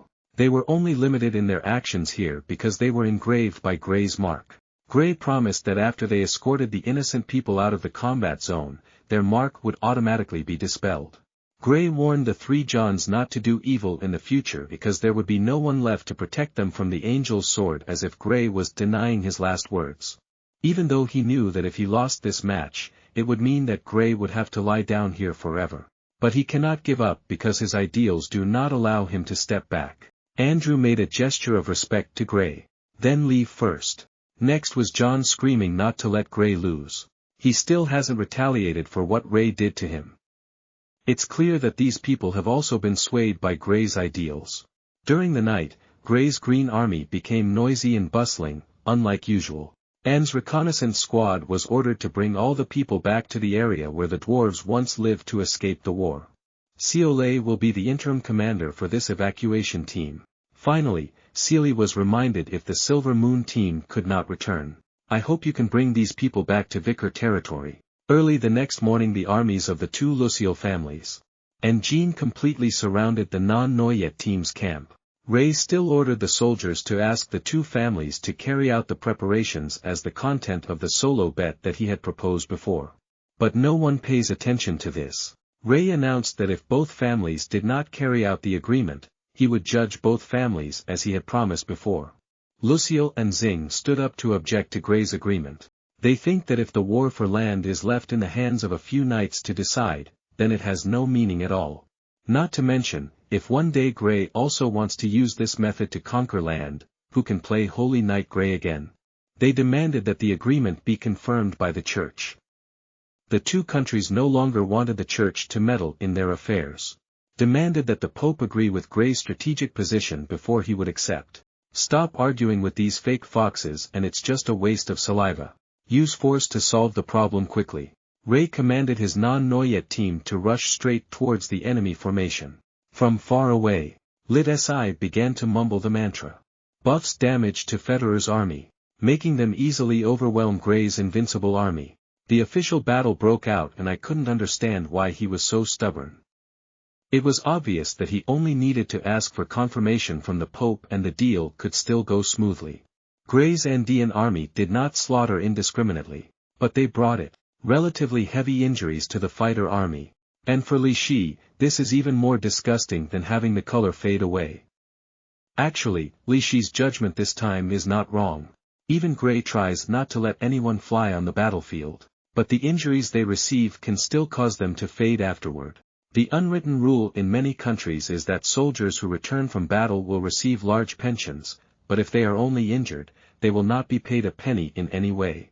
Humans are too fragile. They cannot regenerate their bodies after being injured, unlike other dark races.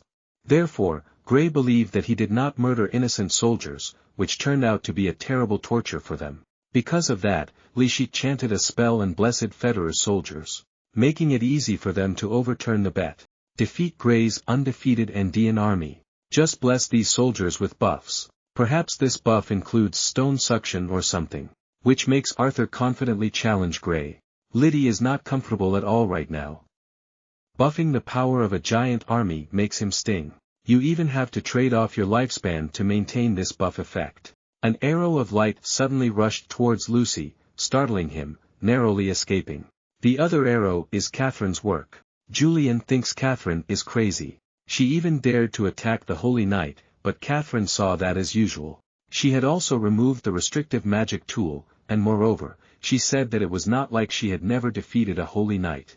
When the gods decided to establish a church, countless Holy Knights have fallen due to the devil's seduction, and it's like slapping a god in the face. In the end, the gods sent a group of angels to deal with the fallen paladins, and they were known as the Angels of Punishment. Right now, Catherine is feeding Julian onions like a child, making him think that she was also a member of the punishing angels, but Julian quickly realized that Catherine herself was too young to be one of those powerful angels. He sent a magic attack towards Catherine. This magic attack causes her to be erased. Walks the light sword he is holding in his hand. But it's okay, Catherine predicted, with Julian holding such a high-level magic spell from a magical angel. That is, Julian's duel will cause Catherine to constantly approach. Then threw each punch at Julian. Even though she's not Ms. Dao, Catherine is still like a Luke Diane woman punching Julian without the strength to fight back. Don't let the opportunity to prevail slip away. Catherine again. Flash approached and pressed Julian. Fall straight to the ground. But it only stopped here because of Catherine's sword of light. Couldn't penetrate Julian's body. At the same time, a huge magic spell that Julian had secretly prepared in advance suddenly exploded, causing Catherine to have no time to react and be surrounded by the powerful explosion from that attack. The dust and smoke left Catherine covered in dirt after taking Julian's ultimate shot. Looks like I know who came out and presented to whom. On Gray and Arthur's side, Tao is still married. After a strong blow, Gray successfully cut it in half. The sword caught Arthur's holy light, causing him to fall from his horse. Li Shi was countered by the spell being erased and he vomited blood. Gray declares it's time to end everything. But right now, Julian suddenly appeared right in front of him and attempted to peel off his helmet. Granted, Julian showed overwhelming strength, but in this battlefield, he was the main character. So right at the moment he was about to be stripped of his layer of armor, a series of smoke cannons aimed straight at the battlefield. Then it all exploded. This smoke ball can only be used from the vine to purify chili powder and then mix it with some other things to create a smoke cannon that even an angel like Julian would have a hard time avoiding. The owner of this masterpiece could be someone else. Besides Ciole, it wouldn't be unfair if Ciole actually turned into a devil. Gray has no eyes or nose, so this tear gas is ineffective against him. He quickly turned to the group of people and blamed them. Why are they still coming back here? But why the hell do these people have to listen to Gray's orders? Even John or Andrew had their soul mark removed. Works comfortably. So do these guys want to go? Or come back? Gray can't control it, but he doesn't have to worry about not having a soul mark. He will tremble and Andrew will cause chaos. Because they could escape Gray's soul mark, but how could they avoid Ciole's love punch? Besides, Ciole also signed a contract with the dwarf. As long as they help her, she will help them return to their homeland. As a result, the army on the other side suddenly received a relatively positive amount of reinforcements. Julian looked around the battlefield and didn't care much about arriving for reinforcements. He thinks that as long as he can deal with Ray, everything will be over. But he was mistaken as soon as Julian wasn't paying attention. A bullet scored in the wing. His. Ciole with the support of Catherine's heritage bracelet. Along with that was Catherine's array of guns. Cast all kinds of spells on it. Then Julian just watch out for that girl who can carry a gun into the playroom and hand it over, and even a normal person would dare to lie to an angel. Julian was insulted by a human being like that, it was bloody shocking. He gathered the holy light in his hand to form a sword. preparing to teach Seolei what a festival is. Indeed, even with weapons expertise, an ordinary person like Selly cannot stop an angel like Julian. But the thing is, Seolei doesn't want to go solo. Know yourself under the odds. Must meet with Catherine. Just play with the council to make sure you can eat it. Not only that. There were also Andrew and John participating in this council brawl. Seeley took this opportunity, controlled the gun array, pointing straight at Julian and firing. Julian easily flashed to avoid that hail of bullets. Then I want to rush straight from the air and deal with you first. But the devil is scheming and cunning. Which Shelley caliber is out of cards. She continued to call out the Dora who had been hiding until now and suddenly appeared behind Julian. Then used 2 blessed swords to stab the wings. Then stabbed straight into the ground. Catherine spent a lot of effort to be able to enchant all these weapons, so she was so weak when soloing with Julian. But the price was worth paying when she was now able to suppress the angel Julian. Land. At this time, Gray was still confused and couldn't figure out all the issues. It wasn't until Catherine spoke up to remind him that he had to go find Holy Knight Lucy to quickly end this battle. Leader 11 weak sitting against a rock waiting for Gray to find him. He really resisted with all his might. Lysai saying that, we can put him on the count board as a victory, but first, the battlefield below has a few small surprises to show Gray. On the battlefield right now, Gray's Andean soldiers, being attacked by ordinary soldiers. Then try to suppress each person one by one. Actually, this is not too strange. By Federer's total number of soldiers. But combined must be dozens of times the number of Gray's soldiers. So it's understandable that his side was overwhelmed. After the Civil War of Isaac, neighboring countries have diligently researched methods to confront Gray's invincible army. And why did those soldiers risk their lives to confront Gray's army? Also because their original background was just farmers. But Lucian promised them they would be rewarded handsomely. If this battle is won, in addition to the fact that they were previously placed in light, they will be able to cut down Gray's soldiers that are considered invincible. This makes their confidence increase even more. In the end, no matter how much he defeated Lysy, he still couldn't stop this war. Ray believes that if the situation gets too bad, he just needs to grab the leaders Lucian and Xing and it'll be over. Moreover, Gray is feeling that this battle is a battle between humanity and darkness. Ray and his immortal army participated in the battle just because they wanted to protect innocent people. In a village plagued by a war between 2 countries. Blame the Lysai and the church for certainly not paying attention to such a small village. And if a holy knight doesn't protect the weak, then what the hell is the point of becoming a holy knight? When Lysai was told, their pride began to use the excuse that there were too many countries on the continent. And if we had to govern all countries according to Gray's ideals, even the church wouldn't be strong enough. The 2 generals kept arguing back and forth, trying to use clever techniques to make the other realize his ideals. Everything continues like that, until the other paladins and their guardian angels arrived. Ray is the paladin. And the new guardian angel came to say hello. With a very close holy lightning strike, Catherine saw that this bet was not very favorable. As soon as Catherine took it out, he was sent flying and kept him in the air. Angel Victor immediately pulled out his sword made from lightning. Then performed a neat move that trimmed one of Catherine's wings. Catherine lost consciousness and fell freely. Angel Shinral added. A holy barrier moved towards her. Julian couldn't bear to see the big guys go to the council and bully a young angel like Catherine like that, but there was no other way. Currently in the capital Lion, Archbishop Dean, heading towards the cross that once hung Gray, to punish him for what he did wrong. Dean remembers when he first met Gray and remembers the first words he shared with him. Just listen to your heart's reminders and then decide what to do. Next, choosing your heart instead of listening to your reason is a bit bad. Non-Noyet team is suffering. The paladins turned around and beat him face down. They also no longer have the protection of the holy light, so they are not much better than normal people. Andrew fainted. Dora, in order to block the attack on John's behalf, was impaled until she was about to become a hedgehog. Seolei was also lightly skewered and then grabbed by the neck by Holy Knight Iwan and lifted up high. Catherine has been sealed away and everything is gone. And Gray watched helplessly as all of this happened. Dean slowly entered the church. This place has become a desolate place where the statues of gods have been pulled down. Dean looked at the picture of the previous human saint. He wondered if the gods loved the common people more than the saints. Then who would want to become a saint? Dan realized that faith is the light that illuminates the path for each person, and each person has a different understanding of faith. On the battlefield right now, Holy Knight Pawn just fertilized gray onions. It was insulting that someone as stupid and stubborn as him could become a paladin. Well, to be precise, Gray was never recognized by the gods as a holy knight from the beginning. It's just about receiving recognition from the angel Catherine. If these guys think Gray isn't worthy of the title of holy knight, then I don't even bother. Even though he is not a paladin, he is still a knight, an ordinary knight determined to protect the weak. Gray said as he grabbed Pole's leg and jerked it towards him, then gave this guy a punch filled with love. Firefly eyes explode. What Dainiac cares about is right and wrong, he only does what he needs to do as a knight.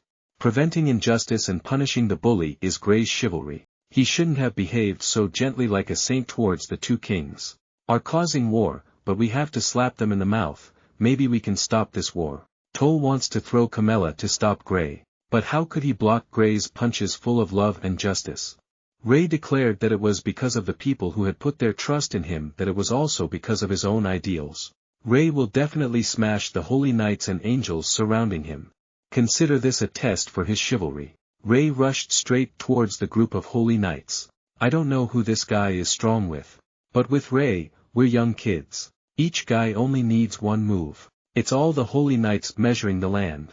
Ray is not a knight of the gods. But no matter how much suffering one has to endure, he is still determined to become a human knight. The holy knights are also formidable. It was clear that he had beaten the council but was still forced to constantly have onions stuffed into his mouth. Angel Helena sees how wrong this bet is. Well, that's wrong. Julian guessed that he wasn't a normal person, at least he must be a powerful skeleton. Angels cannot participate in dealing with rays because that is against the rules. Just now, Mr. Julian broke the rules. Gray, after defeating the saints, other knight, still determined to rush towards the armies of the two countries, Fidel and less determined to fight Lucille and Zing to end this war. Julian saw that Gray was still stubborn like that. Immediately called Shinraiden and Helena to cooperate in capturing Gray. Hey, I forgot to call Victor. Catherine witnessed everything from inside the seal. She felt like she couldn't keep her promise to protect Gray, but it wasn't like she didn't have any other trump cards.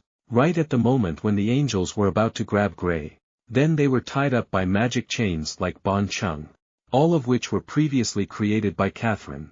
When Catherine went to meet the god she served, that god gave Catherine a chance to use his power. And Catherine used it. Right now the group of angels were all in chaos. They were surprised by Catherine's appearance. Now they don't know if she is the goddess of justice or the angel of punishment. In general, Catherine's current power has surprised all of them. At this moment, Victor thought of something and suddenly mentioned the story of a power-limiting magic tool on the necks of angels. The story is thousands of years ago in the north of the continent. There was a country that possessed a sacred church second only to the church headquarters. This place was once used to train young knights, and one of them would become a paladin in the future. However, the archbishop here fell into disgrace, Tan Min Bio, causing a child with the potential to become a fallen paladin to become an apostle of the devil and slaughtering this archbishop. At that time, a young punishment angel was dispatched to deal with the fallen person. But then, for unknown reasons, she bled the entire northern district. After this incident, that country banned the church from influencing the kingdom's internal affairs. So gradually that place became a den of evil. So the gods were annoyed and sent more angels to punish them. To liquidate those evil demons, the battle ended. When the last saint of humanity Abusan fell, this battle also caused two factions of angels. And the devil suffered heavy losses. From then on, the power-limiting magic tool appeared. The only effect of this magic tool is to limit the power of angels and demons so that they do not have enough strength to destroy each other. The punishing angels did not accept this, so they rebelled. The end result was that they were stripped of most of their power and chained for thousands of years. In short, the young angel of punishment was sent to deal with the fallen holy knight. It's Catherine, and right now she's still worried about the other angels even though she's been stripped of her powers. Catherine tells Ray that whatever he does, hurry up. Hurry up. She can only keep this power alive for 5 minutes. Ray rushed straight into the circle of enemy soldiers. Strike from left to right and attack so that ordinary soldiers will be unable to keep up. The soldiers played string cards often close to the ground. Let Gray trip and fall down.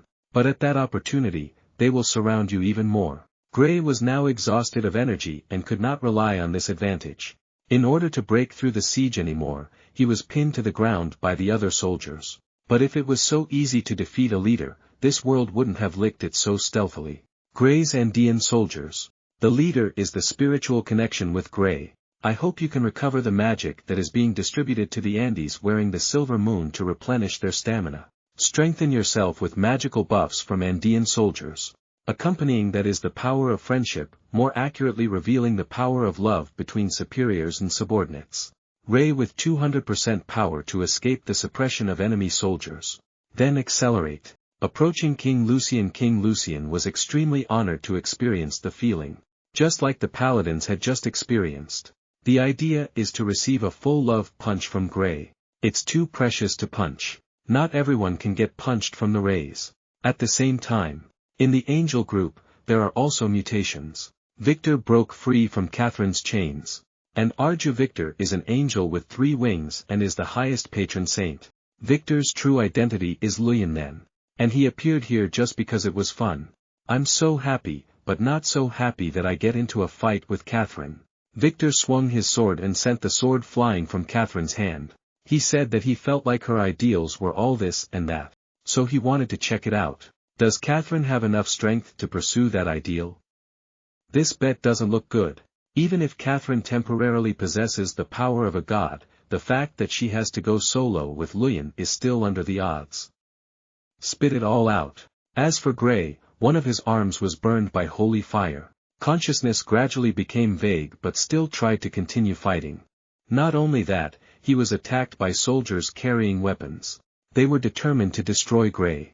Julian flexed his ass and glutes trying to break free from the magical chains that were binding him. But doing so would only be useless. Helena and Ireland also advised him to stop fidgeting. At the same time, Victor in the air gave him a slight skewer. He said that he didn't mean to destroy his fellow humans, he just wanted to be a little harsher so she would be quiet. But at this rate, it's going to be too big and we need some buffs to change the odds. Catherine tried to use the last bit of her strength to hold Victor's hand tightly, then call for help. And her helper is none other than Vivian, who has also completely released her power. Vivian released her power and it was so delicious. Victor couldn't believe that Catherine dared to make a deal with the devil. Not only that, Catherine also wants to commit suicide to hold Victor back. Vivian took this opportunity to escape first. After the self-destructive explosion, Victor tried very hard to keep half of Catherine's holy core. Then he turned to the other angels and asked if anyone had more advanced healing magic to quickly treat her. After that, the news of the Ray Holy Knight's defeat spread like the wind. The church once again demonstrated its unique position and gradually everything sank into forgetfulness. In the capital Lion, Dean called a bishop named Kevin over. He was now dressed, or for the outfit the archbishop usually wears. He asked if he could open an orphanage here, but Kevin replied that the church probably wouldn't allow this. Dean knows for sure the answer will be the same. So he neatly folded his archbishop's clothes and wanted Kevin to help him return it to the Council of Cardinals. He wanted to resign. Dean wants to save everyone he can save. Kevin believes that what Dan wants to do is impossible. At this time, the capital city of Lion was completely devastated, starved, and plagued by disease. The entire capital has become a chaotic place. At the same time, Vivian is running away with Gray. And was held face down by the angels behind him. At the intersection border between the Allele and Isaac, the allied army was commanded by Izini, preparing to encounter the Alan Kingdom's army. The commander of the Alan Kingdom's army is the Vizier Loho. He acted like he was sure of Irene, probably because of the news that the Holy Knight Gray had failed before the Holy Order. Izini politely reminded this fat guy not to mess up because the church didn't announce how to deal with Gray. I.e. he's attractive okay and once Idini finds Gray. Then when he came back to take revenge, the person who counted the numbers first was Mr. Ong, not anyone else. If you're threatened, you'll be shy, but if you show off your womanhood in front of so many soldiers, you'll be shy. so he still wanted to risk forcing Quan to rush forward. At this moment, a messenger rushed to stop Luo. The king of Alan announced that he had ordered a retreat. At the same time, he was in a neutral city and wanted to meet Irene. In the neutral city, Jerry Ms. Izini is explaining to Horace how she can be sure that the allele will withdraw. Izine mentioned that the church promised the two countries in the Grey scandal not to interfere in those two countries' affairs anymore. At least for the next 3 kings, it was an undeniable story anywhere on this continent. The teachings have permeated the thoughts of everyone from the high class to the low class. Many times, if the king wanted to do anything, he would have to ask the church for permission. So in their minds, they started to think, whose country does this belong to? As a result, any king wants to have an opinion about the church, but they don't dare to speak up for fear that the church will punish them. They will need a representative face to oppose the church. And Holy Knight Ray is a bright figure for this matter. As Irene approached the meeting place, the opera house, here is not only the king of Alan but also dozens of old kings and nobles from other countries. The discussion goes straight to the heart of the matter. Neighboring countries will no longer invade Isaac. They will even help pull the capital lion out of the current quagmire. In return they want Izini. Stand out and declare war on the church. Izini actually commanded the Bai family waiting to declare war on the Holy Order. At first, the old cardinal thought this was just a joke. But when churches were burned down and bishops in southern countries were expelled, it didn't feel right.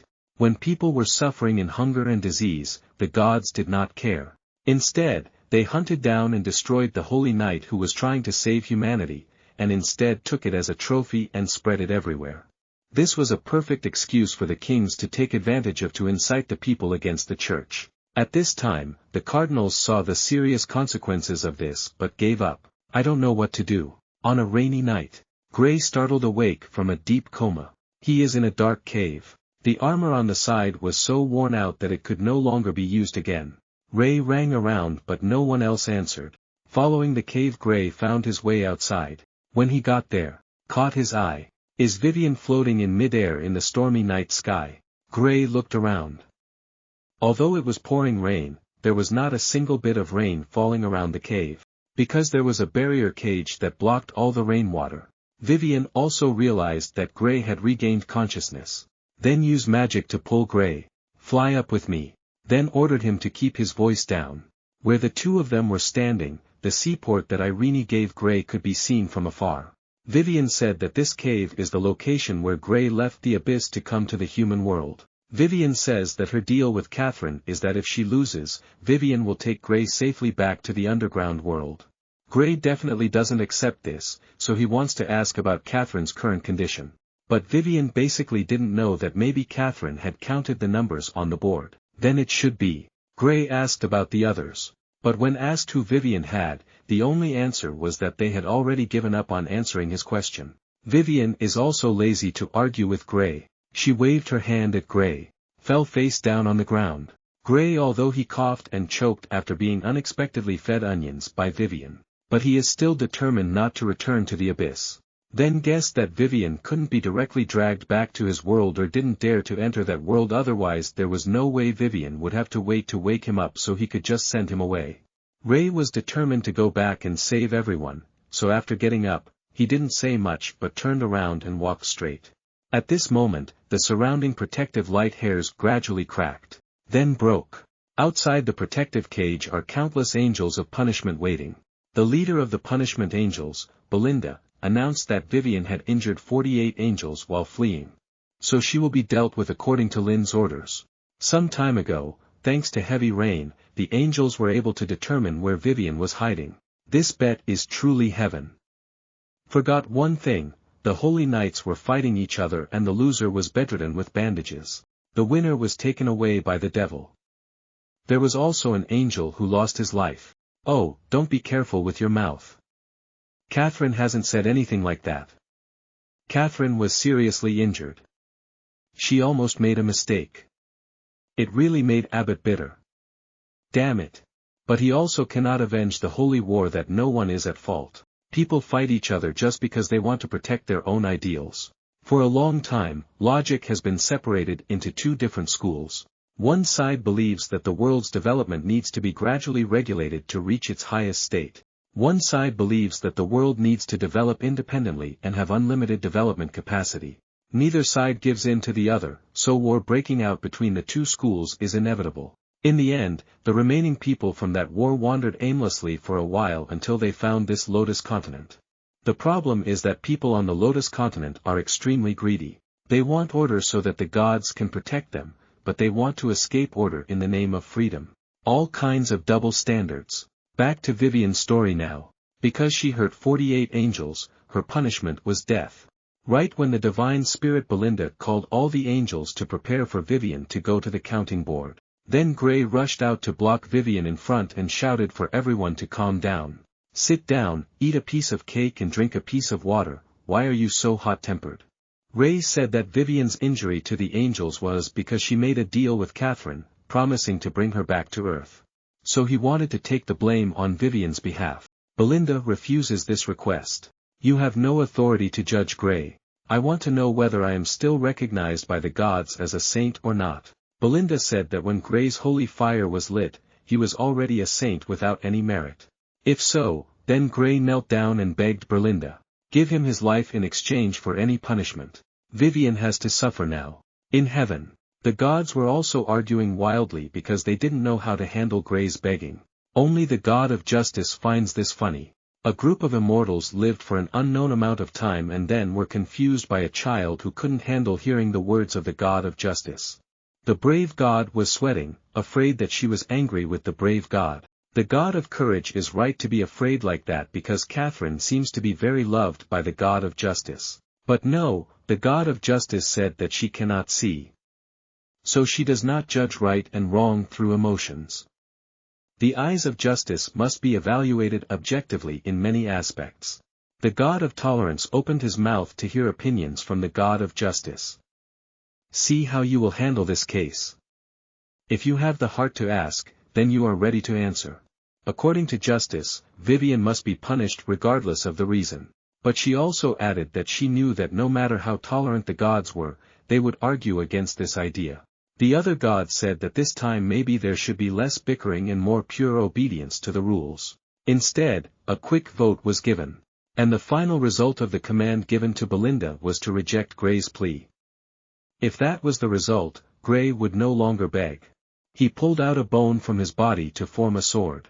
Then declared that he would fight against the punishing angels to protect the person who had just saved him. Ray hasn't been cool for long. Then an angel quickly approached and gave him a hook in the jaw. Then add another punch, causing Gray to almost have his bones shattered. The one who took action was Abbott. He didn't stop there, but gathered force to launch another fatal slash towards Gray.